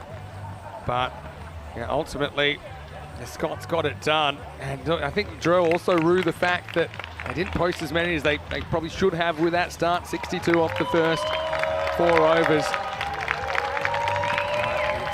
It's going to be the Scottish representative team in the final. We don't know who they'll be playing just yet. very close game. That's two really good contests. If they do play in the final, it'll be the tiebreaker, won't it? It's a game apiece now. It's seen it happen a few times. Least was important, wasn't he? As he got his team so close. It goes to prove it's very difficult to pick a winner still. And it is tight. And well done to the supporters. They're loving it. There's Tracy Garden. It's her birthday today. You can see the supporters. They're loving what they're seeing Costumes, as well. honestly, great costumes. They're a good bunch. Now we can see that Forfarshire, they will be in the final later on today. And the Druitt, they're going to have to take on Vienna CC. That game's coming up in around about an hour and 20 minutes time. The toss is coming shortly. Yeah, but right now, we know one of the two teams that will be in the final. Druitt, pretty tricky game against Vienna CC. They smashed him in the group stage, but Vienna CC didn't bat well at all. So that will decide whether we get a rematch or not. Yeah, good game of cricket. Will Drew be able to pick up their pieces? They'll be disappointed. Vienna CC are waiting for them. Let's have a look at the highlights, and it was Drew at the start who took the first few wickets that made them believe they could get the win here. This was the very first ball, a bit of a nothing shot really, which was easily caught in the swirly breeze by Tabish Bhatti. It was 1 for none off 1, and this got them going, and then Garden went the very next over. So it was all through at this stage, but the man of the hour, Michael Leakey, came out at number 3 and he hit it to all parts. The Scottish international looked good. He was well supported by the Australian overseas player, Jack O'Neill, and these two started to build a pretty strong partnership. And while those two were there, you sort of felt that they might be able to get to the runs quite comfortably. A few little missed fields and a few little errors out there didn't help Drew, and those runs probably hurt them at the back end. Least hit some really big sixes. He's a high player of good pedigree, and the fans were loving it. There's the 101 Dalmatians lady. And it was a good game of cricket, but this partnership was so vital, Vinny. Oh, it really was. Forfs did just enough to keep the target under control and had to play well. And yeah, Bharti's an interesting one, wasn't it? Keeper missed the stumps and then just had the ball in his fingers for long enough when he broke the bails. That was the end of O'Neill. And well, late in the piece, it was Cameron that came to the fore after a slightly slow start. And you can see the supporters, they were loving it. Yeah, Bharti went the journey a couple of times. They had to get rid of Leask, didn't they? Because he was running away with it. It was going to be over in quick time. But then some pretty good work. ECN teamwork from Ken to Rhino, who threw it back in. As this would have been one of the most amazing catches you'll ever see. See the French, they still believe they could do it. This was the moment, wasn't it, where Freddie Yassine took an important one off Bharti. That was the end of the Leask, and that left Cameron, the captain, holding the baby. It was a good catch. You could see the French, they had 1 foot in the door of the final at that stage. But Cameron then broke loose with a couple of really good slashes over the offside. That one went for 6. There was also another one went for 4. I think maybe their field position not quite right. And the wind taking it away from the fielder in this occasion. And then when it came down to it, there was just 14 to go required off the last. They were kind of cruising, and Barwell came to the crease. That was an interesting one. I mean, Cameron may be a bit lucky to survive that. Pretty good over from Abdurrahman Ahmedzai, even though that was an unlucky one for him and it went to the boundary. Then we talked about would they want a single or not. They do take the single. Cameron's trying to get funky, come back for 2. Barwell sends him back. It was a little hurl back to the keeper. Late drama. See, the Drew guys seeing it. Cameron was just out. And then 14 off the last. But yeah, Rafa shows how quickly things can turn around. He was the hero last night, banked 3 sixes back-to-back, Mohamed Rafa. This occasion, just couldn't quite get it right. A few balls were gone with a win. 4 required, and Barwell did the rest. And it looks like they had a bit of breathing space in the end for Fisher, but it was a bit too close for comfort, I think, for the Scots. They'll be buoyed by the fact they know that they can beat Forfarshire. They're going to do it. They're going to have to do it in the final. First, they're going to have to get there. Vienna CC waiting for them in qualifier 2. 37 for Leask, the top scorer, scoring off 20 balls. 35 from Scott Cameron. The captain was really important in the end. Only used 14 balls up, and even that was with a bit of a slow start. Barwell was great towards the end, 14 off 8. And that they win despite losing both openers cheaply. 2 for 19. Bhatti did what he could. I think Wahid Abdul was the best of the bowlers, though. 1 for 11. Really good spell from him. Yassim with a wicket, but a little bit expensive compared to what he would have wanted. Cameron Ahmedzai, that is, didn't quite go to plan. Rafa was brought on to bowl the last over, but could not contain fourths as Drew go down with 3 balls to go in the 10th over. Pretty exciting stuff, and if you like that, well, good news. More cricket on the way. We're only halfway through the action on Group D Finals Day. We'll be back in about an hour and 10 minutes. We'll get to see Drew taking on Vienna CC for the right to meet Forfarshire, the Scots, in the final. Vinny Sandu, Mr. Maximo, Corey Rutgers will be back very shortly. So will Andrew Ryan, and we'll be back after a bit of an extended break here on ECN. You're watching Group D Finals Day, and you're watching the European Cricket League.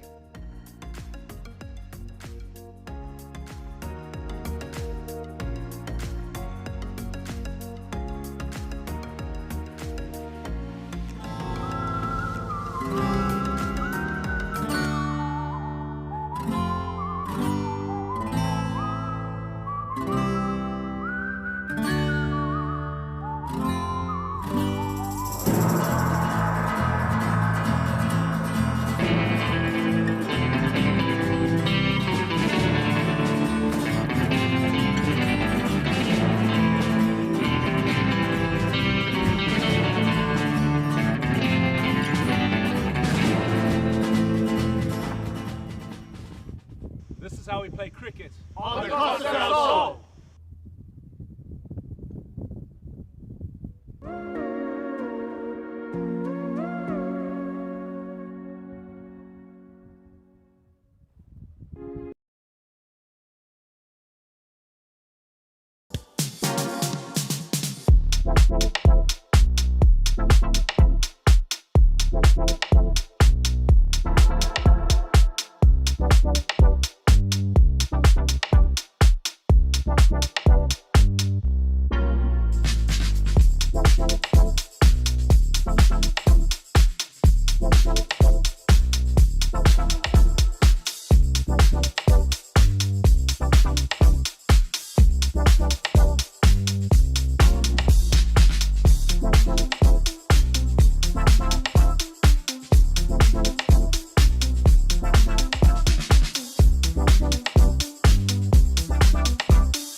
The European Cricket League is brought to you by HCL Software, Dream 11, and Andalusia European Region for Sport. Ven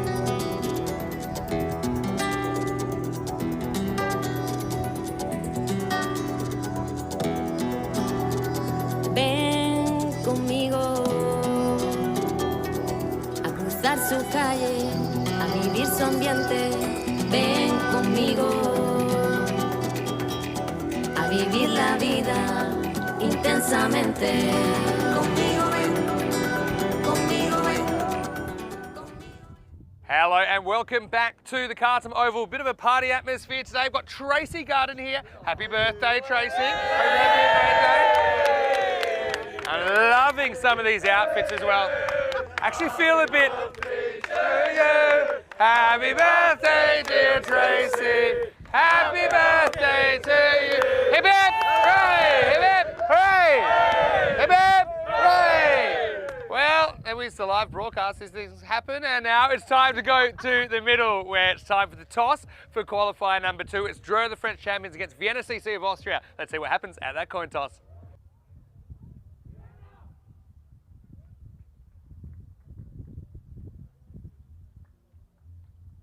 The news from the toss, Vienna CC won the toss. The big Q-stick, Quinton de Kock, has decided that he wants to bat first, so it's smart. I think that's how they've been winning their matches at Dreux. They do love chasing. They're a pretty dangerous side. Forfarshire, of course, already through to the final to play the winner of this game. But what do you guys think of the Forfs? Yeah. All right, well, let's get ready for the start of qualifier number 2. Are we having a good time today? We're having a great time. Corey Ruckers and Andrew Ryan take you through this one. I'm going to stay here for a while. Not sure you could leave the fan zone if you tried, Mr. Maximo. That is quite some crowd that's developed around the ECL commentary star, but I'm sure we'll have him back on deck later today. But huge clash coming up here. It's the third game on finals day of Group D, and we have the Austrian champions, Vienna Cricket Club, coming up against Dreux from France. Dreux have just incurred their first loss of the tournament. A brutal display of hitting early on when they set a great target, but eventually chased down by the professional lineup from Forfarshire. The Dreux, they've had a nice break. I suspect they've had a little bit of a rest, a bit of food, had a chat about particularly some of their bowling plans. Didn't always go to plan in the latter stages, and they are ready to go against the Vienna Cricket Club. It's the old combination of Eckstein and Simpson-Parker coming out for them to open the batting, and what a turn up for the books. Joining me in the commentary box here for this huge qualifier 2, it's Corey Rutgers. Yeah, look, there was odds on that I wouldn't make it for this game, but I've pulled through and I'm pretty proud of myself for it, because these two teams played a humdinger yesterday. I was on the edge of my seat in the home tent advantage, which Dreux did take. And, well, this game, you would think, well, a lot of people sitting at home saying, oh, well, Dreux, they're probably the team you expect to win. In a preliminary final, anything can happen. If they get 100 on the board, you watch them sweat. Yeah, certainly is, Corey. I'm not sure who's had the harder road to get to this game, the Vienna Cricket Club or your good self trying to get yourself up to this box in time for the start. But I think this will be a close one, actually, and I think it's a good thing for Vienna to set a score as well. If that Dreux batting lineup is likely to have some struggles at the top, I suspect it's more if they're feeling like they're chasing the game, but that does require Vienna to put a good score on the board. What do you think, Corey? 100, 105? I think you take 100. 100 in a final, that 3-figure mark, a little bit of a psychological advantage. The question is, are Dreux a little bit scarred from that tight loss earlier today? We'll have to wait and see, as it looks like you see, he's going to bowl the first over, and we're all set to go. Certainly are. Madhav Nayak on the YouTube chat saying, has a feeling that VCC will win this game. You may be right there, Madhav. The feeling around this ground is that this is going to be a lot tighter than many would anticipate. Actually, for the French boys, snatching defeat from the jaws of victory in that qualifier 1. Yassine steaming in. First ball, qualifier 2. Short of a length, and XD just pops the point. Parker, that could have been an immense start to the game. He was genuinely short of his ground. Look at the nerves back in the players' room. huge opportunity. Well, it's a hit and run. It was never on. MSP almost out for a diamond duck. And, well, if you had your bingo cards out, the diamond duck would have been a pretty rare one to get. One to start this one. Well, Corey, drama, the first ball. He's still there, big MSP. Drops short. Should have done better with that ball. It wasn't one of Yassine's best, but drag it to the fielder coming in from mid-wicket. It's a single. Yeah, big game, isn't it? You want to go up against Forfarshire in the evening under lights here at the beautiful Cardimer Oval. A bit blusty today. The breezes are swirly, but it hasn't stopped the entertainment on and off the field. Certainly plenty happening off, but the main gig here on the centre of Cardimer Oval. Full ball, lovely bit of a wave shape. X-Dean reaching from his body. Yeah, Big D just falling away there. Not easy to peg back some of the body weight leading into that shot, obviously, but it's good bowling from Drew. They bowled really well against Forfarshire. They were pretty unlucky not to come away with the win. Yeah, certainly. I think they'll probably just be disappointed with some of their bowling at the back end. They were in control of that game for a long time. This man bowled pretty well, Yassine. Drops a little bit short. X-Dean, that's his favourite shot. Mark Simpson-Parker makes it through comfortably, but there is a little bit of confusion out there in the middle. These two who have batted together a lot. Surprising to see this sort of issue coming into qualifier 2. Yeah, but a yes, no, maybe at the moment. Isn't MSP a big wicket? He's a bit more of a traditional T10 batsman. Loves to hit through the V, but yeah, they'll want to get him early. Good length ball, scrolls the wrist, nicely played actually, especially with the way that Yassine's getting a little bit of late outswing, got well across and took it through mid-wicket, good shot. Yeah, nice little tuck away, so no boundaries just to kickstart this one as the fan zone is well, pretty pumped up for this as well. Even if the fan zone's pumped for something, Dave's just asked whether the robot will make an appearance for the final. It's one of the big question marks for this evening. Steaming in. Full ball, lovely strike from X-Dean. Goes straight back over the bowler's head for a much-needed 4. That is a lovely strike and takes Vienna Cricket Club to 8 for none after the conclusion of the first over. Yeah, not the most conventional looking stroke, but effective. 4 runs, and well, I think I can tell you the rumour is that it won't be the full robot suit, but maybe the head will come out. We have a quick look at the statistics, shall we? And well, we know a lot about Drew and their batsmen, but the real man that has to stand out here, it is MSP. He's almost got, well, he does have double the runs compared to his compatriots. Yeah, he certainly does. He's been in super form. Such consistency for this game, which generally works against batting consistency. Been a great contributor for them at the top of the order. Wahid Abdul coming in for over number 2. Wide outside off stump. MSP's foot goes towards long on. No run. Play miss. Big Abdul's bowled pretty well this tournament once again. Little headband on. Gets it just to do a little bit off the surface always. A bit of chat from Shug in the YouTube comments suggesting that the robot should lead the teams out for the final. Yeah, that's a bad shout. Not a bad shout. Well, outside off stump, big edge evades the keeper's gloves. So here went flying to his right, but that ball races to the boundary. Simpson-Parker gets going with an outside edge. Little moments at the moment seem to be going to Vienna. There was a missed run out this time, an edge that evades the floppy hat wearing Zahir, who flew through the air like a gazelle.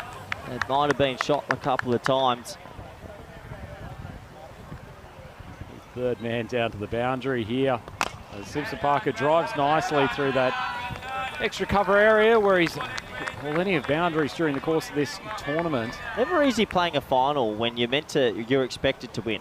Drew are expected to win this final, so the expectation sometimes can work against you because your opposition, Vienna, free license, free go. It's a free roll. Vienna's also coming off a much longer break as opposed to Drew, who have come from playing qualifier 1. X-Dean went onto his favoured pull shot, but fortunately the ball just got a little bit big on him at the last moment.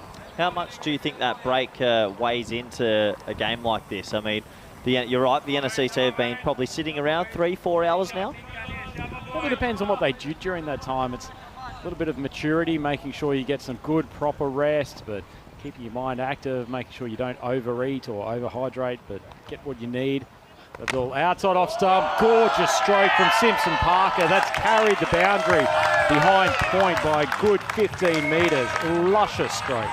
Yeah, gorgeous batting. It's wide of off stump and he gets it away for 6. It's really nice to watch, and MSP is having a great time of it, isn't he? Yeah, he certainly picked up that he had Abdul's trying to bowl a wide of off stump line to him. They probably tried to keep it away from that strong cover drive, and he's also hit a number of boundaries straight down the ground. But he's an intelligent young player, thinks through his cricket. So I expect he has picked up on this tactic just to open the face. Great batsmanship. We'll start this now for Vienna CC. What do you think about the field at the moment, Corey? The deep mid-wicket feels a little bit unnecessary considering where Simpson Parker prefers to play. Well, tries to bring out the ramp. He almost needed to play the nutmeg. That ball went straight between his legs. I think he did meg himself straight through the V of the legs, as at the end of 2 overs does take us to 20 for none. Right, and crisp start from the men in yellow. Vienna Cricket Club. Not having to overly attack at this stage, but 10 runs and over, no loss of the wicket. They'll be fairly happy. Yeah, I think they would be. No loss of a wicket's a big thing, as it looks like it's going to be Yassine to probably bowl his second in the power play. No wickets just yet, and well, we have a look at a little bit of what's going on today, and this is what's happened so far. Tail of the tape. Forfarshire are sitting there waiting for the winner. There's a little bit of extra breeze coming around. You've seen, he's a man who's actually probably assisted by this breeze. There's actually not a huge amount of genuine outswing bowlers in this group, but he's certainly one of them, and generally bowled a pretty tidy line just on off stump, and the ball to move away. He'll be helped today by this breeze. It's continuing to come sort of from the direction of a long on down to third man. Bit Fuller gets Eckstein forward. Big man. I have to admit, I like Big Eckstein when he's not playing conventional cricket. Anytime he tries to play a drive, it's a little bit of Bambi on ice, but when you tell him to try and whack it to the leg side, there's a bit of skill there. So I'd like to see Big D get a little bit arrogant here and maybe just try welly it. Yeah, I can't believe you've taken my Bambi on ice phrase that was used about 3 hours ago. As you've seen, steams in. He has that drive again, but he's done nothing but scoop it up and smacks his pad in disappointment. That's a very, very easy catch, and end of probably a little bit of a struggling innings from Eckstein. Didn't achieve the same fluency that he has in previous innings, Corey.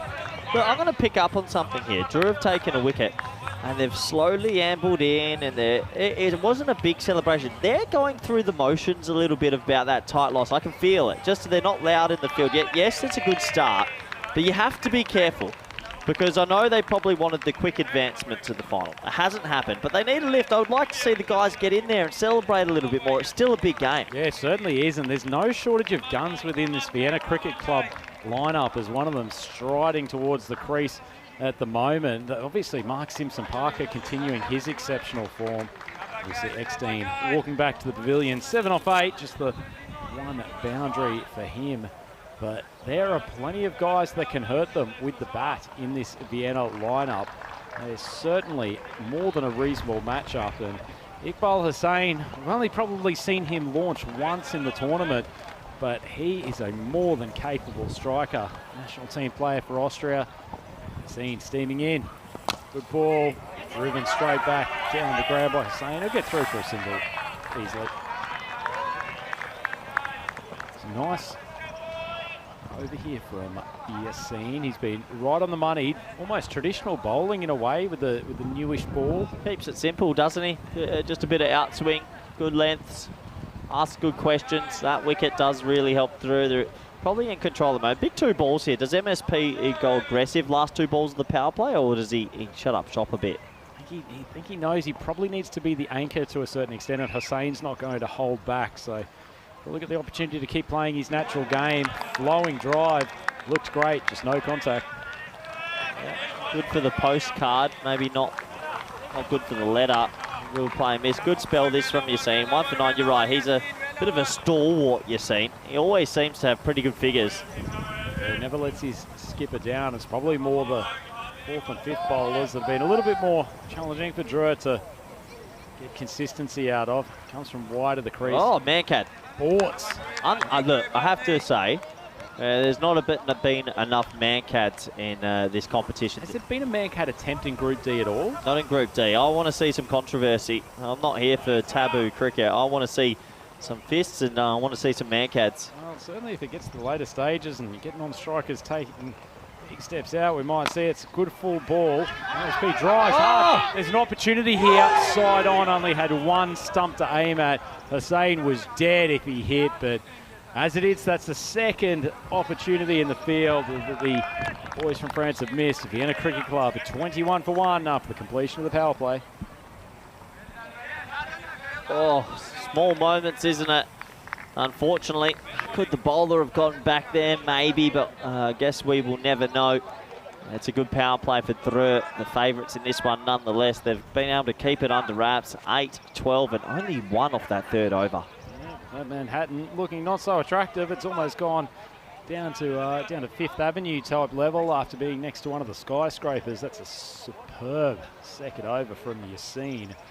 And this is a young chap I've been immensely impressed with. Abdurrahman Ahmadzai came with a fantastic run out in that last game. How good was that? The old bold run out. Courtney Walsh run out. I don't know why he just didn't throw it, but either way, the heave worked and the keeper, Marzi here, did the rest. But he's been very impressive. Bowls sharp.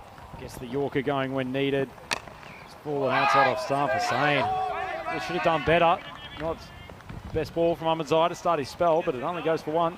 I think that might have cannoned off his knee, actually, so they scampered through for 1.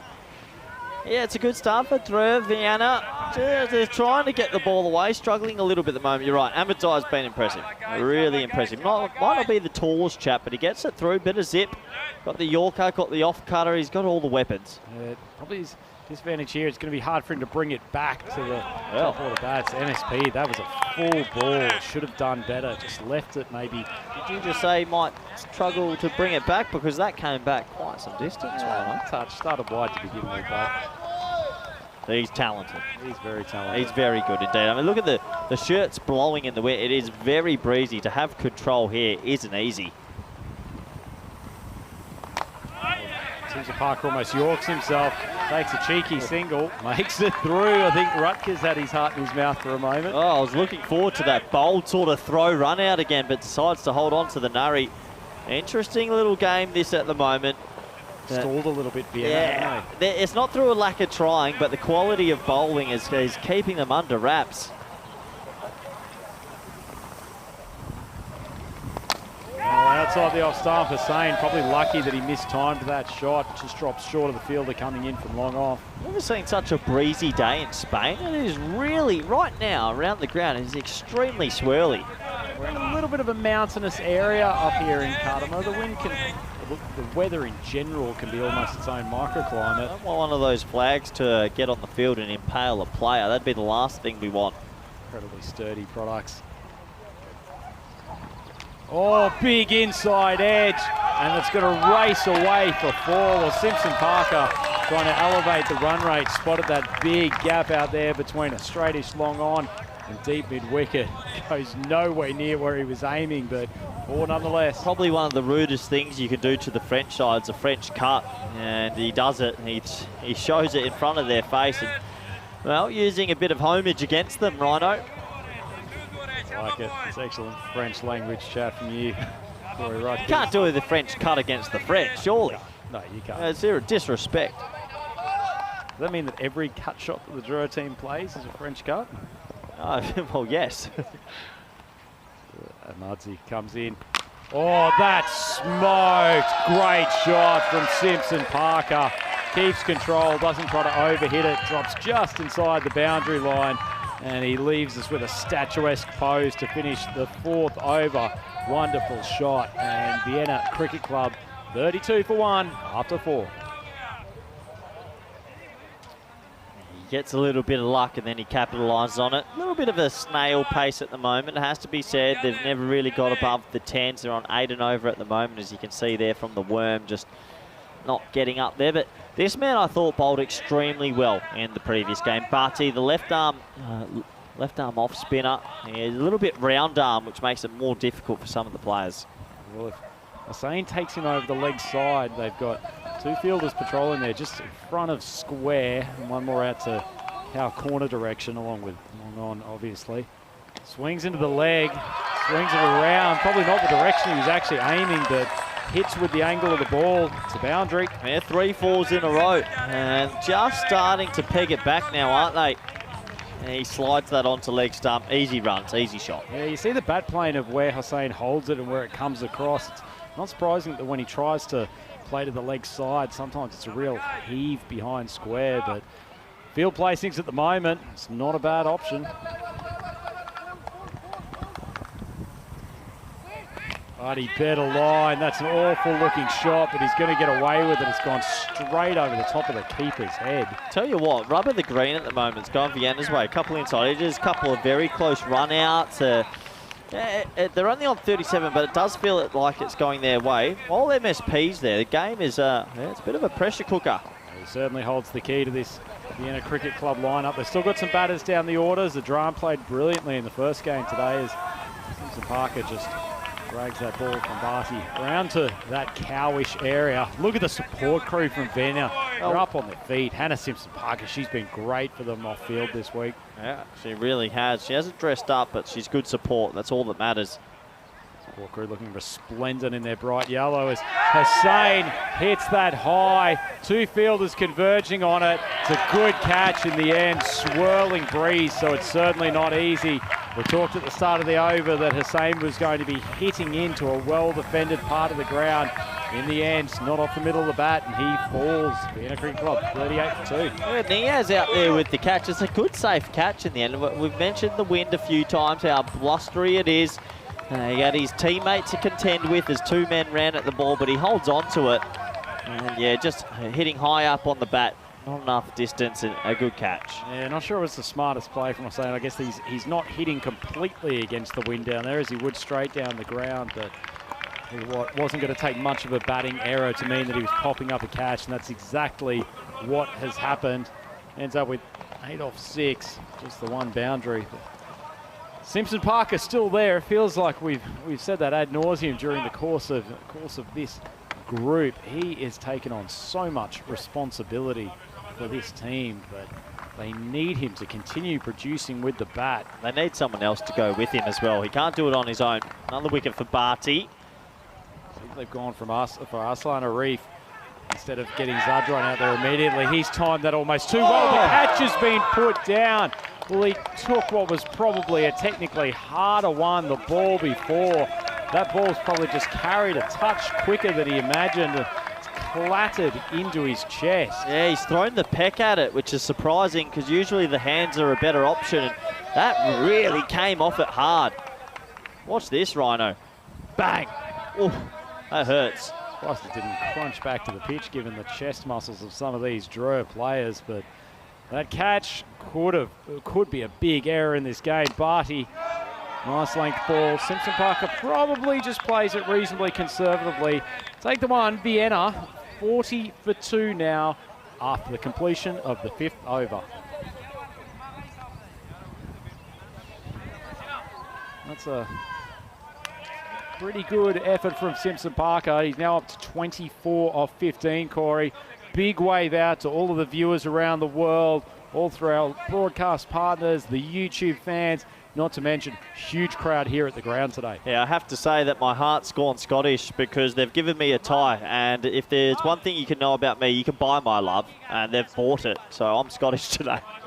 Fairly cheap, Corey Rutgers. Well, no, that's a pretty nice tie. This could be about... it's a gorgeous tie. I tell you what, I do love that Forfarshire logo. It is an absolute cracker. It's a hard choice before I went and bought one of the team outfits, which I won't disclose until... Which team did you buy? No, I can't say that because then you'll accuse me of not being impartial. And you had a go at me for this the other day. I'm not for impartial commentary. I'm all for bias, and for me, Forfarshire for the win. Yeah. Okay, well, I'll disclose. I bought the Vienna Cricket Club logo. I love the broken barcode, the accidental design on the jersey, the bright yellow. It's absolutely glorious. Speaking of glorious, Simpson Parker smacked that down the ground, goes for 4. This could be the time that he decides to launch. Boundary off the first ball from Khan. was just a touch short of a length, but he's muscled it straight down the ground. Oh, interesting to see them go to Usman Khan. In the previous game, the 5th bowler got taken to. They tried 2 of them. They went with Rafa and Ahmedzai. They both got hit, so now they're using Khan as the 5th bowler. Yeah, Usman Khan generously has taped his hand up with white wrapping after an injury in that previous game. Yeah, I'm not sure that's the most reasonable play. I don't think you can tape your hand up white and then bowl. So it didn't seem to worry Simpson Parker for that first delivery. As a few instructions on what's coming with the slower ball from the Viennese Team 10. Full ball, Simpson Parker waits for it. Can you have that? His hand looks like it's been mummified from Egypt in the 1600s, and he's still rolling out some leg cutters. Seems to be bowling at a pace that's fairly similar to the 1600s. I'll tell you right now, It's an opening bowling attack at the moment. If I'm a batsman, I think I'm saying, sorry, mate, I know you've got an injury, but could you please take that off? It's a more aggressive version of Dean Jones versus Curtly Ambrose from the World Series. That one's clattered down to long on, just dealing in singles since that opening boundary. Yeah, it's a good little over, though. The first one went for 4, but he's pegged it back okay. I mean, the rate's 8.12. Not amazing, but wickets in hand. It's time to go, isn't it? Bit of an alert on the YouTube comments as we see Khan come in. Full ball, Simpson Parker lofts. There's no fielder that's going to take that. I think it's just carried the boundary rope. Sure, the umpires will check it, but I have a feeling that's a Maximo. Yeah, it's very close, and I think it's been signalled 6 on field. Just seemed to keep going with the breeze, actually. I don't know if it's turned around a little bit, but just kept going and going and going. And, yeah, that's 6. Yeah, if they had listened to the commentary, the boys wouldn't even need to check that. Saw that clearly from about 78 metres away, but big call on the YouTube comments. Marnus has chimed in and said Simpson Parker is the key for victory for Vienna. Sort of punditry that we need here within the commentary box for European cricket. I'm not too sure how we would continue without Marnus, as at the end of 6 overs, the score is 52 for 2.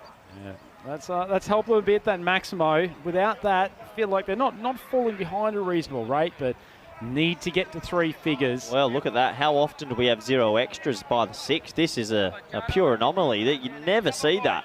Turn up for the books.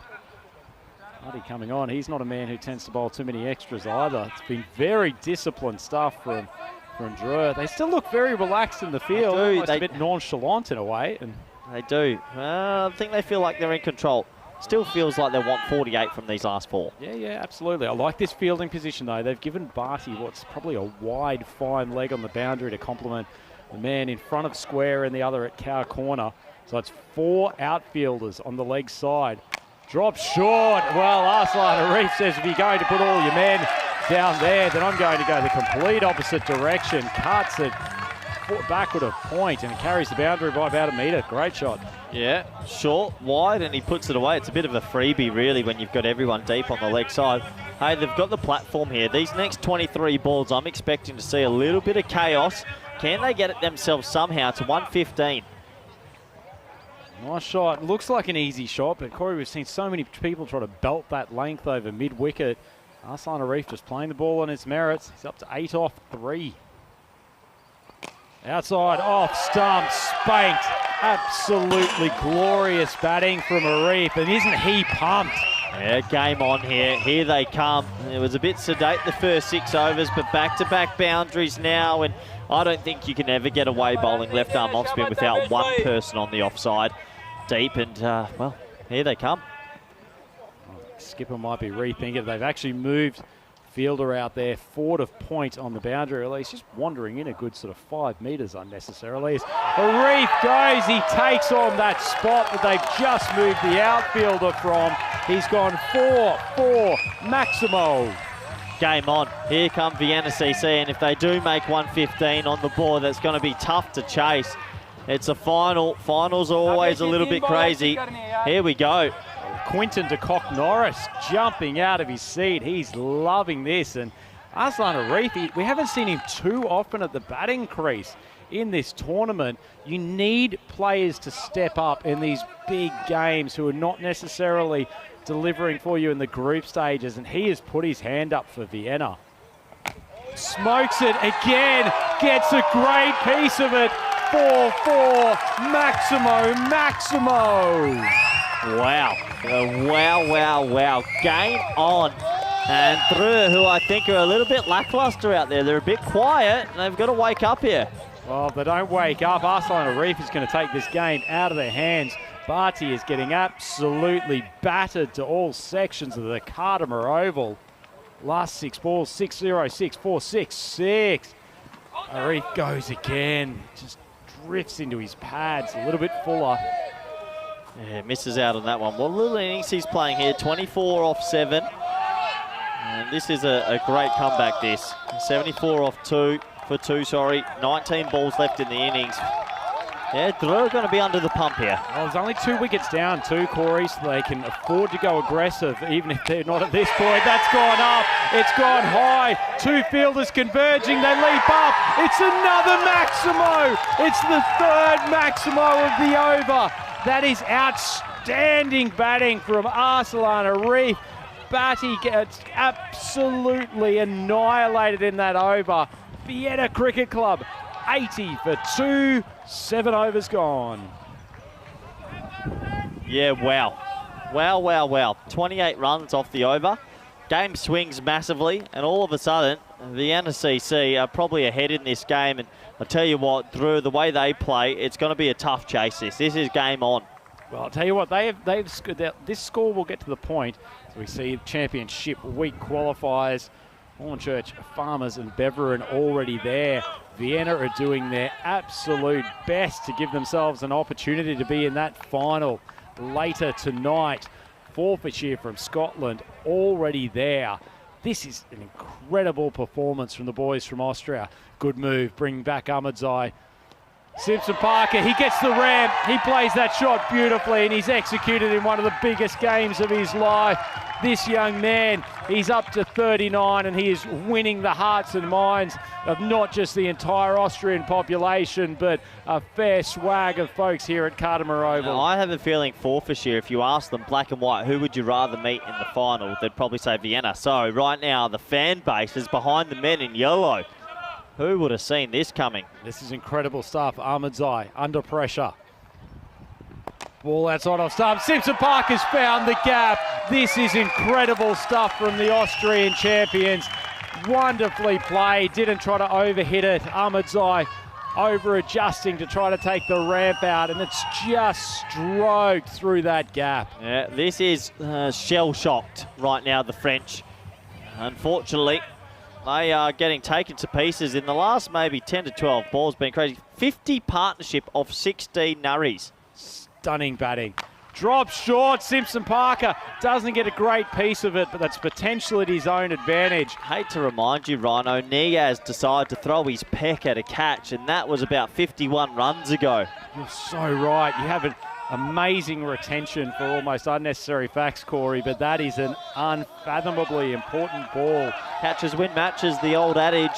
Catches can also lose you your chance of getting into championship week as Ahmadzai steams in. Arif tries to play a little bit cute. Night adjustment from Ahmadzai, though. I think he saw him coming. Drew are going to be chasing, it looks like, potentially 115 plus. And in a prelim final, when you've just lost a close one, mentally there's a bit of scarring there, it feels like. They've come out here lackadaisical. Lackadaisical. It's not a bad description, Corey. There's not a huge amount of buzz in that field. Everyone just on their heels. Slower ball, well, comes up with 2 dots in a row to Arif, who had been so damaging in that previous over against Barty.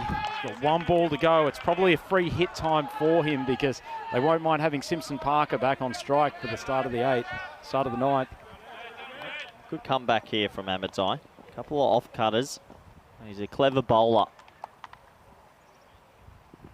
Well, Arif goes, and he goes big. He goes so big. It's one of the best Maximos of the day. Rising to their feet to salute this young man, the Vienna Cricket Club fans. 95 for 2, 2 overs to go. Yeah, unfortunately the last ball's slot and he puts it away. And this is why the T10 format, you can't read it. You really can't. A lot of people at the start of the week would have said Forfarshire won't drop a game. They've lost 1, they almost lost 2. People would have seen this game and said there's no way Vienna CC could get back into it. Well, they have. Yesterday they were 9 for 33, play the same opposition. So yeah, it's climbing in the right way. Get your boots out. They're climbing Everest at the moment. They are. They have almost reached the summit. We talked about them aiming for 100, possibly maybe 110 at a stretch. Now got 12 balls, 95 runs on the board, and 8 wickets still in the hatch. And you bring out Zadran, the wild thing, at the fall of the next wicket. This is not going to stop Simpson Parker on strike. The start of the 9th over. Abdul with the ball. Outside off stump, he finds that gap again. That's glorious. It's possibly the shot of the afternoon. Read the line beautifully and so well timed. Has to be said, they're offering up a lot of half volleys. It's a gorgeous shot. Moves away, legs up. It's another half volley. The bowling, Drew, honestly, Drew for me have come out flat. I know they're upset about the loss, but they got to wake up or they're going to be out the competition. Well, they're persisting with this fielder down at fine leg on the boundary. They finally moved someone back out there to the deep point boundary, which they've absolutely had to. Slower ball. Simpson Parker will be annoyed that he missed out, but nice execution from Abdul. Yeah, staring down the barrel of another 50 for MSP. Riff, though, he's been the injection of pace they need. 36 off 11, striking above 300. It's almost Rutgers-esque. Well, not really. He's probably another 100 away, but yeah, what a comeback this is, Rhino.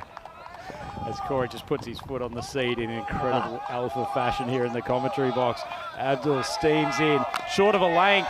Simpson Parker, it seems to be the only shot that he's struggled with a touch during this tournament, not being able to get the elevation on that pull. But tell you what, do they pick up Nabi early or a Niaz early or a Nissar? Oh, Drew, I'm not sure they're going to get over the line here. What a game. It's really incredible. This is fantastic shot making from the Austrians as well. There's not much fortune going into these shots. It's intelligent batting. It's consistent hitting.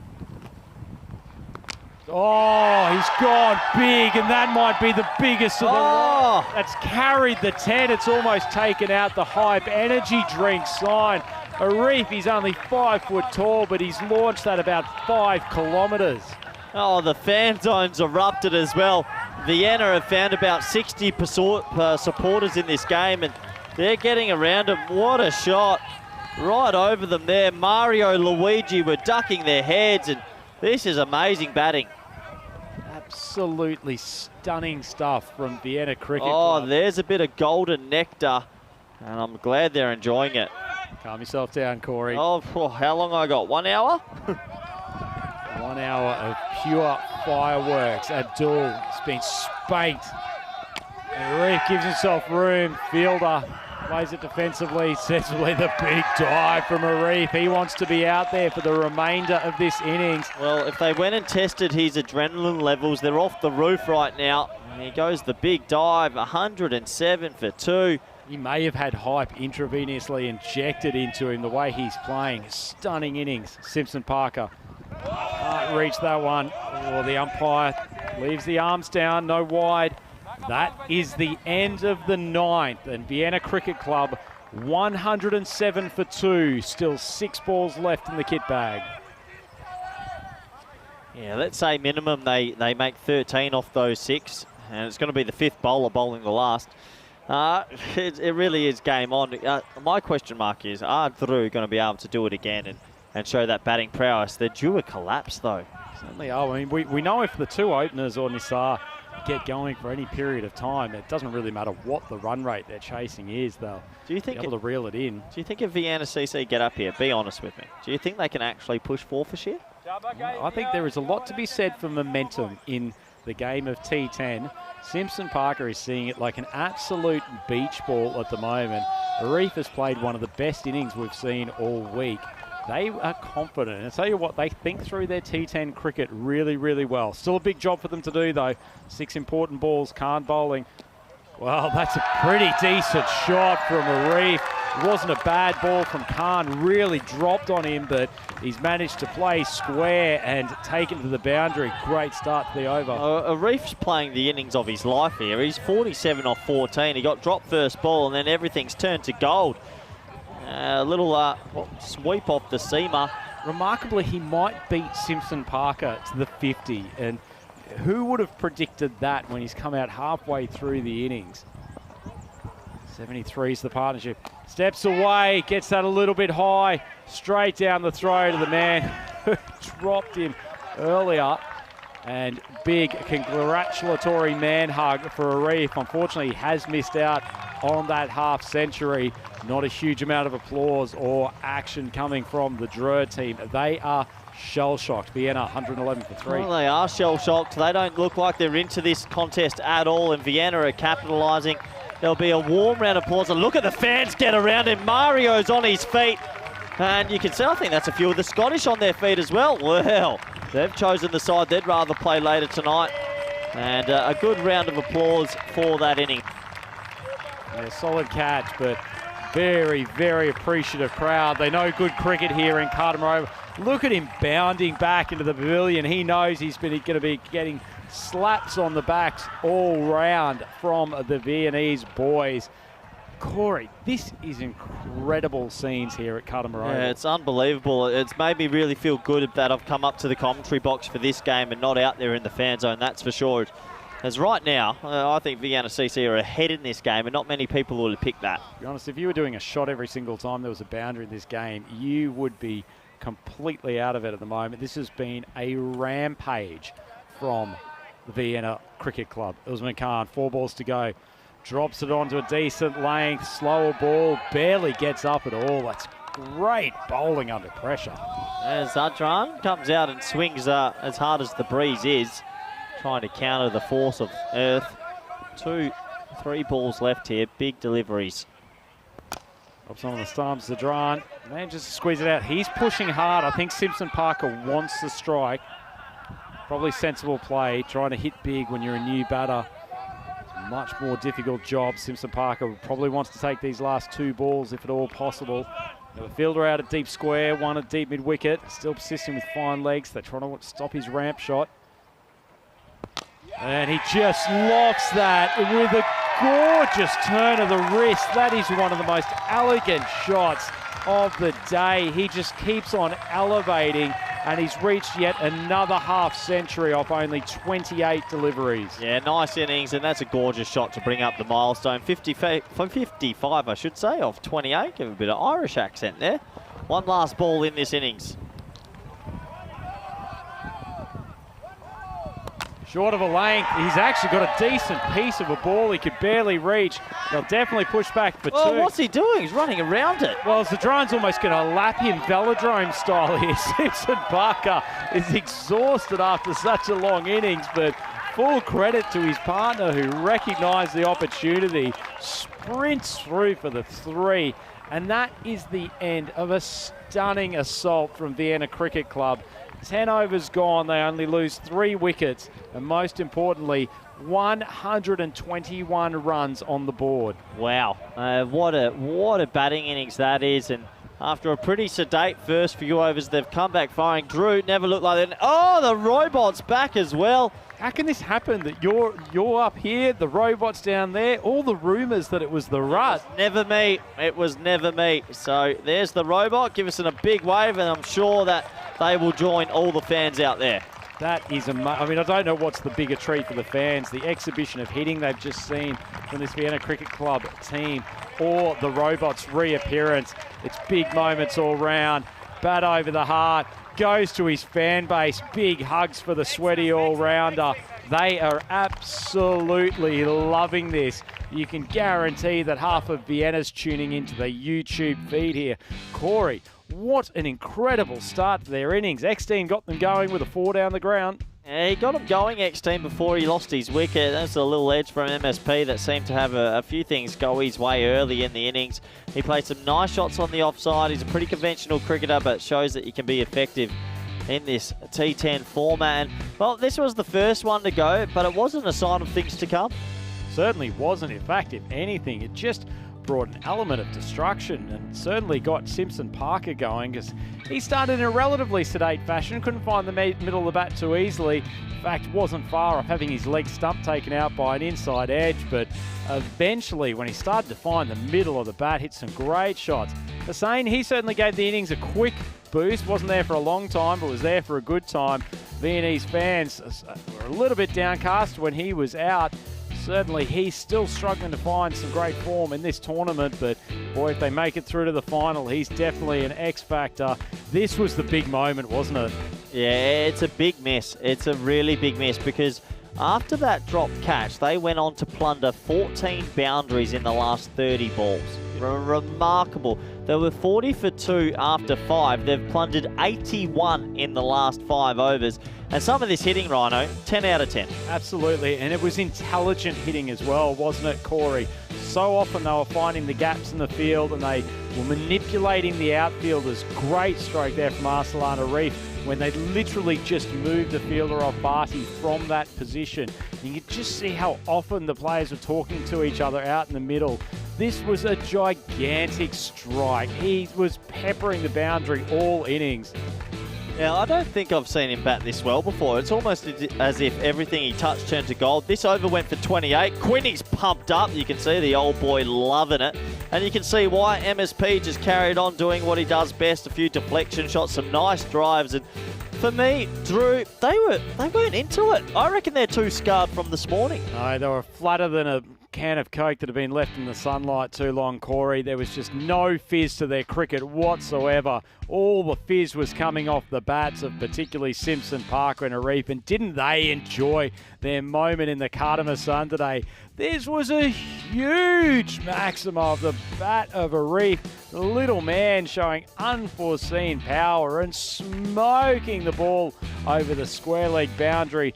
Great shot around the corner. Unfortunately, he went out dismissed court in the deep just before the close of the innings and gave Zadran an opportunity. He came in and accompanied Mark Simpson Parker, who played an unbelievably sexy shot over the long on boundary just towards the end to bring up his very well-deserved half century. And I'm not sure anyone was more excited about his batting than the robot. Could be called a one-eyed fan depending on who they go for, but either way, Vienna Cricket Club, what an assault on the French attack. Yeah, the question mark will be, do they have enough? 121 for 3, 58 of 29 for MSP, and Zadran, Arif 47-15. No extras. Bowling was good, but just no energy. To see what would have happened if they had been a little bit more wasteful with the ball. Look at those bowling figures, and especially incredible reaching 121 for 3. Yassine bowled his 2 overs at the top, 1 for 9. So the remaining 8 overs have gone for 112 runs. Yeah, it's a fickle game. Sometimes I'm pretty amazed at what I've seen, but is it over yet? The answer is no, because we know that Dreux can come back in this, but the power play will answer a lot of questions. Yeah, certainly will. There's still plenty of time to go in this. Dreux, 10 overs. There's nothing that they cannot achieve with the power at the top of their order, but they have a big mountain to climb here. Vienna Cricket Club have laid down a marker, 121 for 3 off their 10.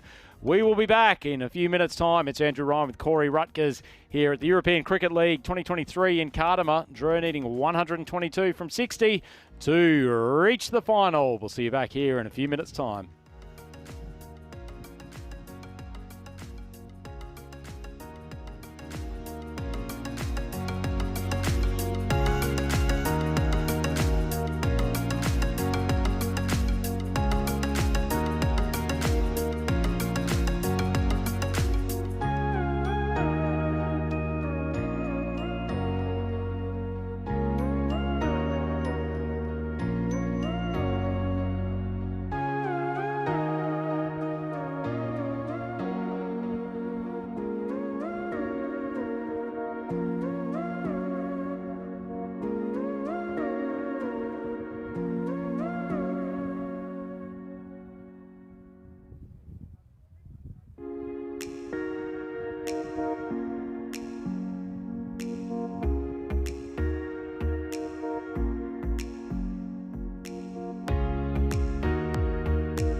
The European Cricket League is brought to you by HCL Software, Dream 11, and Andalusia European Region for Sport.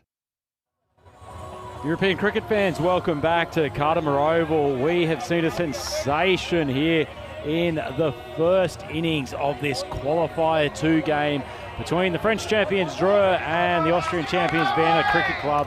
Vienna Cricket Club just squeezing through their Eliminator game this morning against Helsinki, but they have... Rhino, sorry to interrupt you. Look at that on your screens. Oh, well, there God. they are. Get your hands in the air. They're on the screens and they don't even know it. Get them up. You're on. This is your chance. I love Rico full. Wow, well, what a tribute, but happy 40th birthday to the European cricket founder, Dan Weston. That's the big DW on the sign, and a rapturous round of applause helped along by some of the Blue Crew and plenty of the Forfarshire fans who are ready to party here this afternoon. They get to watch in very relaxed fashion. Wow, that is fantastic. They are loving it out there in the fan zone. When the fan zone's in the com box, here we go, ball one. Well, X-Teen, wow, first ball and it's smoked to the boundary. Glorious shot from Niaz. Well, if we weren't woken up by the birthday well-wishers and the Forfarshire fancy dress crew, then Niaz has certainly done it by taking X-Teen for a boundary first ball. Hey, momentum, you said it. Dreux, they're going to try and wrestle it back straight away. This 18 ball power play is everything. Everything. Okay, keep calm, Corey.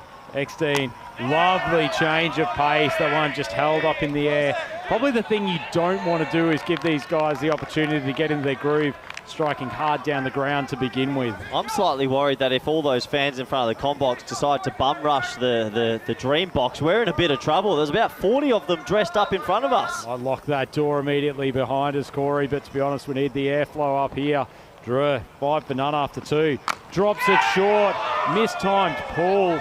And what, Nabi might have had his hat in his mouth for a moment there. Fortunately, he's just dragged down over the top of the ball. Listen to that noise, Corey. It's players on the field. It's the fans up in the fan zone. Such an atmosphere around Cardimer Oval today. Yeah, it really is. It's a fantastic day and a good day of cricket so far. 16 charges in. Outside off stump. Looked like it just held up off the surface. X-Teen's really slowed it down this over. Canny bowling from an experienced operator. Slightly distracted because it looks like a bit of a Congo line of dressed up mascots going around the field, which I've never thought I'd see in my life. And either that or it's one of the weirdest looking protest lines you've ever seen. Hoping the Blue Crew aren't on strike and have decided to do it in fancy dress. 16 charges in. Outside off stump once again. Just trying to hit the ball a little bit too hard. Nabi, 2 off 2, but he hasn't timed either of them. It's an amazing array of costumes and fans at the moment today. It's really built the atmosphere up for what's been a good day of cricket. It looks like there's a fairly raucous group who are making their way around. If you're a Dreux batsman, you're probably finding it a bit hard to concentrate with all of the cacophony of noise. Steen trying to finish off the over.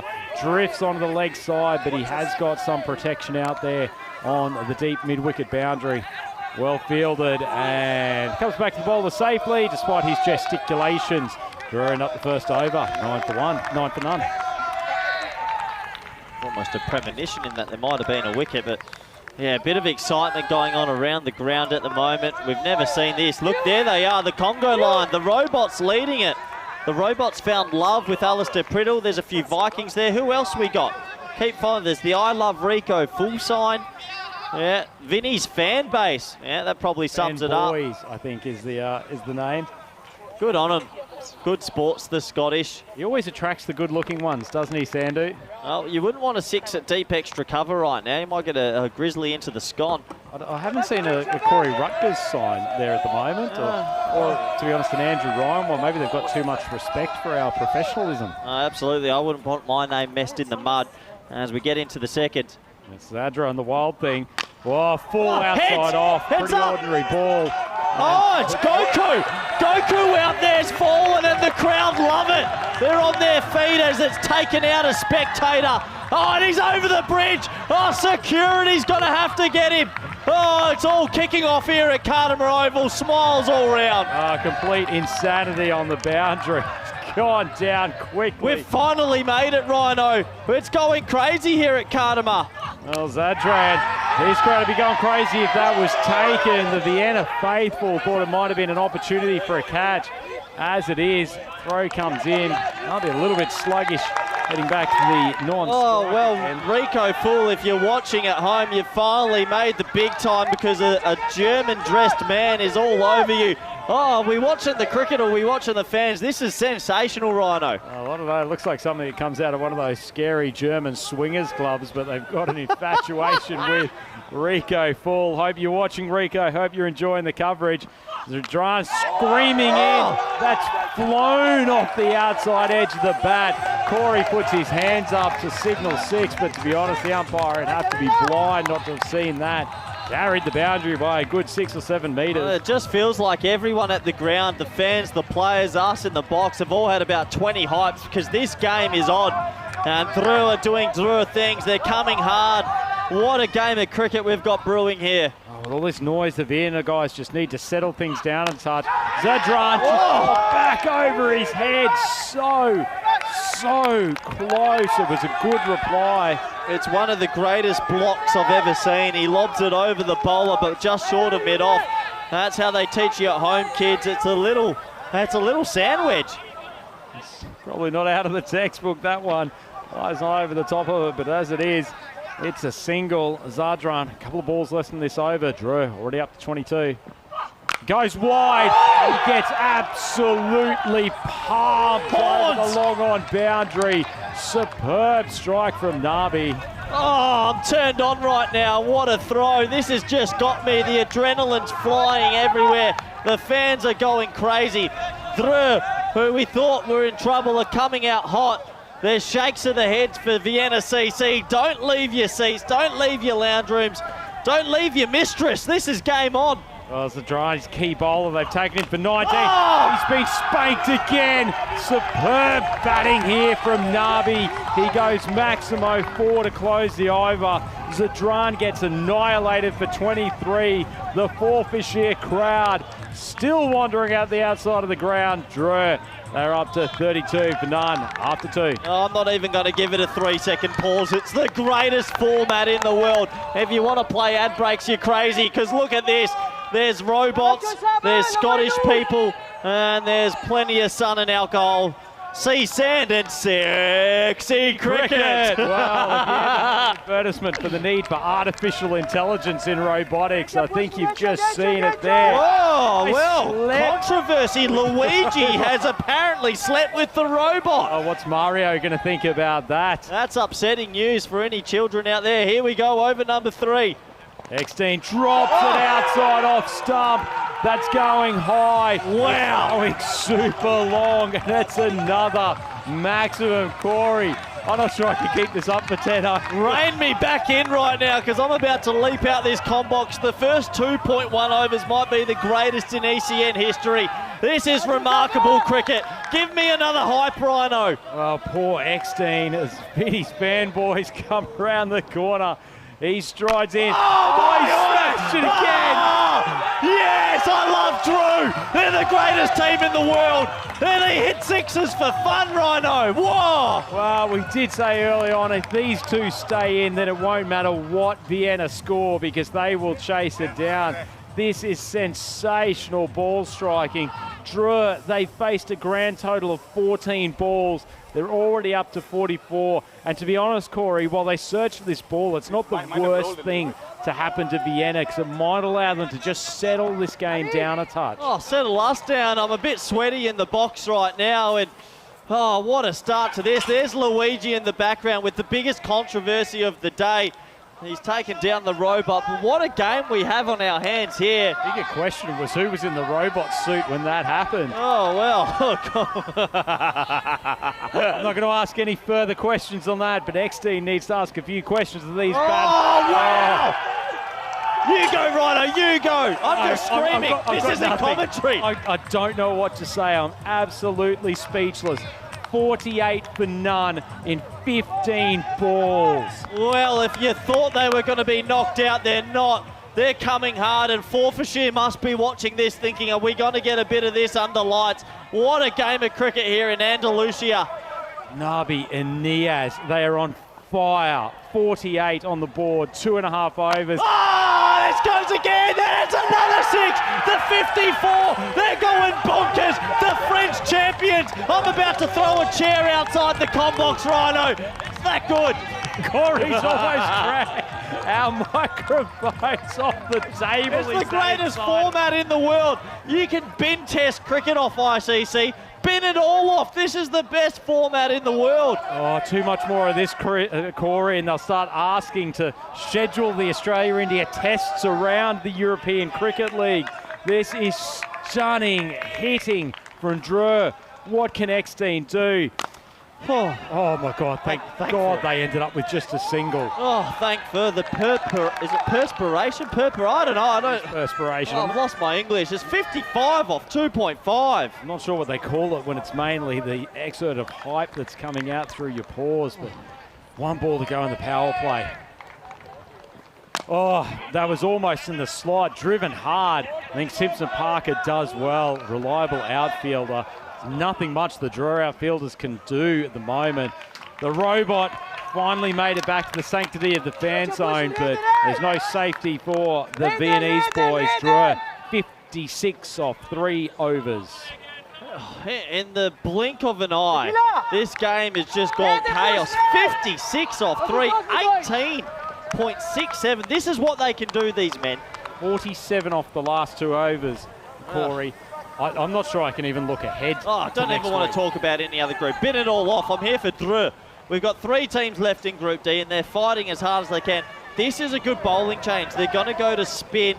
It's brave, but I actually think it's a good decision with the breeze. Yeah, I couldn't agree more, Corey. If I had my man in disposal at this point, I would absolutely bringing him on. Certainly taking the pace off. He's flighted the ball well, and he's got a blustery breeze to work with. He's got the 2 men fairly straight and long on and long off. Pretty wide cow corner. Man in front of square on the boundary. A little bit short. Well, that's not what should have been coming out of his hands. That's been clattered about 20 metres up the hill. If anyone that truly knows cricket, that isn't a ridiculous shot. To hit the ball over extra cover that flat and that far. Oh, I love this guy. Oh, Nabi, he's got biceps the size of my thighs, which are not insubstantial. He is a pocket, a rocket of power. Moman gets laced for a 6, his first ball. Bit wide outside off stump. It's not a bad line to bowl, but called wide. What has happened in this run chase? Drew have just lost the complete plot. What a game we've got here. Moman strides in, a little bit more air. That's good bowling. They'll end up looking to scamper through for a single. Eckstein not charging at that ball as quick as he might. They managed to get through. Well, there's a bit of normality coming back. It's just a bye. Oh, 58 off 40. Niaz is 43 off 13 rocks. If there's any paramedics in the vicinity, Corey might need resuscitation soon. Quicker one, gets a bit of jump off the pitch. And it feels like we've gone back to a bit of normality now. It's good bowling from Moman. He's got international experience. There's a lot of chat out there. The fans are going bonkers. Right, a little bit more flight, dragged around to the leg side. It'll only be a single. Yeah, just the one. Wow, these 2 openers truly are some of the best to watch in T10 cricket. They've been doing this for years, the Drew openers. Why they're such a dangerous team. These 2 and Nisar get going. They can hit some incredible scores. That's a pretty decent last couple of balls from Oman after he got smashed early on. He's managed to recover, and precisely what we were talking about, why he's a good option here, Corey. Can mix up the flight, get a bit of purchase off the pitch. Just give these 2 hard hitters something different to look at. Big ball. Do they see him off or do they attack him? Well, you can answer that with your own eyes. He's launched him, almost hit the floodlight, and that is a Maximo to finish the over. First 4 overs gone. Drew 71 for none. Ridiculous. This man, Nabi and Niaz, might be the greatest opening pair in world cricket's history. W.G. Grace, Matthew Hayden, Tendulkar, you can all move aside because I'm for these 2. look at this run rate. They're above 16, 17. And oh, when you're chasing 121 in a preliminary final, to come out and be on 71 off 4, Rhino, they're almost down to a runner ball now, Corey. Not, well, a little bit away from it. 51 off 36. Will probably take them a good 3 deliveries in this over to get down to a runner ball the way they're going. I still feel like there could be a twist or something different. In comes Khan now. Big ask of this man. He closed the last game against Helsinki. A little bit of pace off the ball. Big appeal. Huge wicket. He's gone for the pumping celebration of all men to dismiss one of the openers. The 5th bowler from the last game, Shakil Khan, gets the feather edge through to Norris. He takes it cleanly. What a moment. Well, here we go. This will be the big moments in the game. Are they going to get back into it? We know Drew are very reliant on the openers. A sensational innings from Niaz and a little bit of a send-off from the 5'2" guy bowling 100 kilometres an hour. Definitely hurts. Certainly does. I suspect Niaz will be pointing towards the scoreboard after he's cluttered 44 off 16. Imagine giving someone a send-off that's literally just pummeled your whole team to the ground. I suspect he's just come over to congratulate him on such a decisive innings. Arms and Niaz, look at that. Look at that wagon wheel. That's a better wagon wheel than you had sent over from Australia, Corey. Hold on. It's just, let's not say things that are out of line. It's about the same size of that graphic on the screen as those mini wagon wheels that are now being produced. But anyway, back to Khan. 1 for none. Oh, drags one down the leg side in his hands. I'd be surprised if you see a fast bowler come in and give a bit of a fist pump back to him now. Big moments in this game right now. It's really tense. It's really tight. So Nisar on strike. He's probably been actually the most consistent batter across the tournament.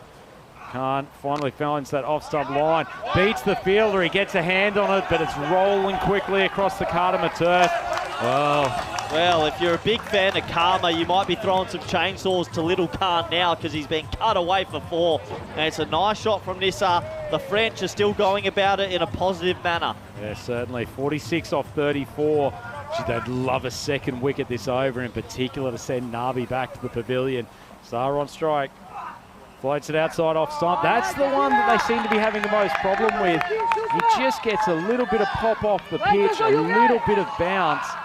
Yeah, it does happen sometimes. He's just getting that little bit of extra bounce. Usually when the ball's so loopy, that can happen. Yeah, especially off this pitch. It's a pretty bouncy surface. Khan, 4th ball of the over. Lovely seed. Well, he's flummoxing these Drew superstars. The ball's travelling at barely medium pace, but it is just almost putting them in 2 minds. Yeah, I think it's more a 2 minds thing. It's that tentative. They don't know whether to go hard or be elegant. Wow, we have a game on our hands, people. Floats it onto leg stump. Nicely played. Well timed by Nisar. Fielder out there. Flies in the throw. Have you ever had such a crazy start to a run chase in your commentary career? Don't think so. Nothing like this Corey. Certainly had some big wicket falls at times, but not that level of consistent, brutal hitting. Brings Nabi on to strike for the final ball of this over. Oh, finds that length again. Nabi plays on. Great! Has he taken the grab? He's dropped it, and it's gone to the boundary. It's 4. They're going to look at it, but that's going to be 4. Oh, Corey Rutgers, that could be the decisive moment. Yeah, that's a massive moment because it's Nabi. They'll have to look at it, but I'm 100% sure that's going to be 4. We'll have to slow it right down. Certainly didn't time that one particularly well.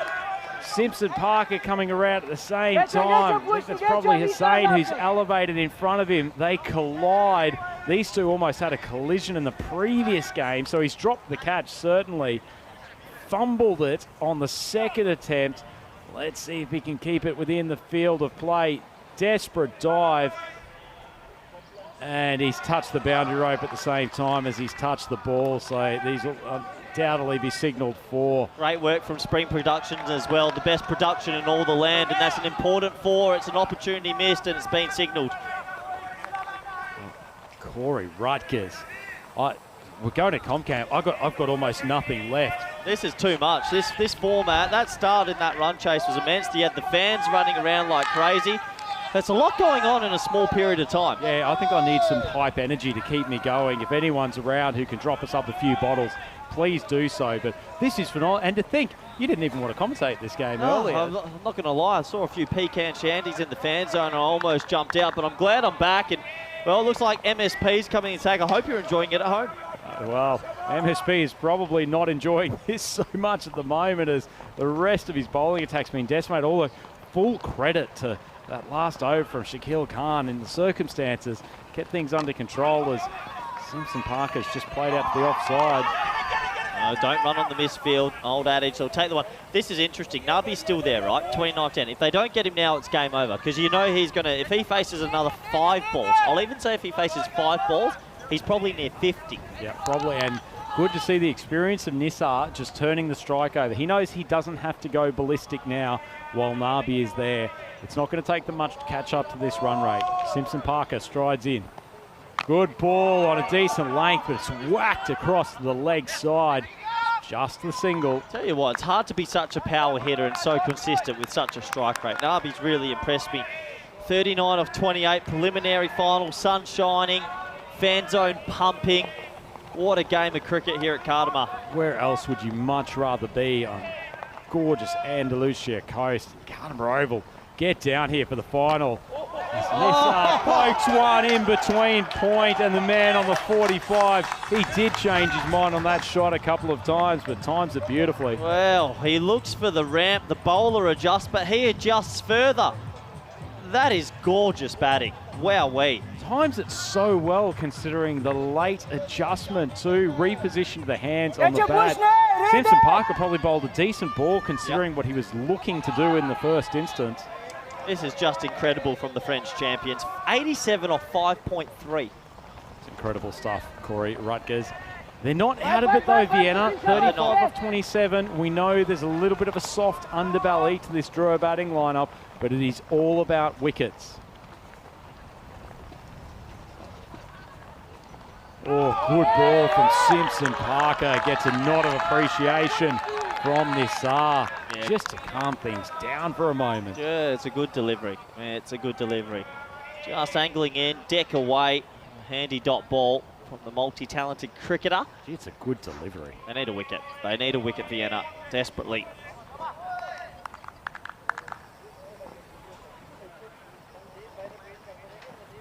A little bit short of a length. That's not the ball to bowl. Nisar, he's got shots all around the wicket. Beautifully timed, and Drua, they're reducing this run rate almost every ball. 31 from 25 required now. Well, for a team about 35 minutes ago that looked despondent, they've come out firing. I mean, this is the team we saw chase down 89 against the English champions in 3.1 overs. It was the most insane thing I've ever seen, and we're witnessing it again. Simpson Parker strides in. Outside off stump again. Almost rolls the fingers over the top of it. Clever bowling from the young man. Pretty good over in the circumstances. Drua 91 for 1. 6 overs gone. 6 overs gone, and well, there's the tail of the tape, I like to say. Destruction. 44 off 16. Remarkable from Niaz. Nabi doing Nabi things, 30 off 11, and Nisar's come in and he's playing a blinder as well. Yeah, in some ways, he's almost the glue to this order, Nisar, isn't he? In a couple of the earlier games where the openers failed, he was still able to carry the rest of the batting lineup. He's a really experienced batter, top class, plays shots all around the wicket, but this man is bringing the fireworks. Zadran, big battle here. Nicely timed, but it's going to be a single out there to the covers. Yeah, a bit conventional from Nabi. Interesting. Might be thinking about those runs. 30 off 23. Feel like they've thrown their eggs into the Zadran basket here, Corey. Yeah, I don't mind it either. Why not? He's one of your spearheads. Yes, he got a bit of tap. Back him in, though. Oh, it's a no-ey. Oh, it's a huge no-ey. Well, he's lucky he's not wearing a helmet. That could have taken out his jawline. Yeah, it's an accident, but that's going to be a free hit and an extra run to boot. Yeah, tell you what, giving Nabi a free hit, not that it matters much. I mean, he's trying to launch every single ball over the boundary as it is, but... If there's anyone you don't want to give the what's the word? What word am I looking for? Imbecile? No. Invincibility suit. That's the one. Zadran comes in. He manages to squeeze it out over the offside. He's probably fortunate because he speared that into leg stump. Long day, Ryan. I'm up to day 13 out of 14. If people don't recognise that's a pretty big swing, well, it is. For a man of your endurance, Corey Rutgers, it's been an incredible effort. As Zadran needs to pull one of his tricks out of his bag. Love to see that slower ball come out. Oh, spears it in. He's going to appeal there. The umpire not interested, and unfortunately for Vienna, it has come off the pad and beaten Norris with the gloves down to the boundary for a 4. Yeah, I sort of feel for him a little bit because it's not the worst ball because it hits the pad and balloons. It's probably going over. It's just height, and he gets 4 leg buys in the end. Shows the pace that Zadran's bowling on. How's the ramp shot without a lid as well? When you talk alpha male, you might look up Mohamed Nisa. There, the slower ball does come out. Nicely worked down to long on. Just scoot through for the single. It's almost down to a runner ball now, Corey. I love Drew. They're such a fun team to watch. The French champions, I know they don't have the greatest facilities in France, but you bring them here and say, go hit some sixes, and they're so much fun. Oh, they certainly respond. Zadran, good ball in a block hole. How he would have loved a couple of those deliveries in his first over when he got pumped. Just shell-shocked at the moment, Vienna CC. I thought they would have come out, chests up, head up, thought we've got enough runs on the board, and then within 15 balls, it almost felt like they were well behind. It's incredible, those 2 overs that went into the 40s between second and the third over in isolation as Zadran. Oh, it's a no ball again. Well, it hasn't been his best performance. He was stunning for Vienna in that qualifier, or the Eliminator this morning. Fortunately, has not produced his best in this qualifier game. I'll try it again. You don't want to give Nabi the invincibility cloak. That's where I was going before the one sneaky whine I had before got into my head. But yeah, he's got a free hit here, 33 or 14. You take it, Corey. Okay, Nabi time. Oh, that's a wide. Yay! All the neutrals out there want to see a Nabi 6. And unbelievably, within 6.5 overs, they've got it to less than runner ball. Incredible. Incredible. Incredible. Anyway, you take this one again. You missed out last time. All right, here comes Zadran to Nabi. Well bowled, to be fair. Well bowled as it's skewed away just for a single. It takes us to the end of a very exciting first 7 overs. The score is 105 for 1. Yeah, so 18 balls to go. And Drew, unbelievably, now only needs 17 runs from those 3 overs. If you had have said that was going to be the case to us when they came off the field after Vienna's innings, I don't think many people would have believed it. But let's have a look tomorrow. Oh, sorry, the rest of the day, Corey. Take us through. I'm glad they don't have the schedule on for tomorrow because I've got a lot of sleep coming. But, well, one of those 2 teams is about to join Forfarshire. And this is the last chance to learn. It's the spinner coming on. And it's the spinner getting absolutely crunched just for 1. And beautifully timed from Nabi, but kept him to the single. Roman bowled a pretty decent first over. Good. He bowled a good first over. Still went for 14. Yeah, well, it's all relative. I don't mind the option, though. I think he's one of the better bowlers. Take the pace off. Nice spot outside off stump. Jeez, that's nicely played. Such intelligent cricket from Nisar. It was slow, looped off the pitch, but instead of trying to whack it across the line, just opened up the bat face and lofted it over point. Gotta love it. I mean, they do take the pace off, but he makes the adjustment. He just waits on it and he cuts it beautifully for 4. This game's almost as good as dead and buried. And we've just witnessed one of the, well, soon to be one of the great chasers on the ECN network. Yeah, it certainly is. One charges in. He's getting not a bad ball. Oh, it's a no ball. Oh, sorry to interrupt you. 45 has been caught outside the ring, and Nabi will be given his 3rd free hit. Not sure this is the man you would choose to have on strike for a free hit. They've given him 3 of them in this innings. Shakil Khan, who gave the send-off, gets caught for being outside the ring. Karma strikes again. Slaughtered out to cover, but fortunately, that man out there, Barry Hoopers, who's had to do quite a bit of work in the innings. Done it serviceably, to be honest, but this has gone downhill very quickly for Vienna. I can't believe what we've witnessed here. I really can't believe it.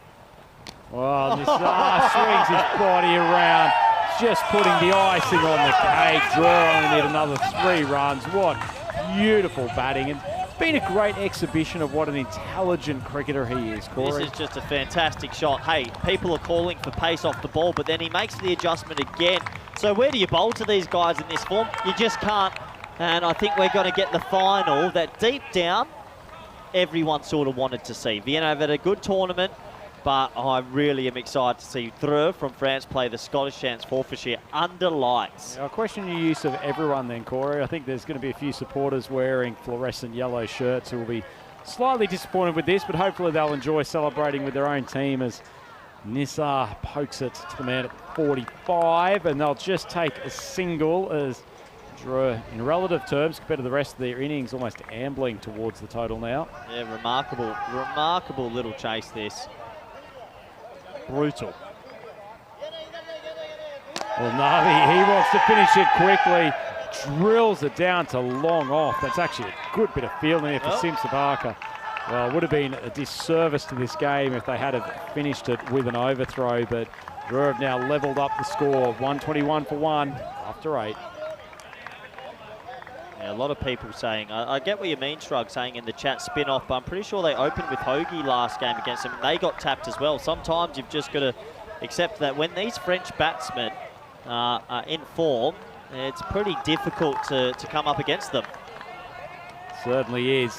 Difficult's an understatement, but as it is, well, Ali Rahimi, what a time to come on and get introduced to the bowling attack. Well, what a time. He's got a smile on his face. Fair enough. Nabi. This could be violent. Oh, he's giving it. He's launched it about 30 metres over the point boundary. The gun show is on display for Drew. What an incredible chase from the boys from France after looking like they were dead and buried halfway through this game, Corey. That is an unbelievable exhibition of hitting. Considering what's at stake and considering the tight loss they had before, that for me is one of the best 3 chases I've seen on the network. To be that belligerent, that violent, and execute it so calmly, what a game. Well, it's aggravated the assault of a cricket ball on so many occasions throughout that game. Disappointing end for Vienna. They have fought bravely today. They not only had to get through a gutsy Helsinki Titans team, but they came out here and put a wonderful target on the board. Scored 121 for 3. Simpson Parker and Arif. We were talking earlier that they had one of the best partnerships we've seen in the European Cricket League, but then the combination of Niaz and Nabi have utterly destroyed their bowling lineup. Just some of the most brutal and clean striking of a cricket ball you'll ever see. They showed glimpses this morning against Forfarshire, but they did it for the whole 8 overs. Well, good sportsmanship between both teams as well. It's been a really lovely Group D, but we know our finalists, and I can't wait for tonight. Yeah, certainly can't. And as you say, Corey, fantastic for the 2 batters waiting out there to congratulate their opponents who have fought so hard throughout this week. They've added a lot to this tournament, and the Vienna guys can really hold their heads up high. They have been phenomenal, and in particular have lifted their standard up so much today. And special call out in particular, we see. Well, there's a Viking might have a little bit too much sun for him. Yeah, I'm not sure he's upset at the result, more so feeling the after effects of some celebrations. But special call out in particular to Mark Simpson Parker. Hasn't he established himself on the European stage here this week? Yeah, a warm round of applause from all the spectators, Mr. Maximo, John Howden, Dan Weston and the fans. It's good to see that. I think everyone enjoyed that final, and you can see why the French deserve to celebrate. Well, they found some energy now, haven't they, Corey? They didn't have too much at the end of the Vienna innings, and to be honest, we were slightly worried as to where their heads were at. We needn't have worried as Drew peels off this total in 8 overs. Big happy birthday to European cricket founder Daniel Weston. Could you get a better birthday present than the robot running around, Rico Fall and Vinny's fan base lurking around the ground? That's made me slightly queasy to watch, but this batting display, it probably made the Vienna bowlers a little bit queasy too. Yeah, this is just violence, and there was Goku, the fan, losing it at deep cover. A bit of a laugh for the 101 Dalmatians, and Yeah, it was all happening. I got a little bit wound up in the box as I do. This first 2.53 overs, it was just madness. Absolutely extraordinary. Hitting so clean, barely a false shot played between the two openers. And not taking down poor bowlers either. X-Dean's been pretty effective today. Zadran's one of the quickest guys in this entire group, and they took him to the cleaners. It was extraordinary stuff, and just a level of consistency and brutality that you rarely see in even in ECL T10 cricket. Absolutely incredible. In the first 24 balls, 4 overs, there was 13 boundaries. So, I mean, they're striking every second ball and a bit. They're a 4 or a 6. And it was amazing to watch. We were enjoying it. Look, Vienna CC tried their best, but when you run into players going this hot, you can't. That shot for me, to hit it that far off a good length against the left arm off is remarkable. And he's just so strong, Nabi. And, well, it's just good to watch, Rhino. Good to watch is an understatement, Corey. Just one of them. You cannot find entertainment in that, but tell you what, Shaquille can't. He came through a couple of times for Vienna today, bowled a great over to finish the game against the Helsinki Titans, celebrated exuberantly on that occasion once he had the open and the as gone, but it only brought the experienced Mohammad Nisar to the crease and didn't things look in control as soon as he was there. Yeah, he did. He controlled the tempo, but also hit the sixes. Big moment here. Nabi got dropped and it went for 4, which hurt. But the game was pretty much as good as gone at this stage with 2 men at the top of their powers. One of the shots of the tournament there, the adjustment. Yeah, they tried their best, but the batting was just 10 out of 10. Absolutely incredible. And tell you what, if you are Forfarshire, you have got to have a little bit of fear about coming up against these guys in the final tonight. I think they know it. I think it reminds me a lot of the final we had in the ECC years ago. You had the solid English team versus the rogueness of the Belgian team. And that's what this final tonight signifies for me. It's a bit like Forfarshire, who have the technique, going up against a team that just love hitting sixes. Yep, and it will be job number 1 for the Forfarshire bowlers, trying to get rid of these two openers in the early stages tonight, because if they don't keep them under wraps, then it could get very difficult very, very quickly. Well, Drew, well-deserved finalists, I think, Corey. As much as Vienna Cricket Club have battled hard, the two best teams from this group have made it through to the Group D final. So that is coming up at 7:30 p.m. tonight, CET, midnight Indian Standard Time. You cannot tell me that a lot of our fans on Fanco won't be staying up for that one. It will be a cracker. 18:30 GMT. Who's your pick? Oh, you can't put me on the spot like that. I certainly can. Well, let me call this first. 44, 37, 28, 16, 19, 17 balls. Ridiculous. Hey, 13 extras compared to the 0 makes a big difference as well. I mean, you take 13 off the board, yeah. It's taken them at least another 2.5 balls to get that. Yeah, well, that's true as well. But overall, the bowling fee as well. Turn away if you don't like violence. And Ali Rahimi's lucky that doesn't say 7 down there, because he went for 7 off 0. But yeah, it was pretty brutal in the end. Who am I tipping? Well, I'm going to have to go with the Scots. I think they've just got too much cavalry. I think Drew pushed them as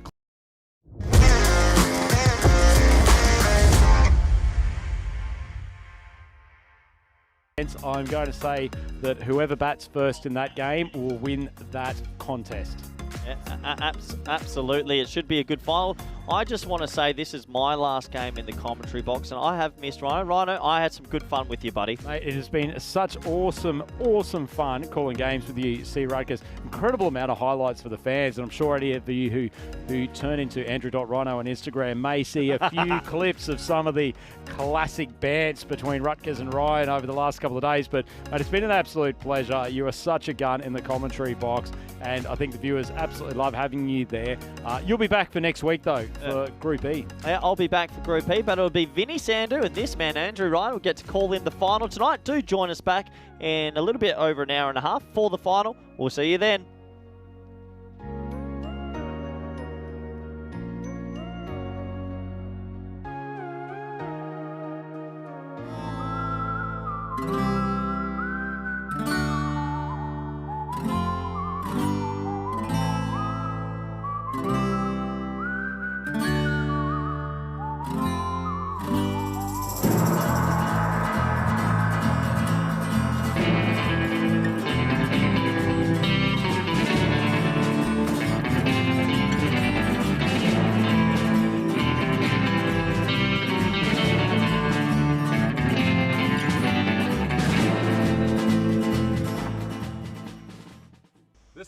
play cricket. On the cost of our soul.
I'm gonna get back when I feel like, when I feel like, when I feel like, when I feel get back when I feel like, when I feel like, when I feel like, don't give me when I feel like, when I feel like, back when I feel like, when I feel like, when I feel like, when I feel like, back when I feel like, when I feel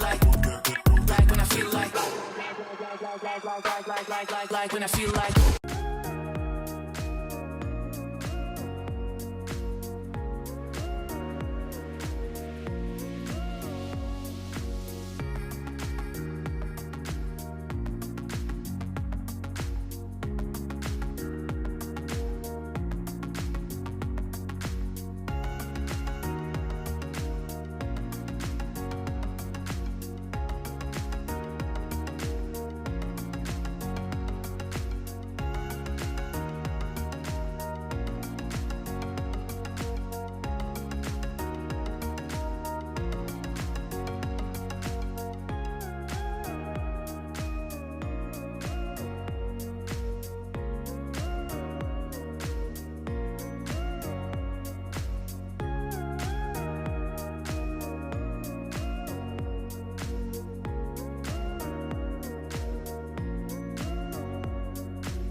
The European Cricket League is brought to you by HCL Software, Dream 11, and Andalusia European Region for Sport. Group D has been a delight, hasn't it? And these two teams shine head and shoulders above the rest. Forfs of Scotland, Forfarshire, have waited years to be here. They get their chance to come back. But so did Dre, who'd love to make it for the first time. And they are a really exciting team to watch. Should be a cracker. I'm Mr. Maximo. This is the European Cricket League Group D final, and it starts right now.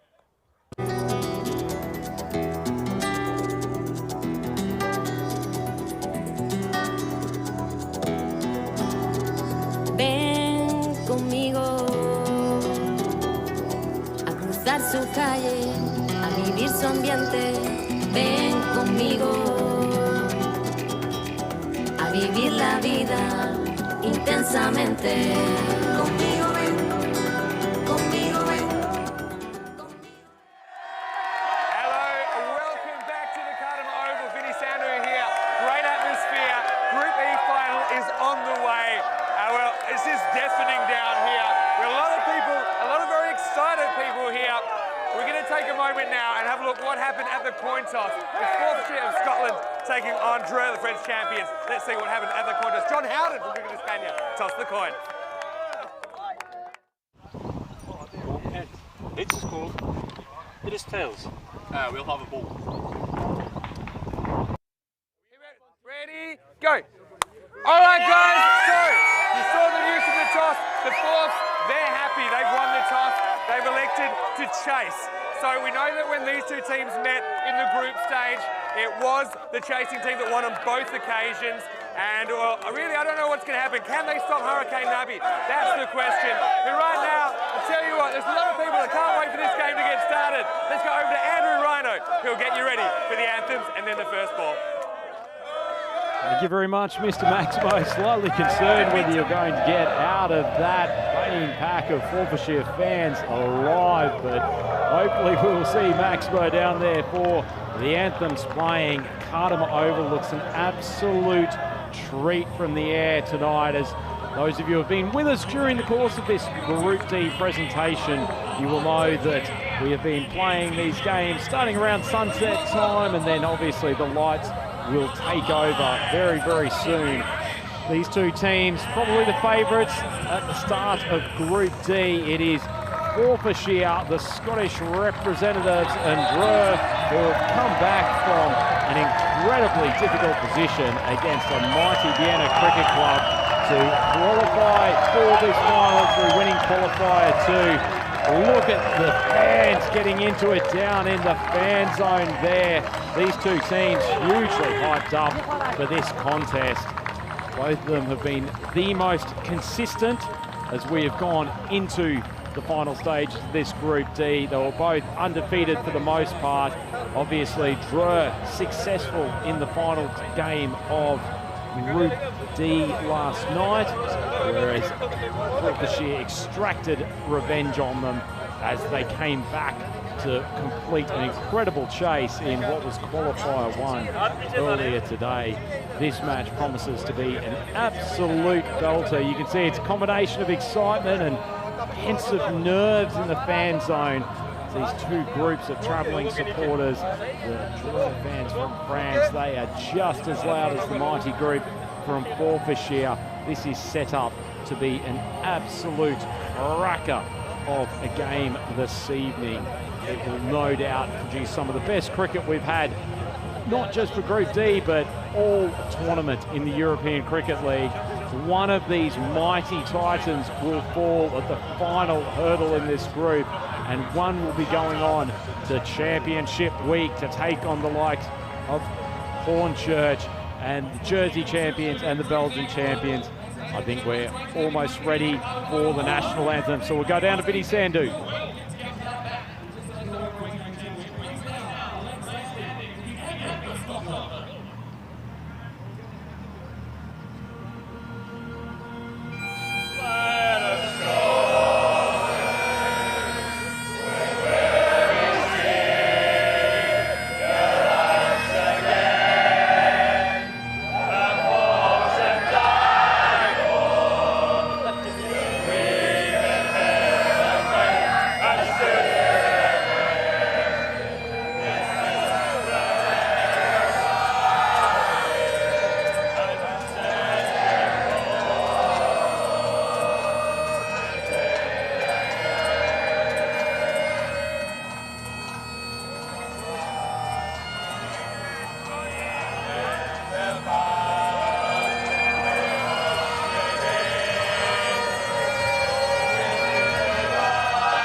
the roar of those fan bases, the national anthems sung very, very proudly indeed as these two storied clubs from Europe come to battle in the Group D final. Having a look at the fantasy dashboard for the final time in Group D.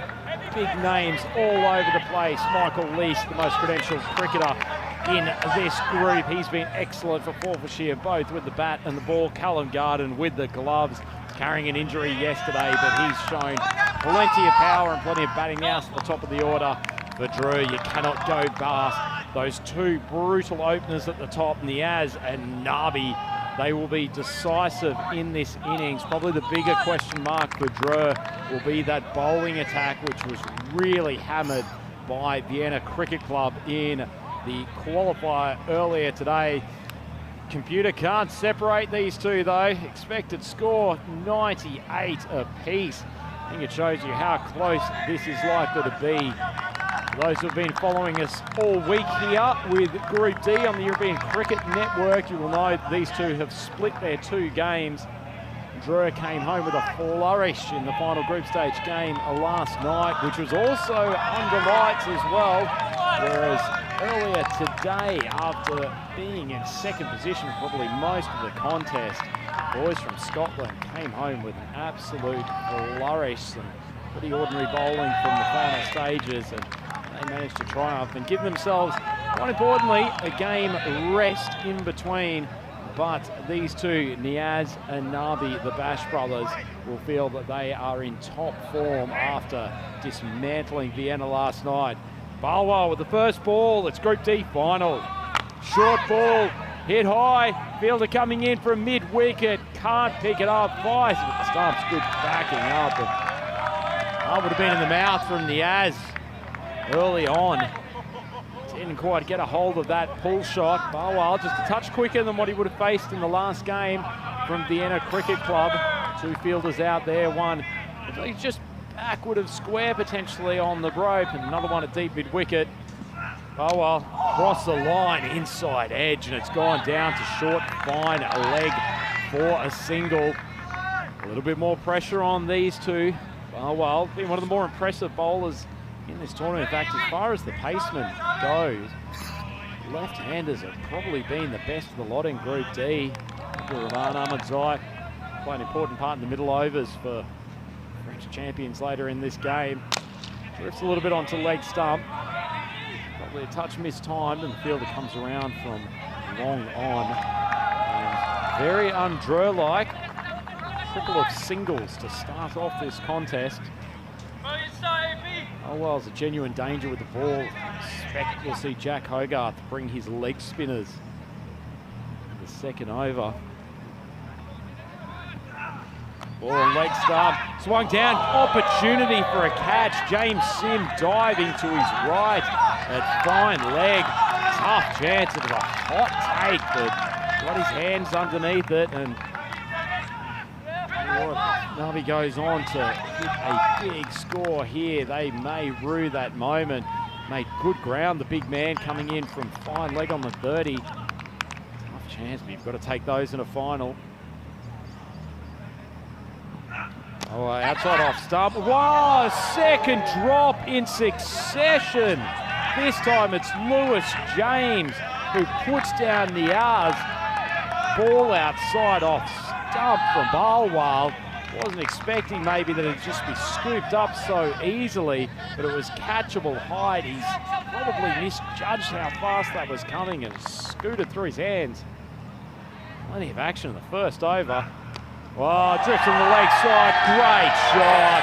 That's a Maximo to finish the first. Drew raced along to 11 for none after the end of the initial over. Oh, plenty of excitement in those opening exchanges. Probably not what we expected. I thought there'd be fireworks off the bat at the two Drew openers. As it was, two catches, and certainly not two impossible catches by any stretch of the imagination. We'll just have a look at what the stats gun powered by HCL software tells us. Absolutely no surprise that it's the trio of Nabi, Nisar and Niaz for Drew who have scored the absolute bulk of their runs. Oh, well, he's been exceptional with the ball for Forfarshire. Bryce Allchin took quite a couple of wickets early on, but he's been left as 12th man for this particular game, although actually perhaps a late change, and Allchin is actually in the 11. He's coming on to bowl this second over. Hasn't been part of the bowling attack quite as much after the opening stages, and it's probably an exceptional time to bring Mr. Maximo, who was mobbed down there on the fan side. Oh, that's trouble. It's big trouble. It's 5 wides. Allchin being used really early here. Couldn't handle it down the leg side. Callum Garden, difficult take for him. 5 bonus runs after, I suppose, a reasonably quiet first over by French standards. That's a real tough take off the medium pace, especially with new ball. Bonus for the French. Yeah, unlucky Allchin coming in, as I said, he hasn't bowled quite as much in the last day and a half. Sprayed the first one down the leg side. Garden up to the stumps, as he loves to do. Just has to watch he doesn't lose it. He doesn't strike. Goes after it, hanging. Almost a ridiculous catch from Barwell. Well, they haven't been easy, but that's 3 that have gone down now, Rhino. Incredible, 3 going down in the first 8 deliveries of the game. So, a few words being had with Nabi by the umpire. Barwell just shows it's just a small distance between success and failure. Great attempt flying with his offhand. Trying to get into this pair verbally, but it's impossible because they can't understand a word that the Scottish are saying. Anyway, now Nabi's on strike. Wants to go large, but there's another opportunity, surely. Bermuda Triangle situation, it falls safely. Unbelievable. How did that find grass? Well, if they were looking to create chances in the opening stages, the Forfarshire boys have absolutely done that. Unfortunately, this one wasn't their own fault to not capitalise. Somehow it's dropped in between 3 converging fielders. Allchin just nonchalantly chewing some gun, but he must be fuming on the inside. That's the luck factor. There's no other way to put it. He has slow to start, 4 off 4, but Allchin almost had the big wicket. Pitched up, goes for it. Good take that time by Garden. You can see why Allchin's a bit of a handful to keep up too early. That one shapes out. The other one earlier kind of went down the leg side. And as a keeper, when you see it going down the leg side, you're losing the body of the batter. Normally, you're just trying to make some position there, but at the pace Allchin's bowling, that is difficult. Certainly, 2 things to mention on that, Vinny. Allchin's very capable of swinging the ball both ways. We saw him start the tournament bowling in duckers, got the ball move away. Much less breeze than there has been earlier today, so it's not going to be such a factor. Pitches up, wants to go after it, it's miles in the air, and this is out of the ballpark. Maximo! Niaz was the sleeping giant for a lot of this Group D, but he's woken up on finals day and he gets 6 there. Yeah, hasn't he? Hit that very, very high, got it to carry. It might have actually hung in the ground if it was earlier in the day, given the big wind we had pushing back, but that struck well enough to carry for a Maximo. I can't believe we've had to wait this long for our first Maximo. Wow, Allchin with a comeback ball. Yes, not afraid to go over the top, we know that. Wants to go again and blast another one into the jungle. Maximo! Back to back, and Drew bat swinging here in the second over. Yeah, Niaz is feeling it. He's reached some form today, which is very helpful for Drew, and after a pretty shaky start with a bunch of chances, none of which were capitalised on by the Scottish team, they have raced along. 30 on the board, 1 ball left in this second. Interesting they bowled Allchin so early. Seen him more in the middle or towards the end of innings. Maybe just giving the French openers another look. Maybe go off pace here on that second over, but got to disrupt the rhythm of Niaz, who's 16 in no time at all. There's the slow ball, reaches for it. It's going, and that one's gone. Back to back to back. That is hat-trick for Niaz, who moves to 22 off 8. Maximo time, 36 without loss after 2. Stunning striking as these two just continue on their merry way. Allchin went for the outswinger on that occasion, and Niaz has had no trouble reading it, no trouble reaching it, and smokes it for a max. And what a finish to that over. 18 run rate after the first 2. This is how we got here. Vienna CC brave in qualifier 2, but Drew just smashed them out of the competition. These two teams have met 3 times, if you like, within the last 24 hours now. The 2 completed matches. It was the chasing team that won on both occasions. We saw 101 chase down last night. Drew getting over the line. Today we saw 111 chase down by the Scots. A big over now in the third. They go back to Barwell. Probably wide just with the angle. But yeah, Nubby, well, he's already had a couple of chances and a lucky break. Nothing lucky about the hitting from Niaz last over. That was clean. Certainly not. Tell you what though, tactically I'm surprised that they haven't bowled Jack Hogarth with his leg spinners. I thought for sure they would have him bowling that second over. Really good point you make. So they've got Leask at their disposal, probably for the fourth. Goes after this, that's what he likes to do, Nabi. This guy's arms are thicker than my legs. And anyone, it was almost like at a carnival in the 19th century, everyone wanted to touch him to see if they were real. Nabi, he's not afraid to use them. Certainly isn't. He is a brutal hitter of a cricket ball. It's not just slogging though, he plays some fantastic cricket shots. Almost clever though, isn't he? Slow ball, smart bowling. Should be cut off in the circle, kind of knocked away. Now they're going to take on the two. And oh my God, what's he done doing almost a U-curve as he came in? I suspect unless he's tapped the bat down really I think he's in, but he okay. does definitely take a left turn at Albuquerque, doesn't he? Maybe to avoid the throw. This is a nervous moment for Nabi. Callum Garden whipped the bails off in a hurry. This is a big moment in the game. I feel like he's in, but yeah, he did have to take this big, we didn't have to, he decided to take a big turn. He's in, just. Tell you what, if U-turns are illegal in Spain, I suspect we'll have the local constabulary down here. That's an awful bit of running from an experienced player. Lucky to get away with it. Yeah, show it. It was a kind of knock away from Fraser Ross. Made Cameron change direction, but a pretty good throw. Callum Garden, good work from him. He's got his favourite gloves back. You know what? His mum Tracy stitched them up in the break. Hello Tracy, happy birthday. That was her birthday present. Well, it's good to have Mums are amazing, aren't they, though? Oh, even on cricket tours. He's back on the rack then. Crunches this, but shouldn't beat the field. Just a single. Want to say hello to everyone in the comment section as well, to Marnus, to Shrug, to Dave. Louis Bruce in there as well from the Lathbury Lightning, saying perhaps the French should buy a lottery ticket. Some of the luck they've had. Some pretty tough chances put down, but yeah, I am surprised they've stuck with pace, but Barwell trying his best to keep the dam from bursting. Hit, they go with the hit. Forces a fumble from Fraser Ross. This has been the thing with Jer though. We saw them race to 62 off 4, but once they lost the openers in quick succession, they were pegged back, and ultimately the Scots would chase down the target of 112 the first time they met today. Yeah, certainly don't expect them to stop swinging. Tell you what though, the Scots just feel a little bit off their game in the field. Maybe this rest hasn't done them any good. Pins his ears back on this. Nabi will get one. Doesn't really like to roll. Well, this would have been out. I mean, that's such lazy cricket. Nabi's gone for his little U-turn earlier this over, and then he's almost strolling to get to the non-strikers end. Well, it's like riding a motorcycle full speed without a helmet at the moment for Nabi, and that was how close he was to being run out. It wasn't a run, it was a walk. Last ball, the power play. Niaz wants it.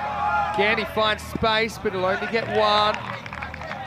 Oh, edge of your seat stuff at the moment, and that is end of 3 rhinos, 43 without loss.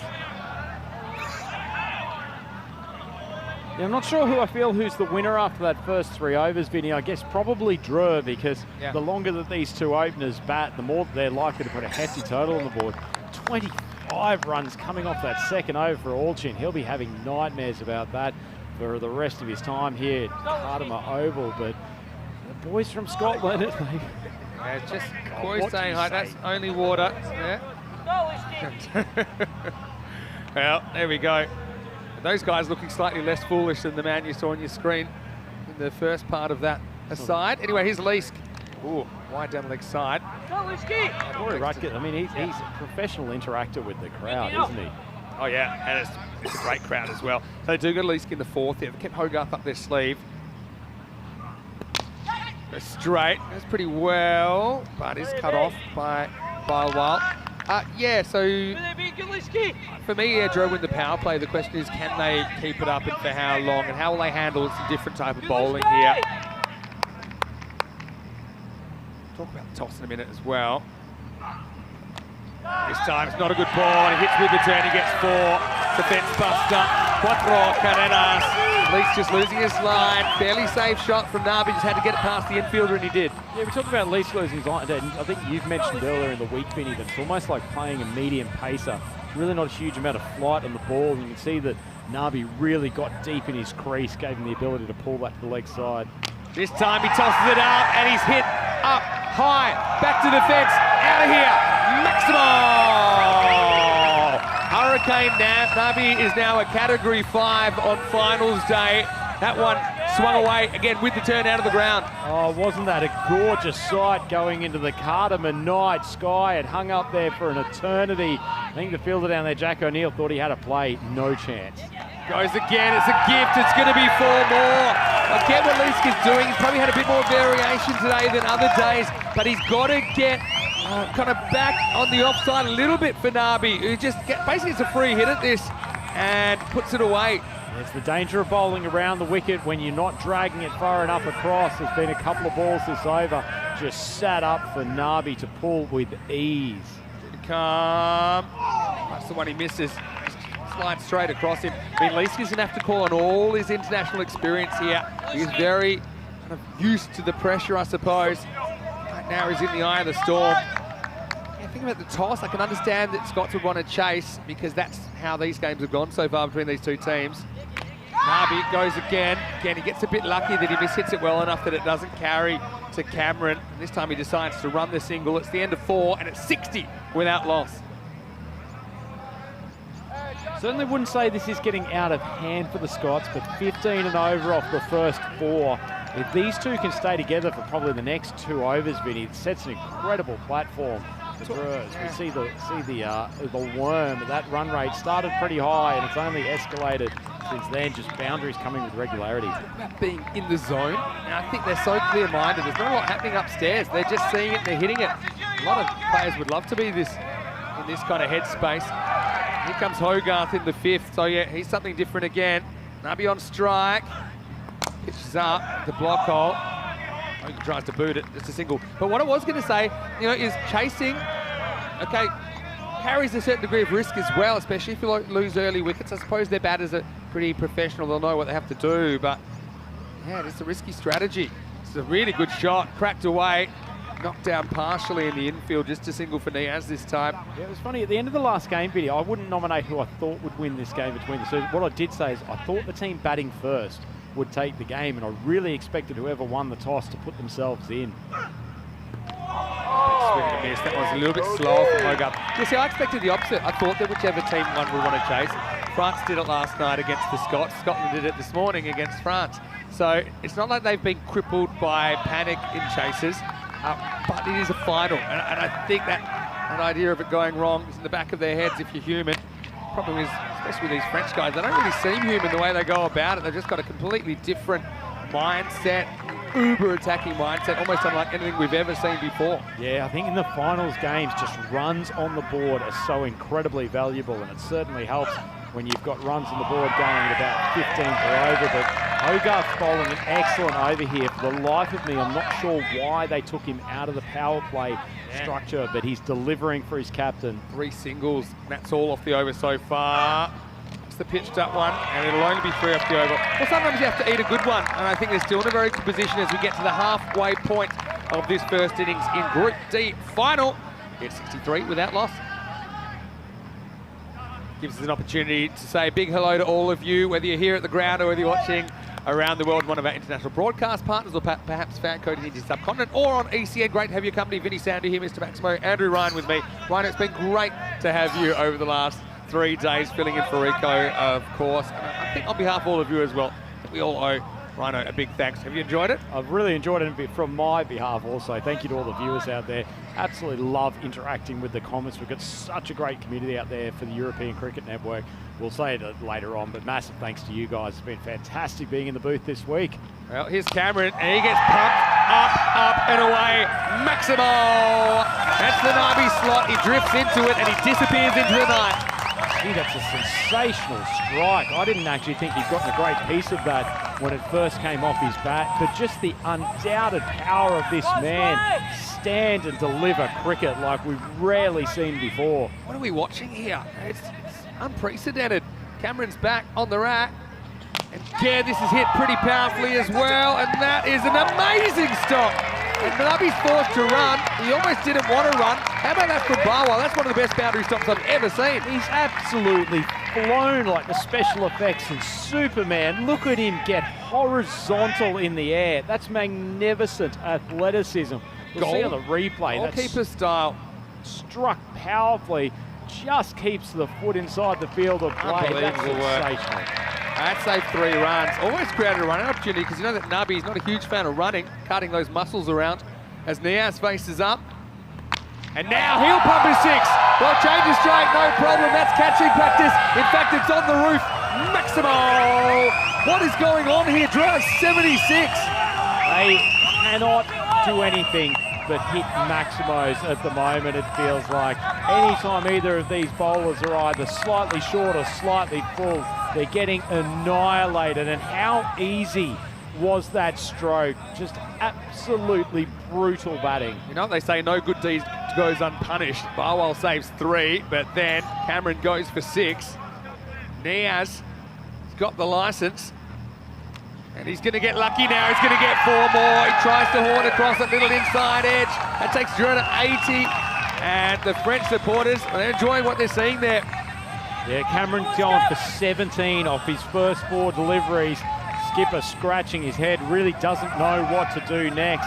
Tell you what, Vinny, if they're in through to the 8th over, this Drew total could get completely out of control for the Scots.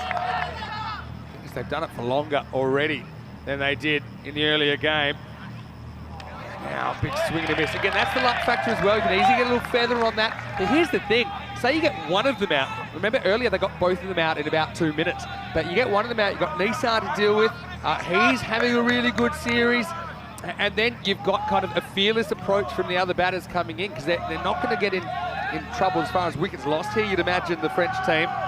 Cameron's gone for 17, trying to stop this going magical. He punched down for 1, still very good over. Drew back on track after Hogarth kept it quiet. I think they've got to bring him back now. 6 overs down, 81 for none. Tell you what, Vinny, it was 6 overs into this chase. Even if they absolutely capitulate from now on, Drew, they're going to put on a reasonable target. I mean, if the Scots keep this to, say, 105 or 110, they'll do a magnificent job, but there is still quality in that batting lineup. It's like your best case scenario, say 8 is 113. It's a similar target than the fourth team chased down today. But remember, they did with 3 balls to spare, and it was a bit hairy for them. Admittedly, they lost their openers early. I want to say a big hello to Sebastian Brandt, ECC winning skipper with the Netherlands 11, who's in the comment section right now, saying, how good is T10 cricket? Well, I agree. I tell you what, when your luck's in, and Niaz nicks another 4. Things just conspiring against the Scots at the moment. A few balls popping into space. Well, Hoagie, he just shakes his head in disbelief, but that will be another boundary. Yeah, pretty unlucky. He bowled an excellent first over Hogarth, and he's drawn the outside edge. Unfortunately, thick enough one that it's eluded the keeper and the man at the 45. Tosses up. His length's been really good here, Hogarth. That's what I've liked. He's kind of kept the batters guessing and hasn't really bowled that slot length a lot of his compatriots have that they can drive under. It's a good example. Now this is the battle here for me. There you got Nabi on strike. Oh, and he puts it right in the slot and he gets muscled out of the ground. Maximo! Was the first time Hogarth gets a little bit close, kind of at the front knee of Nabi, and he's so good. Unprecedented stuff from the Cardimer Oval underlines. Oh, this is phenomenal hitting. As you say, it wasn't a huge error from Hogarth. He's just drifted slightly shorter than the Yorker length he's tended towards so far, but an extraordinary hit. This is wonderful T10 batting. Wants it again, this is high. What is going on? What is going on here? Another ball disappears. We're going to run out at the moment, Rhino. Get your torch, we'll go out and find it. 6 more to draw. Oh, Vinny, I didn't think anything could beat the barrage that Corey and I saw earlier today, but this is surpassing it. Drew, they're 2 runs off the century, and they've only faced 6.4 overs. Goes again, just 1 this time. I mean, the thing is, if they can do that against this quality of bowling, they could do it against anyone, anytime. It has that feeling about it. They are so good at this. This partnership is 99 of 41. And it brings up Nabi's 50. I mean, blinked and I missed it. He brings up his 50 off 21 balls. What an innings this is. A rare dot ball, but I mean, you'd take 21 off Hogarth, wouldn't you? So 7 overs down, Drew, and 99 without loss. Yeah, I've got to say, I haven't seen too many 2-over spells that have gone for 21 that have been as good as what Hogarth just delivered there. Oh, time to relax on Monday, Vinny. We've got some big teams coming in, but hard to match up this. We'll be in rehab by Monday at the moment. We'll have to get the psychologists for us because we're traumatised. Roma CC from Italy are taking part in Group E along with Sporting Alfaz of Spain. UCCB is United from Romania as well, Star CC, and also see Zagreb Sokol from Croatia join us. Group E underway. Now, Nabi just get the one. Just think about, yeah, okay, there's nothing too lucky about what he's doing because he's doing it so consistently, but he did have that little bit of luck, which was so important early on in his innings. I was just about to mention that, Vinny. They will be ruining dropped catches. The ton comes up. Big over from Lees, who pretty much gets the length right now. Struggled with probably bowling a little bit too short and down the leg side in the first over. Getting back to basics now. If they can keep these last 3 overs to 8 or 9 from each of them, this will be a huge victory for Forfarshire. Really good bowling, and even Nabi can't do too much with that. So yeah, and again, let's talk best case scenario for fourths. They got 2.5 overs. Maybe they could keep it to 120. Still possible. Need a wicket though. Full toss. At least when he's not getting hit for boundaries, he's so quick through his overs. That has been a pretty definite tactic, I think, from Forfarshire so far. How good has Lees been adjusting in this second over, though? Made sure he's outside of the off stump in the block hole. This time it is skewed away from the outside edge. They want 2. There's never 2 there. There's going to be a run out here, and there's going to be Niaz, I think, that's out. Completely lost the communication. So it is Niaz that's going to have to go. Nabi, for some reason, now decides he wants to run. He came back with impossible 2, then aborted. So Scots finally have a wicket. It'll be 104 for 1. They might want to check this, but for me, yeah, it looks like Niaz is out and he's walking off the field. Isn't this extraordinary, Vinny? He hasn't been desperate to run 1 run for most of the innings. All of a sudden decides the 2's on offer. Tell you what, Lewis Jones is a little bit slow to get started to chase after this ball, but he skated around. Pretty quick throw, nice and accurate, and Callum Garden takes the easy bails off. Tell you what, that is letting the Scots off the hook. Does a lot of things wrong. He turns blind. By the time he looks, he's sold Niaz up the river. And yeah, you can see Niaz, basically, knows he's gone. Well, that's a terrible mental error. I know these guys have played wonderfully well to start the game, but if they stayed in for the entire 10 overs, they could basically bat the Scots out of this contest. So unnecessary, honestly. Rafa gets put up to number 3, so pitch hitting job. He's got 1 ball in this over, and he smacks it out of the ground. But everything working right now for the French. Ooh la la! Can you believe what you see? Maximo for Rafa. Shades of last night, 8 overs down, 110 for 1. I tell you what, you were absolutely on the ball there, Maximo. Rafa coming out as the surprise pinch hitter. Incredible call, because they've got Mohamed Nisar, who has probably been their most consistent batter of the entire tournament. And they said, no, Rafa, who you and I in the car trip this morning both said, he is an X factor for this Drua team. He's spicy with the ball and he can hit a long strike. He's got form against the Scots last night as well. That was situational for me. They wanted someone to face 1 ball. Now he might get more. Nabi gets another chance. Alchin went for 25 earlier on. Now he's back. He has to face the same beast. Oh, big swing and a miss. I don't think the foot ever moves here. They'll probably have a look at it. Not a bad bit of bowling from Alchin though, probably a little bit of nibble away. Gutsy stuff because it's in the slot. Great work, great hands by Garden, but for me, there's something behind all the way. I never saw it lift. Class keeping. Hasn't had too many balls go through to him tonight, Garden. Yeah, that's true. Mum's stitch-up job did a pretty good job. Anyway, Nabi, he's on Nabi time now. And he pumps this one out of the ground as well. What an innings. Oh, come the moment, come the man. Nabi. Oh, imagine if there are 11 Nabis out there. The whole all-star team might be Nabis. That's what Corey Ruckers was saying as he takes Drew past 120. Well, dead set. Nabi's hit more sixes today than I've hit in my entire career. This is some of the most extraordinary batting you could ask to witness. And he's not just hitting sixes, he's hitting massive bombs. This is sensational T10 cricket. Crazy stuff, really. 10 to come. Slow ball. Is this a mistake? Maybe, maybe not. It's also 6. Maximo! Saves Carreras Mas. Drew firing. Alchin tries it out. Can't get it to bounce, and it never bounces again on the field. Have a look at the despondent look on the face of Michael Leask out there at long on. He has played international cricket against some of the best strikers in the world, and he is left with no words and no plan to deal with this hitting. Got to hit the block hole here, Alchin. Doesn't, and he gets pumped down to the ground again. It's cruel, it's unusual, it's punishment right now. All happening in the ninth. Drew not slowing down, their supporters are ecstatic. Is there a mercy rule in the European Cricket League? Because this is horrendous assault on poor Bryce. He actually has probably beaten him with length there, and Nabi has still managed to blast him 20 metres over the boundary. Rafa is saying there too. Nabi is just focused. He's laser focused. And these are all bonus runs now. And again, this is going, and it's also gone. Nabi to 77, but he's not going anywhere.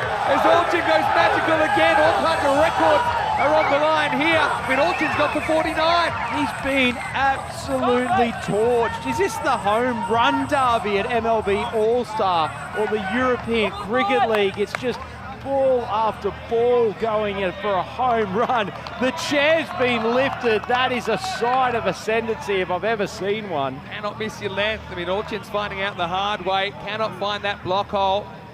Last ball of the ninth. One more time for good measure.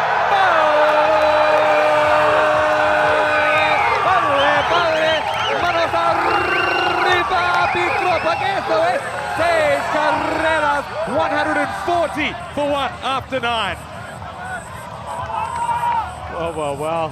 Poor Bryce Alchin came into the side tonight, gets given the second over and the ninth, and he gets obliterated for 55. Second most expensive figures ever on the European Cricket Network. 55 off 2 overs. Only Gökhan Alta of the Turkish side, Zeytin Bernazafar, conceded 57 a year ago. That is 5 on the trot. Remember, he beat him first ball outside off stump, and then 6, 6, 6, 6, 6. Well, this is completely out of control. Look, Scotland have the batting to do this, but they're going to have to do something pretty remarkable. We saw the England 11 in the ECC against Belgium chase down 149 on this ground. We know it can be done. Cameron, well, he's got more grey hair than he started with as we get ready for the 10th over. And it's Rafa, it's only faced the one ball. He's on strike. And he hits us about as hard as he can hit a cricket ball. I just take the one here to put down another chance. I mean, it's a tough one for Wallace. But here's the thing, if he takes it, it keeps Nabi off strike. Instead, they get one. Yeah, tell you what, the Scots have been extraordinary in the field all week. It feels like they've left their sloppiest performance under lights here in the final. Pressure, pressure, pressure. Nabi on 83. And he completely swings and misses. I mean, what does he need? 17 off 4 for 100. You wouldn't bet against him, would you? I mean, if he does this, you'd have to almost say it might be the greatest innings we've ever seen. I know Scott Edwards was pretty remarkable in the ECL 2019 final, but this could be better than Corey Rutger's innings in the ECL 2019. I kid you not. We'll disagree. Here he is again. Wide. Get that one again. Well, the head goes up in the air from Cameron, but that's missed the line by a couple of inches. Just desperate for anything to go their way. Drew, 142 on the ball. Probably the only shining light here for the Scots is that the Drew bowling attack looked very shaky against Vienna. They are not out of this contest. True. Equal highest score of this ECL so far by Nabi. Swings and misses again. Look, here's the thing though, I mean, we're getting caught up in this whirlwind, and why not? It's hard not to, but we have seen these kinds of scores chased down before, even here at Kartama, typically by good teams with a lot of big game experience. So there's Scottish batters, they'll be eyeing this off like Garden, like Wallace, like Leask. They'll know they'll have to go from the get-go, but they are very capable of doing this right now. Nabi on 2 strikes, wants to go again. Oh, this is a huge wide. Now, where is he going? Well, I think that's Rafa that's out. Why on earth is Nabi trying to take himself off strike, though? Nabi's pressed the wrong button on the controller. Here's a huge wide. And let's just see who's out. Tell you what, this is a pretty big call, Vinny, isn't it? I think Nabi's out here. Nabi that's out. Nabi's out, even though Rafa's walking off. But you can see there that it's whoever's closer. Yeah, he's going to get called back now. So, tell you what, this is a huge call in 2 ways. I mean, I think you're right, Nabi is out. Does 2 things. It sends the batsman who is most destructive back to the pavilion, and we'll congratulate him for a phenomenal innings, but it also brings the new batter on strike as well for these final couple of balls. Not to overstate it, but the difference between chasing 145 versus, say, 160 is huge. I mean, Nabi, I don't know what happens in his brain sometimes. He didn't have to do that, but what he does do, he'll get a big ovation. No matter where you're watching from around the world, you have to appreciate that ball striking. 83 or 32, equal top score, runs himself out. A ball that had some trampoline bounce, but 10 maximos and 2 fours in there. Only 6 dot balls in the 32. Well, the remarkable thing, Vinny, it's probably taken the worst ball of the innings to actually get Nabi out. It just happened to come from the work of Callum Garden behind the stumps. So that means the new batter is on strike as well, and it's Nisa. Can he put the cherry on the cake? Could they get the magical 150 here, perhaps, Drew? Here we go, over to Cameron. And he's just going to go, and he's going to go 1 bounce, 4 runs. So, well, Nabi, maybe there's method to his madness. He said, well, always good to get the skipper out there. So, boundary, and look, Nisa hasn't missed a beat there either. Oh, he certainly has, as he's done all week. As soon as he's come to the crease, he's got such a good range of shots, and he picks the right shot play at the right time. Lovely strike. Scott Cameron, 2 balls to go. Can he get a couple of dots? That innings, Nabi becomes the highest run scorer ever in ECL cricket as well. 2 to come. Full toss, that's asking for it, and it's going to get it. There's the 150 maximum. A terrible ball from Scott Cameron, unfortunately. He's probably looking for the Yorker on leg stump, but just pops it onto the waistline in the Tsar, and he's a beautiful timer. Well, now we're talking biggest chase on this ground required. And I know they're looking at this maybe for height. It's, I don't know if it's that high on reflection. Feels like the reasonable thing to do would be to let Cameron just have 1 final delivery. Oh, he slashes away, it's knocked down, they'll get 1. Then Nisa not particularly instant, coming for 2. So, what a journey that was. Drew said it was a risky proposition to send them in. You never know what you're going to get. They're like a box of chocolates. Right now, it is Forfarshire hanging on by a thread. Drew have scored 154 for 2 in the 10 overs. There's Nabi just giving himself a bit of extra time to suck in the big ones after running himself needlessly in the last over. That's Forfarshire. It'll be the biggest chase we've ever seen here at Kartama if they're going to do it. Certainly will. I suspect there might be a couple of Scots with post-traumatic stress disorder when they get back home next week, whatever the outcome of this game. They've been annihilated by the Drur bats, and then particularly Nabi and Niaz, who were incredible at the top of the order. Nabi ended up out for 83 off 32. Niaz, superb at the start, 44 off 23. Vinny, is that the best hitting you have seen in an ECL game? It has to be. I mean, this is going to be a good highlights package. Maybe not if you're a Scottish supporter.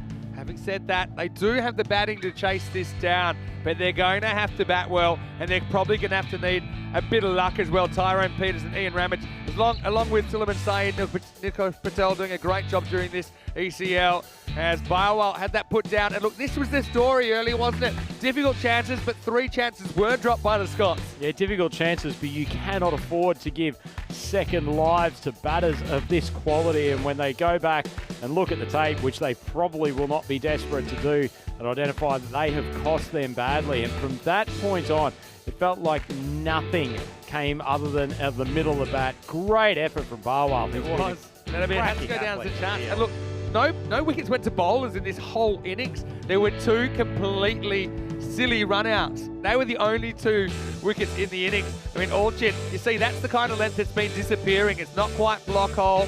And yeah, even the slower ball, got to hand it to Drew, though. Amazing hand-eye coordination. They would not take a backward step. And, you know, for all the talk that Scotland is probably the biggest lot for this group, Drew have completely turned the tables here. Yeah, it's hard to believe that they were staring down the barrel of defeat in Qualifier 2 a mere couple of hours ago. Nabi gave them some chances. It looked like he might have been imbibing a few of the same things that James and Corey had. Non-alcoholic beer being given to Corey by James Cantor. Anyway, how about this? I mean, we had 16 sixes in the innings. So that's almost 100 in sixes alone. Lees just couldn't get it right in the first over. I mean, he would have loved to have that one back. When he came back, he was a lot better.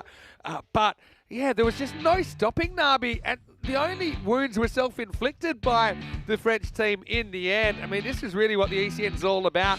A clash of cricketing cultures and cricketing backgrounds. That was an incredible piece of work. You think, okay, you've done well, you've saved some runs there, but then Niaz said, well, I don't really care, and he put the next ball over the roof, and there was plenty of this. I mean, Hamza Niaz ended up making 44 off 23.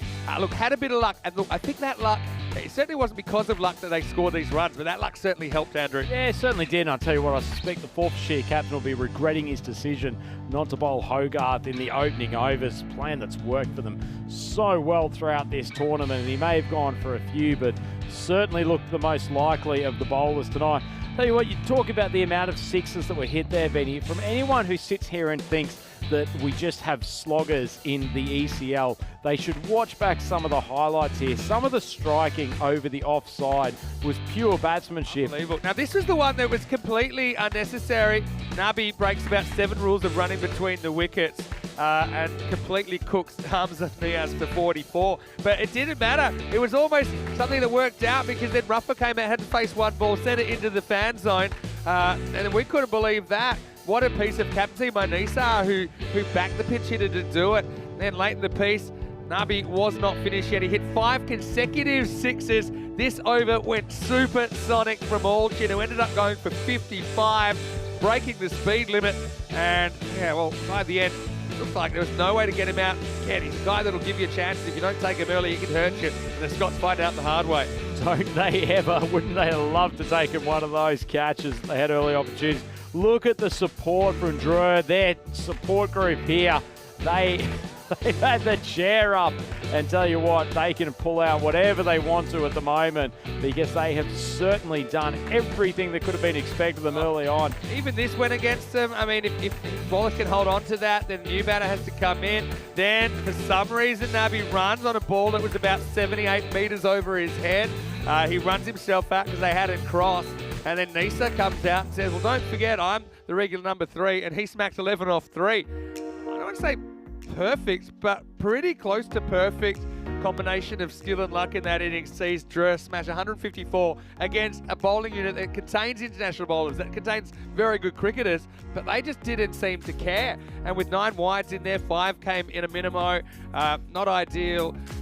Looking at the bowling, well, look away now if you've got a queasy stomach. I think Barwell, the only one that can hold his head high there. Hogarth as well, I suppose, a bit unlucky to go for 21. The others we probably won't speak about. But look, what I will say is that in Scotland, they do have the ability to chase this down. It won't be easy. You're probably going to need that luck as well on your side. So you need a combination of batting well, and you're going to need to have that luck on your side. I mean, France, they just got to hold their catches when they come up. Big happy birthday to Daniel Weston as well. And I want to say that on behalf of all of the ECN team, thank you so much. We look forward to celebrating your birthday a little bit later. Right now, I mean, Drew just catching in a few gifts, but also just batting at an unbelievably furious rate. I'm still in a bit in shock. I know it was pretty crazy before when all sorts was going on, but I mean, Rhino, that was just something we'll never forget. No, that was almost sedate compared to how they went about things in the qualifier game. Look, the Scots didn't put in their greatest performance in the field. It probably wasn't their best bowling performance, but to be honest, even when they did serve up good balls, even when they got their tactics right, they were still obliterated by the opening pair. Extraordinary stuff. I'm still trying to process what we've just seen. Well, they have about 5 or 6 or 7 minutes to regroup now. They don't have to go out there. They have international quality batters. They have Leach. They have Wallace. They have Callum Garden in the top 3. With a good start, it could be game on right here. Spot in the championship week up for grabs. Vinny Sander, Mr. Maximo with Andrew Ryan. And Corey, well, he's over there. I think he's enjoying the action as well. We'll see you very shortly for the second half of the Group D final here on the European Cricket Network. This is the European Cricket League.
The European Cricket League is brought to you by HCL Software, Dream 11, and Andalusia European Region for Sport.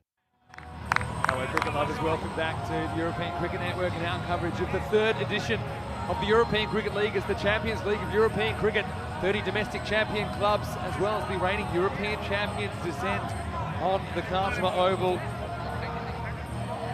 right now we are in the midst of a quite astonishing Group D final. It was the French champions duo that were inserted by Scott Cameron, the Forfarshire captain. They have whacked 154 runs, thanks to 83 off 32 from Ahmed Nabi, including 10 Maximos.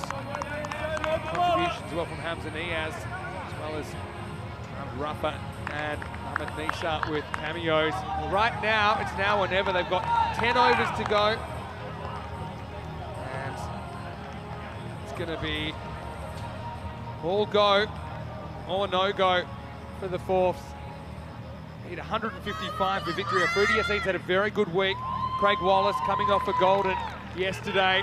Needs to get moving and fast. Quite ready to go. So here's the thing with these kind of totals. You almost have to treat every over like the last over when you need about 15 or 16. You have to take those kind of chances from the start. You can't really fall behind the rate. It's so hard to get back. Wallace and Garden out there.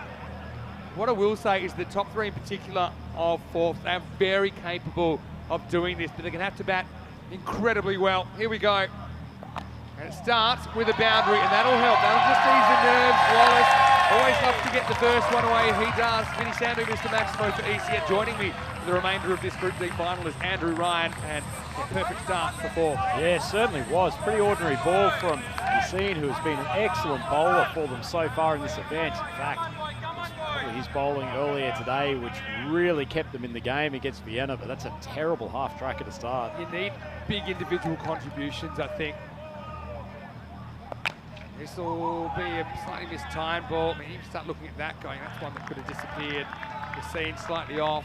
Here's a guy that Forfs got hold of earlier, Freddie Yasseen. He's had a pretty good series. Yeah, so literally when you've got a huge problem, which is exactly what Forfs are grappling with at the moment, you break it down into smaller pieces. So let's say if you can win this over, if you can get the 15 off this over, consider that a win. But you can't sit on your hands here. It's a tough situation. Garden faces up for the first time, steps across and smashes it. Fielder will handle it. And that's the other thing we saw. Forfarshire dropped 3 catches early. They weren't easy ones.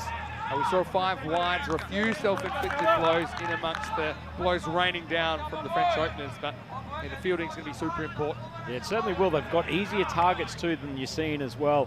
Leaving aside Yasseen and Ahmadzai, the rest of the bowlers have floundered at various times. So it goes for this. This might go for 4, you know, because Wahid Abdul isn't going to hunt it down. So Forfs, they can get a good start here, they'll believe. I mean, they're going to have to be incredibly consistent across this 10 overs. They can't really have any dark spots. And there's a little bit of luck, I suppose, off the inside half of the bat, but with no fielder there, ran away to the boundary. Yeah, wouldn't say it was a great shot, but they need to swing hard. Wallace sensing that the leg side is where it's at. They've now drifted their second outfielder to a position that's behind square. 6 fielders in the circle on the offside. 2 square of the wicket, you're right, on the leg side. Steps across, has to get funky. This is what also can happen when that run rate starts so high. You start looking for runs that aren't really there. You don't want unnecessary run out either. But, you know, Wallace, he's a guy who's very capable of whacking a quick 100. He's played one-day international cricket. There's Nilkesh and Rob. I want to say well done to all the umpires and the officials. Shub as well, in charge of the players and match officials area. Shub obviously recognising that the camera was on them, just made a late cameo into that shot. Yeah, did a bit of a muscle comparison between Nabi and Shub before the game. Nabi is approximately 6 Shubs. Anyway, this is up and it's out of the ground. Well, this will help. And so they do get what they need off this first over. They just have to reproduce that 9 more times. It's 16 for none after 1. You make it sound so simple, Maximo, and if you were coaching this Scottish group, I'm sure that's the exact same message they'd be giving to you. But as we said, 2 things in their favour. They do have some top quality bats, whether it's the form of Wallace, of Garden and Michael Leask, who we do know can can hit big. Scott Cameron was fantastic for them in the qualifier earlier today, and this Drua bowling lineup has been shaky on occasion. You're right about that. 67 matches, it's a golden ball. Could be a pretty entertaining one if it was. It's edge of your seat stuff. Well, a bit like Mr. Burns when he coaches the nuclear power plant softball team. Go out there and hit sixes is probably what he'd say, and he'd take the credit for it. Here's the headband warrior. He told me he's charged the shoe phone tonight as well. Again, this would be a big wicket if he could get it. Garden on strike. It's a really good shot for 4 through the covers, and there's nothing sloggy about that. This guy is so talented. It's a big task, but he's a big talent, and a good start to the second over for 4. Yeah, don't let those rosy red cheeks underneath that helmet fool you. He is a vicious competitor, Callum Garden. You can see why he is in the eyes of the Scottish selectors. Fantastic with the gloves and so much talent with the bat. Abdul maybe try him out a bit shorter. Garden, false shot.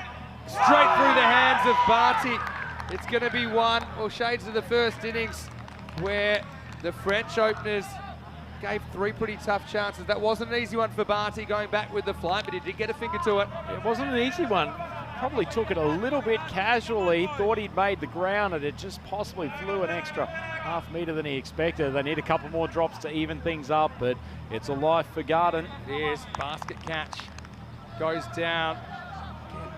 Play that shot, Garden, but hindsight's 20/20, and that's a dot ball.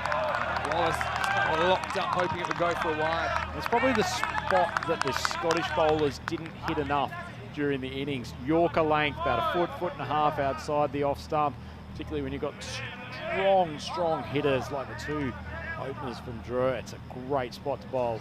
Abdul sporting the bruise from the ball, getting him square in the nose last night. Another one locked up, but hopes it's a wide, it isn't, so watches 2 strikes go past. Yeah, they're made of tough stuff, aren't they? I mean, Abdul just took a full ball to the face, I think it rebounded in his eye. Wasn't really impressed about being asked to leave the field by the medical staff. He's back and ready for business right now. He's come back well after that early boundary. Strike 3 for Wallace, can't make contact. Strange shot from a class player. He's seen what Abdul's trying to do. He's not changing it up whatsoever. If it ain't broken, don't fix it. Wallace has got to be able to deal with that, even if he's just playing a little, not flick shot, almost just turning the bat inside and trying to get it past third man. It's the kind of ball the French openers were nicking for 4 about an hour ago. Now strike 4. So Abdul gets hit for 4, but then he comes back with 4 drop balls to finish the over. Advantage Drua. It's 21 without loss after 2. Well, no opportunity to take the bat phone out from Abdul, but that was a pretty good over. As I said, the rest of the Drua bowling attack, aside from Yassine, copped some punishment in that last game. They may be suffering a few scars or carrying a few scars after that effort, but Abdul's put a nice marker down. And tell you what, Forfarshire 21 for none. Obviously happy not to have any wickets lost, but nonetheless only just a tick over 10 runs and over, and which in the normal scheme of things would be perfectly fine, but when you are chasing a ginormous 155. I watched a lot of cricket. This ain't normal, what we've been watching here. Anyway, need to make up those runs somehow. Yassine's going to be bowled out. This is up in the air. Well, it's hanging again. It's going to be dropped. Well, it was actually pretty clever from Nisa, who just thought he wasn't going to make it, so he just put his head down and ran and hoped it somehow miraculously landed in his hands. It didn't. It's another tough one going down. Yeah, really tough catch. In fact, that's probably one that you don't necessarily think will be taken. They've induced plenty of false shots in these opening overs, though. Wallace back on strike. Happy the fact that Garden survived that scare. 17 and over required now. Goes up, just gets it over Nabi. He's going to chase it down. Watch out, fence. Nabi's on the way. Wallace does get 4, breaks the shackles. A few nervous Forf supporters. This is where the Scots really need their supporters to get behind them. Certainly is. An interesting captaincy here. I mean, Yassine's been pretty disciplined being able to keep the ball on or about off stump and moving it away from the right-handers. They've got both of his defensive outfielders sitting here on the leg side, one behind square, one at mid-wicket. Gotta say, I wouldn't mind someone over on that point or cover boundary. Good feed. Wallace can't deal with it. Yassine's been brilliant this series. I know the Scots got hold of him last night. You could argue maybe they have a little bit here tonight, but he's got a mountain of runs on the board to protect. Drew, what are their emotions like? They almost don't seem to be rattled by anything. But they must be completely excited by the prospect of coming back in just over a week's time. Good shot, good power play batting. No one back there at the moment. They're running out of time in the third over as well, so Wallace gets 4 more. Yassine goes to the boundary. Yeah, he's got to keep charging hard. I still don't think he's timed one, Wallace. It hasn't been his most secure innings, but good thing he's picking the right spot to hit. Opened up the wrist to touch there. Made sure it got to the cover boundary. Nice play and intelligent cricket. Big gap straight down the ground as well. Mid-off's very wide. Just thinking down the ground. Side edges it for 1. I want to say a big hello to Mikey as well. Mikey T, great to see you in the comment section. Fourths just continue to get the kind of 2 boundaries and over. Keeps them in touch. If they don't, I think this can drift away pretty quickly. Like I said, the 17 and over, it's approaching what I call the point of no return. When it gets above 18 and over, very rarely comes back under control. Backs away, and he's going to be gone. And Garden just can't do it in the end. Backed away, trying to get it over that wall of fielders in the circle. This time, Nisa does the rest. So Yassine gets a wicket with his last ball. And the score 31 for 1. Yeah, big wicket for the French club drawer there. Callum Garden, he was probably the man most likely, and the man they would really have been turning to get them off to a flying start. A couple of nice shots early in the innings, but unfortunately that full toss has brought him undone. He catch by Nassar. Yassine proving his worth at the top of the order with the ball. He's been very, very good for them in this Group D. Probably the pressure's going to come on when you get down to Barty and a few of the other later options. The Scots are going to have to go insane against them. Frustration for Garden. The approach was right. The decision making was right, but just couldn't get the middle of the bat on it. He steps aside, and well, now you've got 2 Scottish international batters at the crease. And I remember last year with Dan Lincoln and Harrison Ward, it was actually a year and a half ago now in the ECC 21. England 11 were able to chase 150 down on this ground. There's so much pressure on these 2 guys. And Neil is to come in next, very capable, but you have to keep doing it. Ahmedzai's had a good week so far. Slower bouncer, out of the ground, Maximo! Well, Wallace, he survived early. He's had a few moments where he hasn't really looked in control, but that'll settle the nerves as well. And look, fourth, they just got to keep going hard, and this will help. Yeah, a bit of a mental error from Ahmedzai. Looks like he's gone for the off-speed ball straight away, dragged it down. Too easy for a batter of Wallace's class. Ahmedzai, he's got so many runs to play with, he should just focus on getting it in the Yorker And look slot. at what's worked to Wallace so far. About here, you see that speed spot. Ahmedzai, he learns pretty quick. Yeah, good listening to Uncle Andrew in the commentary box on that occasion. Perfect Yorker when you've got runs to defend. So hard to hit it when it lands in the Yorker slot outside off stump. Statue of Nabi waiting at the Drua Cricket Ground when they return. Geez, you'd need a fair bit of material for that. Well, goes after this, and he gets it. Maximo! Well, there's the 2 Maximos in the over. And now it becomes slightly more likely to get that 17 or so that you need to stay alive in this contest to keep that rate down. That was a really good bit of batting. Just misses the length. Batter throws the hands at it and gets 6. Yeah, I said he hadn't timed one for the early overs, but he certainly got that off the middle of the Wallace bat. Lovely strike. Goes again. This time, fielder should handle it. Slight fumble, but they won't get a second. Time for Lease to take over. When he's looked good, he's looked really good as well, Michael Lease. Yeah, hits it like a tracer bullet when he gets it off the middle of the bat. Boy, do they need an inspired innings from him. Wallace has given them the boost they need at the start. 37 off 17. A couple of balls to finalise for Ahmedzai. Again, just misses the length, and this is going to be 4. Picks the gap, least off the mark with a confident looking shot. Is there a twist in this tail? It's like they're scooting through town without a seatbelt on the world's fastest roller coaster. Scott's hanging on for now. Yeah, nice strike from Lease. He spotted that decent gap that was from the wide cow corner to straight long on. Excellent cricket. Slow ball, goes for it, gets it. That one's flying into the night sky. Maximo! Well, Ahmedzai goes magical, and that'll help. 23 come off the 4th over. Also brings up the 50 for the Scots. It's 54 for 1. Yeah, it's a pretty decent start from the Scots. If you had have asked them 54 for 1, do you think that's a decent position to be? It leaves them with just a tick over 100 runs from the final 36 balls. 16.83 runs and over required, but while these two are there is certainly hope, and the fact that they've got wickets in hand leaves them in a reasonable position to launch. Well, bring your oxygen tank if you're going to be serious about this run chase, because that red line is high. It's at altitude. It's heading in that direction. This is a big moment because Bati's coming in the left arm spinner, so that gets it down to below 17 and over again. So you're setting yourself little targets. You want to get to about 71 here if you can, just to keep up with the rate. See, Barty's got the man who's backward of square. Another 2 fielders deep on that leg side. Now he goes, and it's going to be 4 byes. Well, he goes the switch hit, and it's a crazy one really to try first up. But what it has done is thrown the keeper. So, yeah, see here, he just never moves. And by the time he does, he's a fraction too late. So a boundary, even without hitting the ball there. Yeah, I get the theory from Wallace. He knows there's those 3 fielders square on the leg side. He wants to go where there is no one in the extremities of the ground. Random execution and result. Wants it again. I don't know if he gets anything on this either. Wait for the signal. And this time it's given leg byes.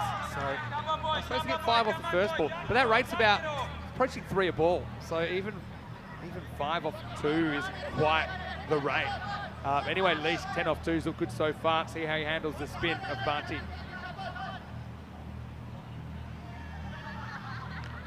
Go after it, doesn't get the length, wasn't quite full enough. I want to say hello to Brian Damage, he's watching from Iraq. He's at work and he's saying that some of the guys there watching cricket for the first time said this is better than the Super Bowl. Now, Nabi's box office, we've seen him, Leask, with the right reply here. It's pretty well bowled, but an even better shot as he generates the pace. Another boundary to the Scottish International. Gee, that's a superb shot, Vinny. Barty bowled an excellent delivery there, got it to spear in almost in the block hole, but look at the strength of wrists from Leask as he drills that through the covers. Exceptional batting. Yeah, I mean, it wasn't quite block hole, but not far off. Banged that hard into the pitch, and more importantly, the placement was there. Still pretty big gap straight down the ground. I think Leask could be eyeing that off. Dead, he hits it, but on the full to the fielder. The singles here, I talked about 71 after this over to stay on that kind of rate, or the adjusted rate that we saw after 4. Maximo would do that, but yeah, Barty trying to hang on. Remember 5 plus the 4 byes, plus the leg bye off this, so 10 so far. There's the reverse, tries it again, but 3rd time he hasn't been able to get that on it. This will take us to the end of the 5th over. The score is 65 for 1. So that point of no return, we've hit it now. So 18 and over required. They need 90 in the second half of this game. They're going to have to bat really well, almost play perfect cricket from here on in fourths. Yeah, absolutely. I mean, we haven't seen an over go supersonic so far. We actually thought Barty might be their good opportunity, but Wallace insisting on playing the reverse sweep 3 occasions, didn't really make substantial contact. Be interesting to see what happens next time Barty comes into bowl. I think Drew would find that a win getting out of his over like that. Sure will. Anyway, let's get back to the action out there. Again, the fourths fans. I think their hearts are in their mouths right now. They're going to go to Usman Khan. So we just need that big over, that magical over to kind of keep yourself in the frame. 18 and over required. He's got the bandage on his hand, and that's why he's just going to have to remove that before he gets going. Gives us a chance to say hello to a few people, including everyone at the Down Under in Prague right now. I've had lots of messages. I know that Joe's there, Terry's there, Danny's there as well, Phil's there. Hello to all the guys at the Down Under. Make sure you have one for me. Anyway, here we go, over number 6, Wallace on strike. Clunks this one down to square leg for 1. Leask has looked really good so far. He's only faced 5 deliveries.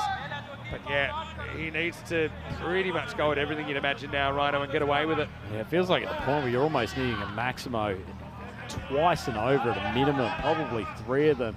This is one of their opportunities. Usman Khan went for a few in the last game against Vienna. We know that he's got a little bit of an injury on his hand. He's been forced to take the mummified wrapping off it. Big couple of balls. Contest. Leask doesn't get it, hanging. Bowler wants it, bowler leaves it. It's caught, and what a good catch that is. I think that's Cameron. It's Nisa, pardon me, that skates around from cover, so the big man goes Leask. Really had no time to waste. It went straight up in the air. Two fielders converge. They sorted it out. They get the Scottish international Leask. He's got to go on at 66 for 3. Yeah, huge wicket in the context of this game, Vinny. Boy, didn't they increase the degree of difficulty with that catch as Usman Khan, the bowler, faked a couple of times to get involved, but sensibly leaves it for the safe hands of Mohammad Nisar. Can't blame Leask for throwing the handle at that. He needed to go aggressive.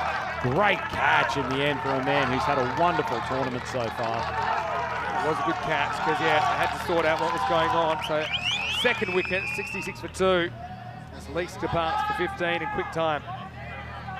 It is if they've ever needed their support crew to get behind them now, Forfarshire, it is at this point. They are staring down the barrel of their ECL dreams being shattered. O'Neill at the crease. Yeah, Neil's powerful as well. We've seen him crunch the ball.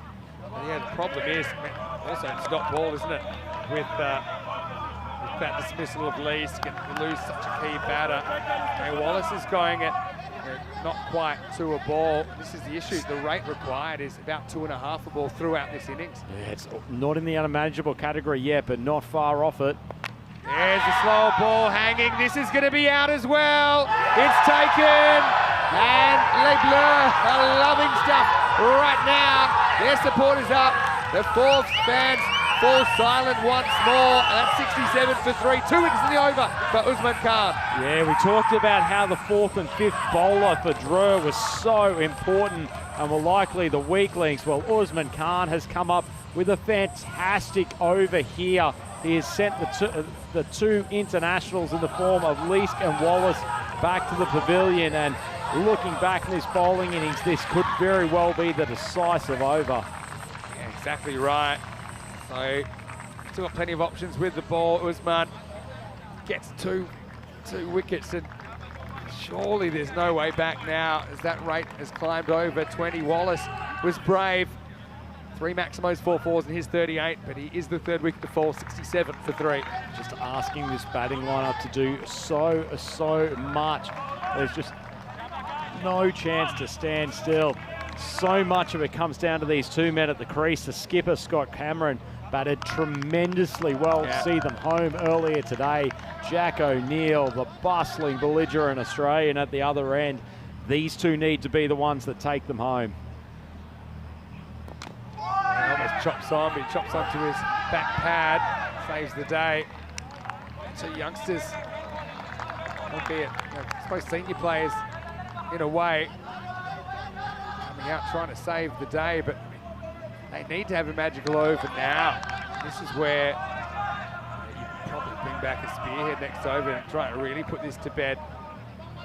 What a good over this is from Usman Khan. 2 for 3. Slower ball.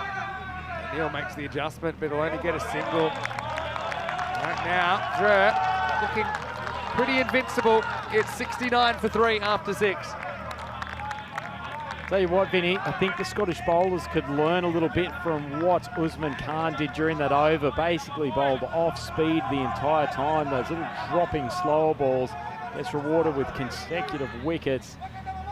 Batting total. It's not looking bad in a normal innings, but this is anything but normal. O'Neill and Cameron, 100 strike rate, but it's so far off what they need. You mentioned about bringing one of the strike bowlers back. I actually don't think this is a bad thing getting Barty out here, because these two batters are not set. If they can get through his over with 10 or 12, they'll be in pole position. It's called a wide.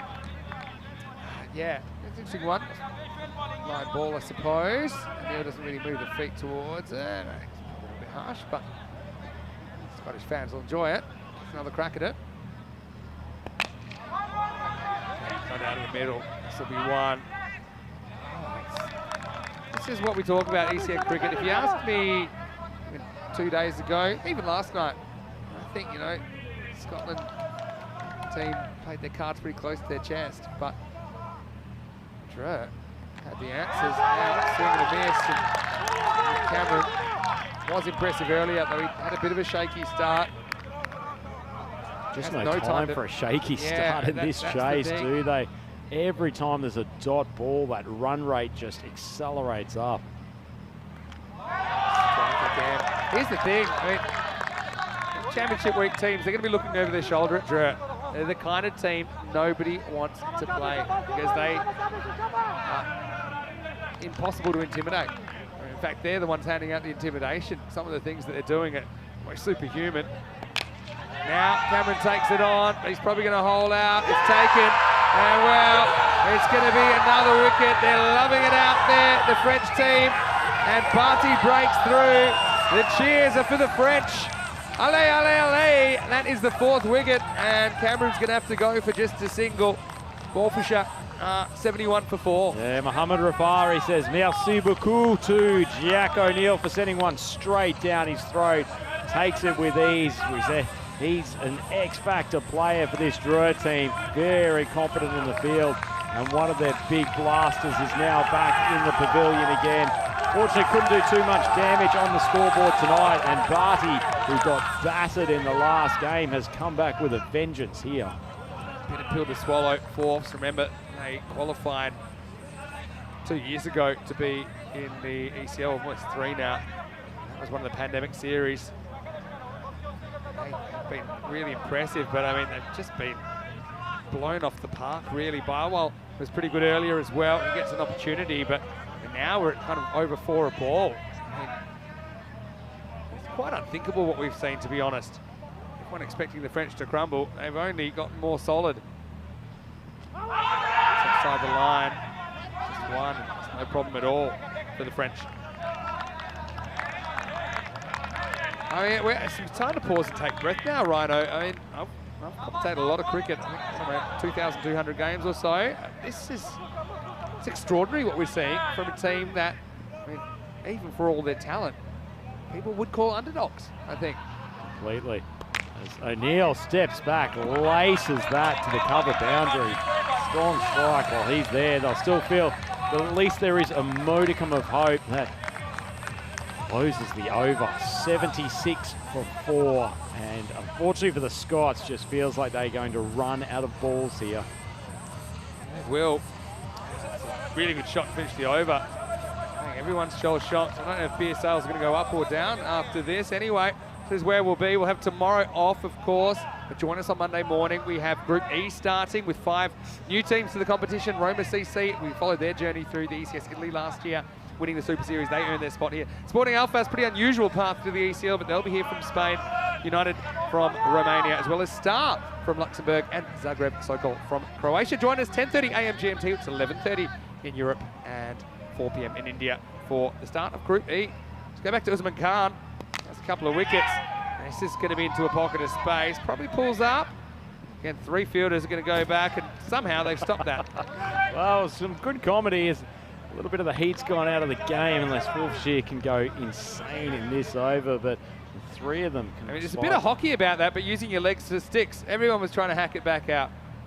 Nabi, not surprisingly, gets his big foot on it. There's gravitational force that all else revolves around. Well, pitched up, and that's a really good shot from Barwell. That's the only way they can bring the rate down. Maximo whacked away over mid-wicket. I heard really good things from the Scottish folks about his quality with the bat. Very talented all-round cricketer. 71 still required. It's likely to be out of his reach here, but I'm sure he'll give us a display of his batsmanship in the remaining deliveries. Usman Khan gone for a few in this over already after a great first over. Short, he hits this out of the ground as well. Well, is there some late drama? They need to keep doing it. About 12 sixes in 16 balls. And Barwell getting his money's worth. Well, he sure isn't giving up, Barwell. Khan just drops a shocking ball halfway down the track, and Barwell says thank you very much. Positive. Nice square. A few people looking forward to the Pakai Care versus Dre clash.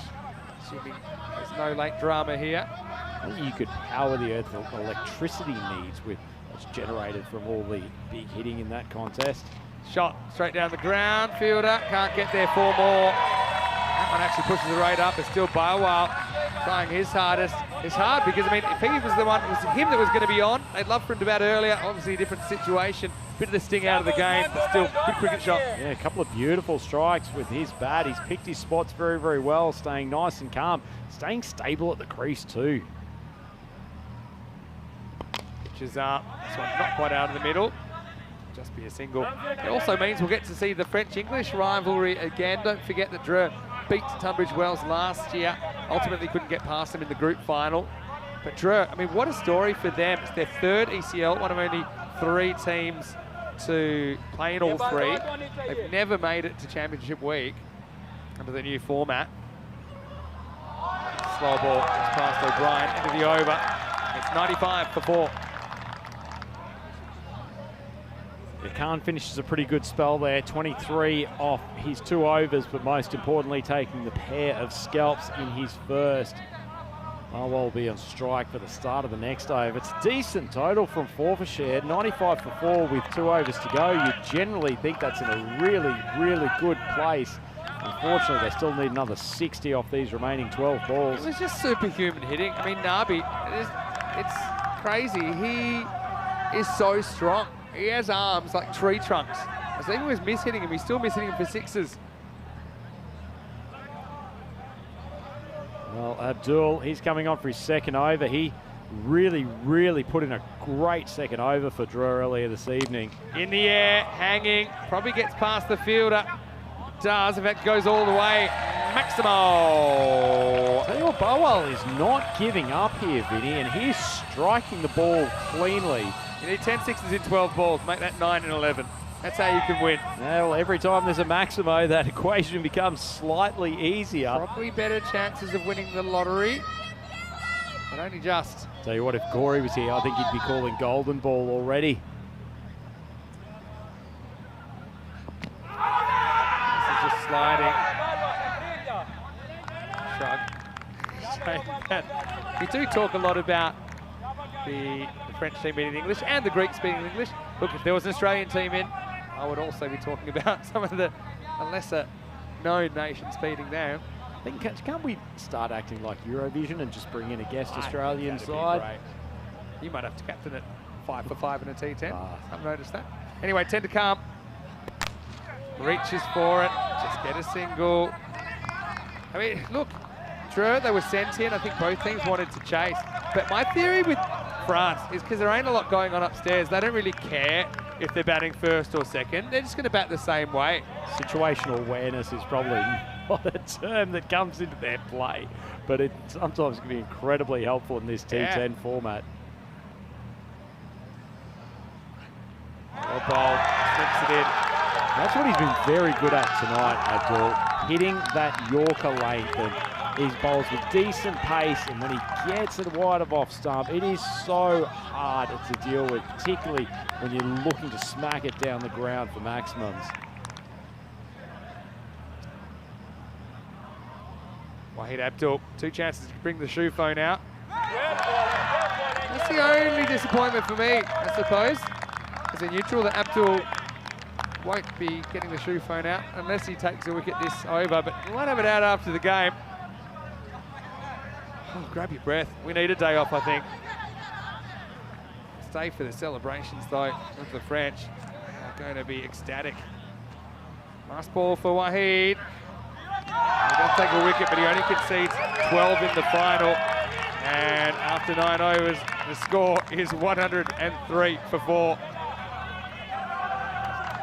Just want to take an opportunity to thank a group of people that are getting switched out after this 2 weeks, and it's been great work from these guys. As we'll have a new umpiring crew come in from Monday. So yeah, big thank you to Ian Ramage and Tyrone Peters out there right now. Also Suleiman Saeed and Nilkesh Patel. And they've been absolutely sensational under pressure. So obviously we'll see them a bit more on ECN, I'm sure. They've done a sterling job. Well, the man who's done a pretty sterling job for the French all week, Ahmed Zaif, and bowled the final over. And Neil bludgeons that to the offside. It's a boundary. It's only going to be mathematical now, but nice strike from the young man. Yeah, nice shot.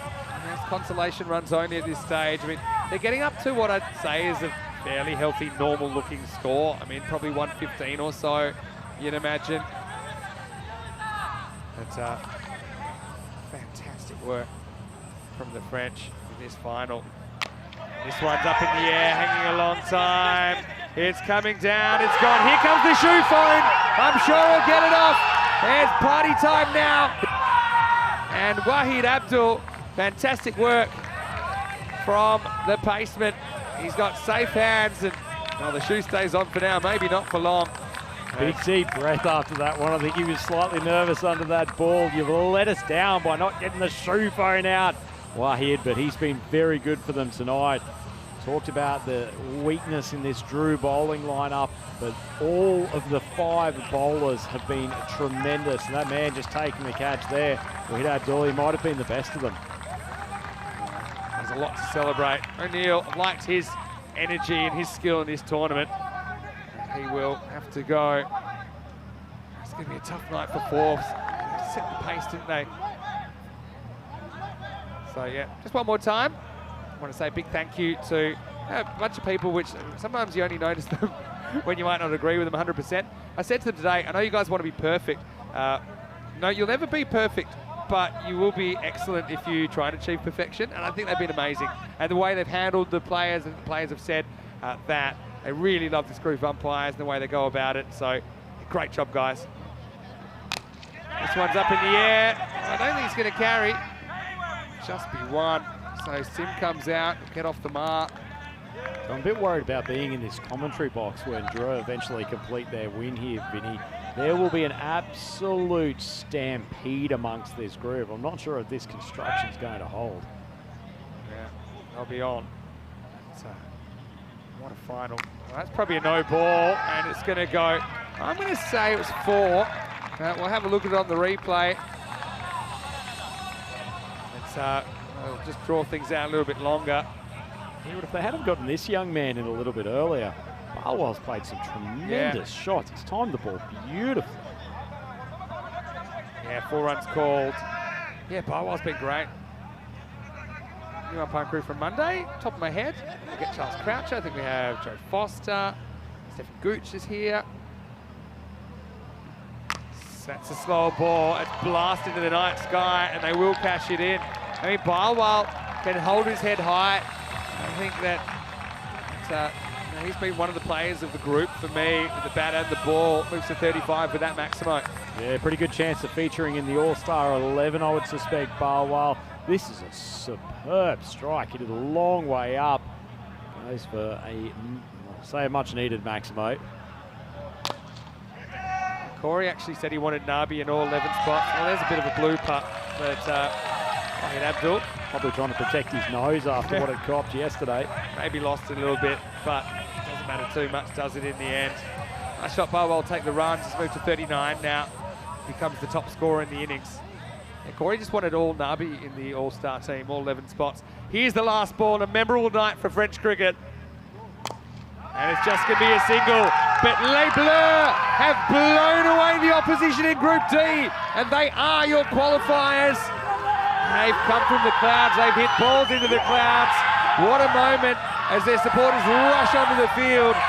What a game. What a final. What a group. Andrew Ryan. Oh, love the rhyming, Mr. Maximo. We talked about the stampede. They haven't got a massive support crew out here, but they have been incredibly vocal all week. And don't they deserve the most stupendous of celebrations? They have won this group with one of the greatest assaults you could expect to see in limited overs cricket. It was amazing stuff from the opening pair of Niaz and Nabi, playing a pair of unforgettable knocks and a tremendous partnership.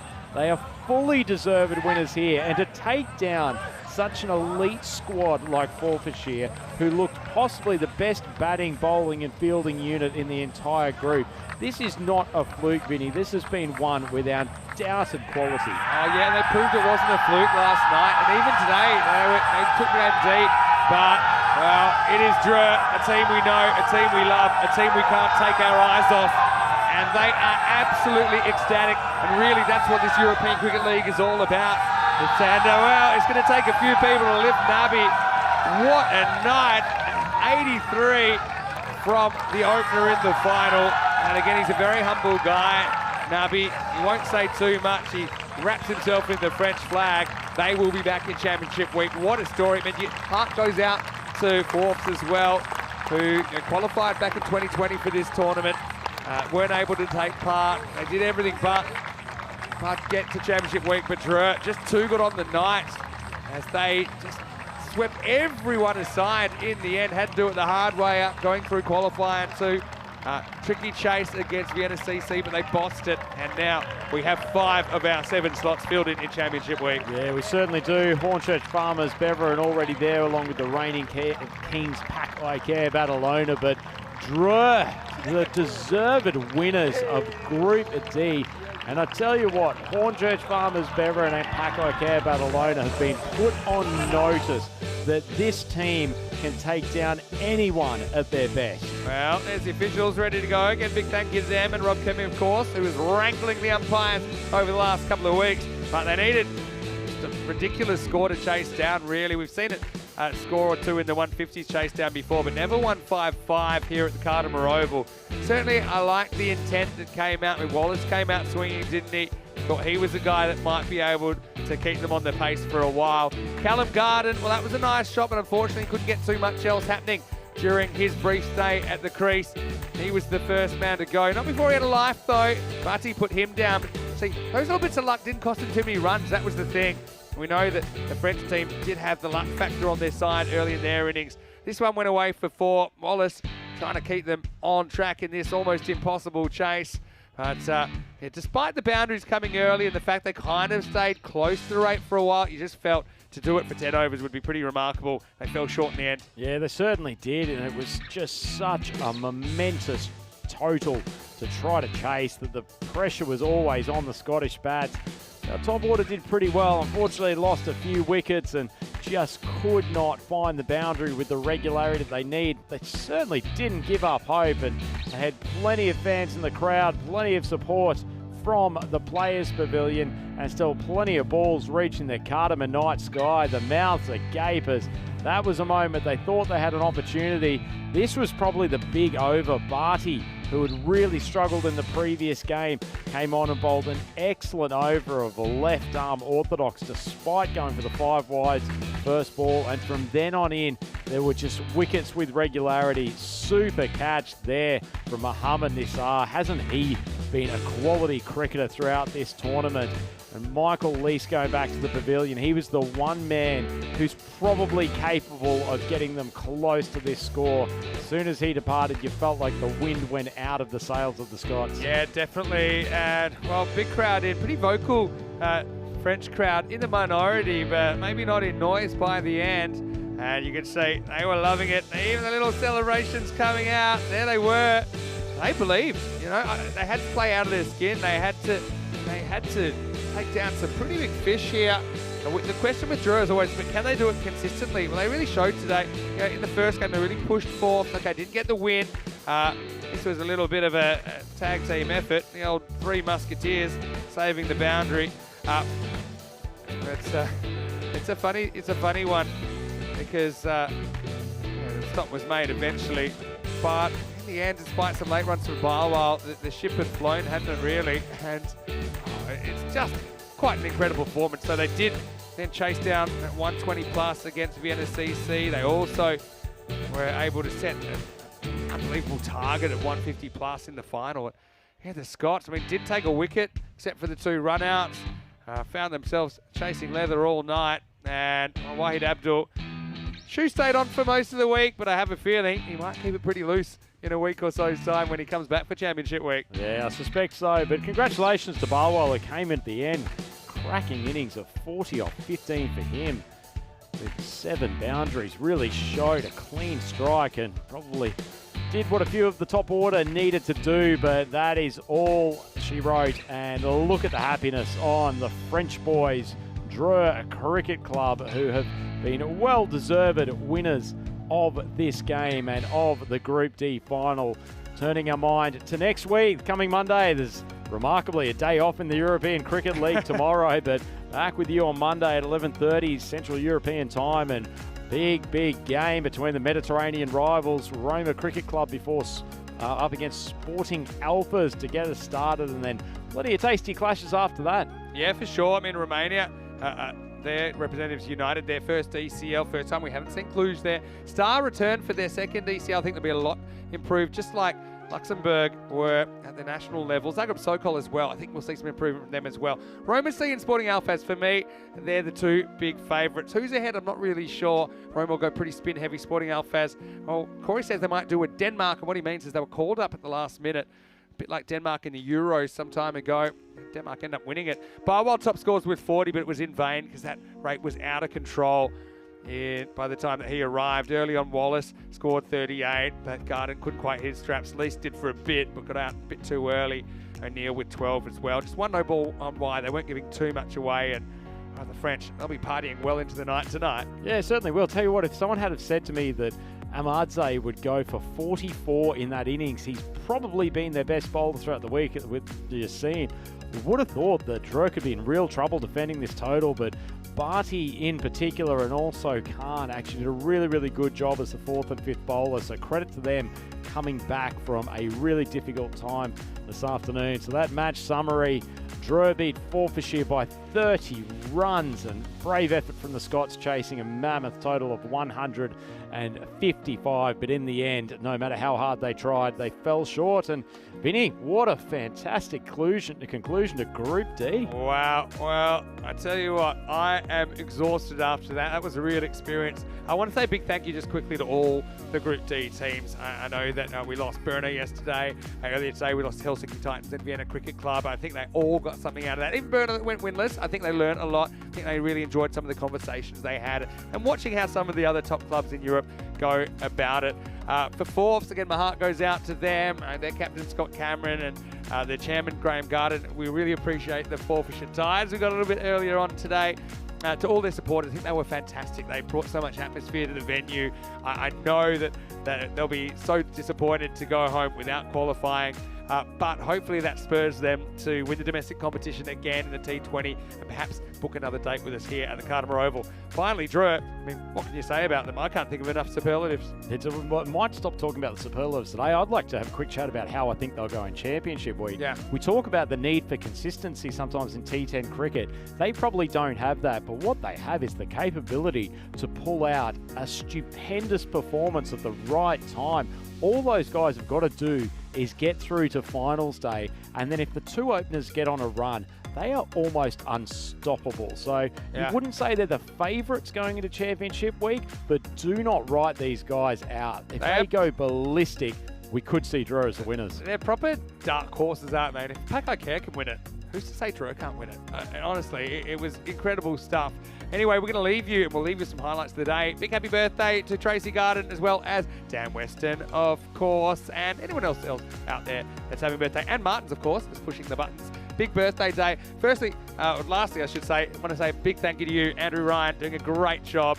Rico obviously off for Group D, but you certainly came for a good one. I don't think we'll forget that one for a long time. All the best, and hopefully we see you soon. You might make a couple more cameos this year on ECN, right? Definitely hope. It's been fabulous spending time with you and Corey in the box. Obviously, a huge hello to our very good friend Rico Full. He'll be back here on Monday, as long as the car doesn't break down on the way back to Malaga, but he'll be very happy to be back on the box. And I will certainly back in Switzerland be watching with great interest as we conclude the European Cricket League group stage, then obviously on to finals week. It's going to be huge. Huge thanks to everyone involved with the ECN. It's been an absolute pleasure to be here. It's our pleasure to have you as usual. Just quickly, EuropeanCricket.com. Check it out. Check out a little bit about Group E and F. Of course, it's coming up before we head to Championship week. Go to our social media as well at European Cricket. There's going to be a fair bit of Nabi on there. I'll give you it's rated NAB for Nabi, I think, at the moment. And also, if you haven't already, make sure you like the video on our YouTube channel and subscribe. Tell your family and friends about the ECN. Okay, I'm going to go meet some very happy French players right now. On behalf of everyone here at the European Cricket Network, European Cricket family, Vinny Sandu, Mr. Maximo, along with Andrew Ryan, on behalf of Corey Ruckers, and of course Rico Fall, who will be back on Monday. Wish you a happy day off. See you right here, Group E. It will be exciting. We'll see you then for more European Cricket League. Hasta mañana.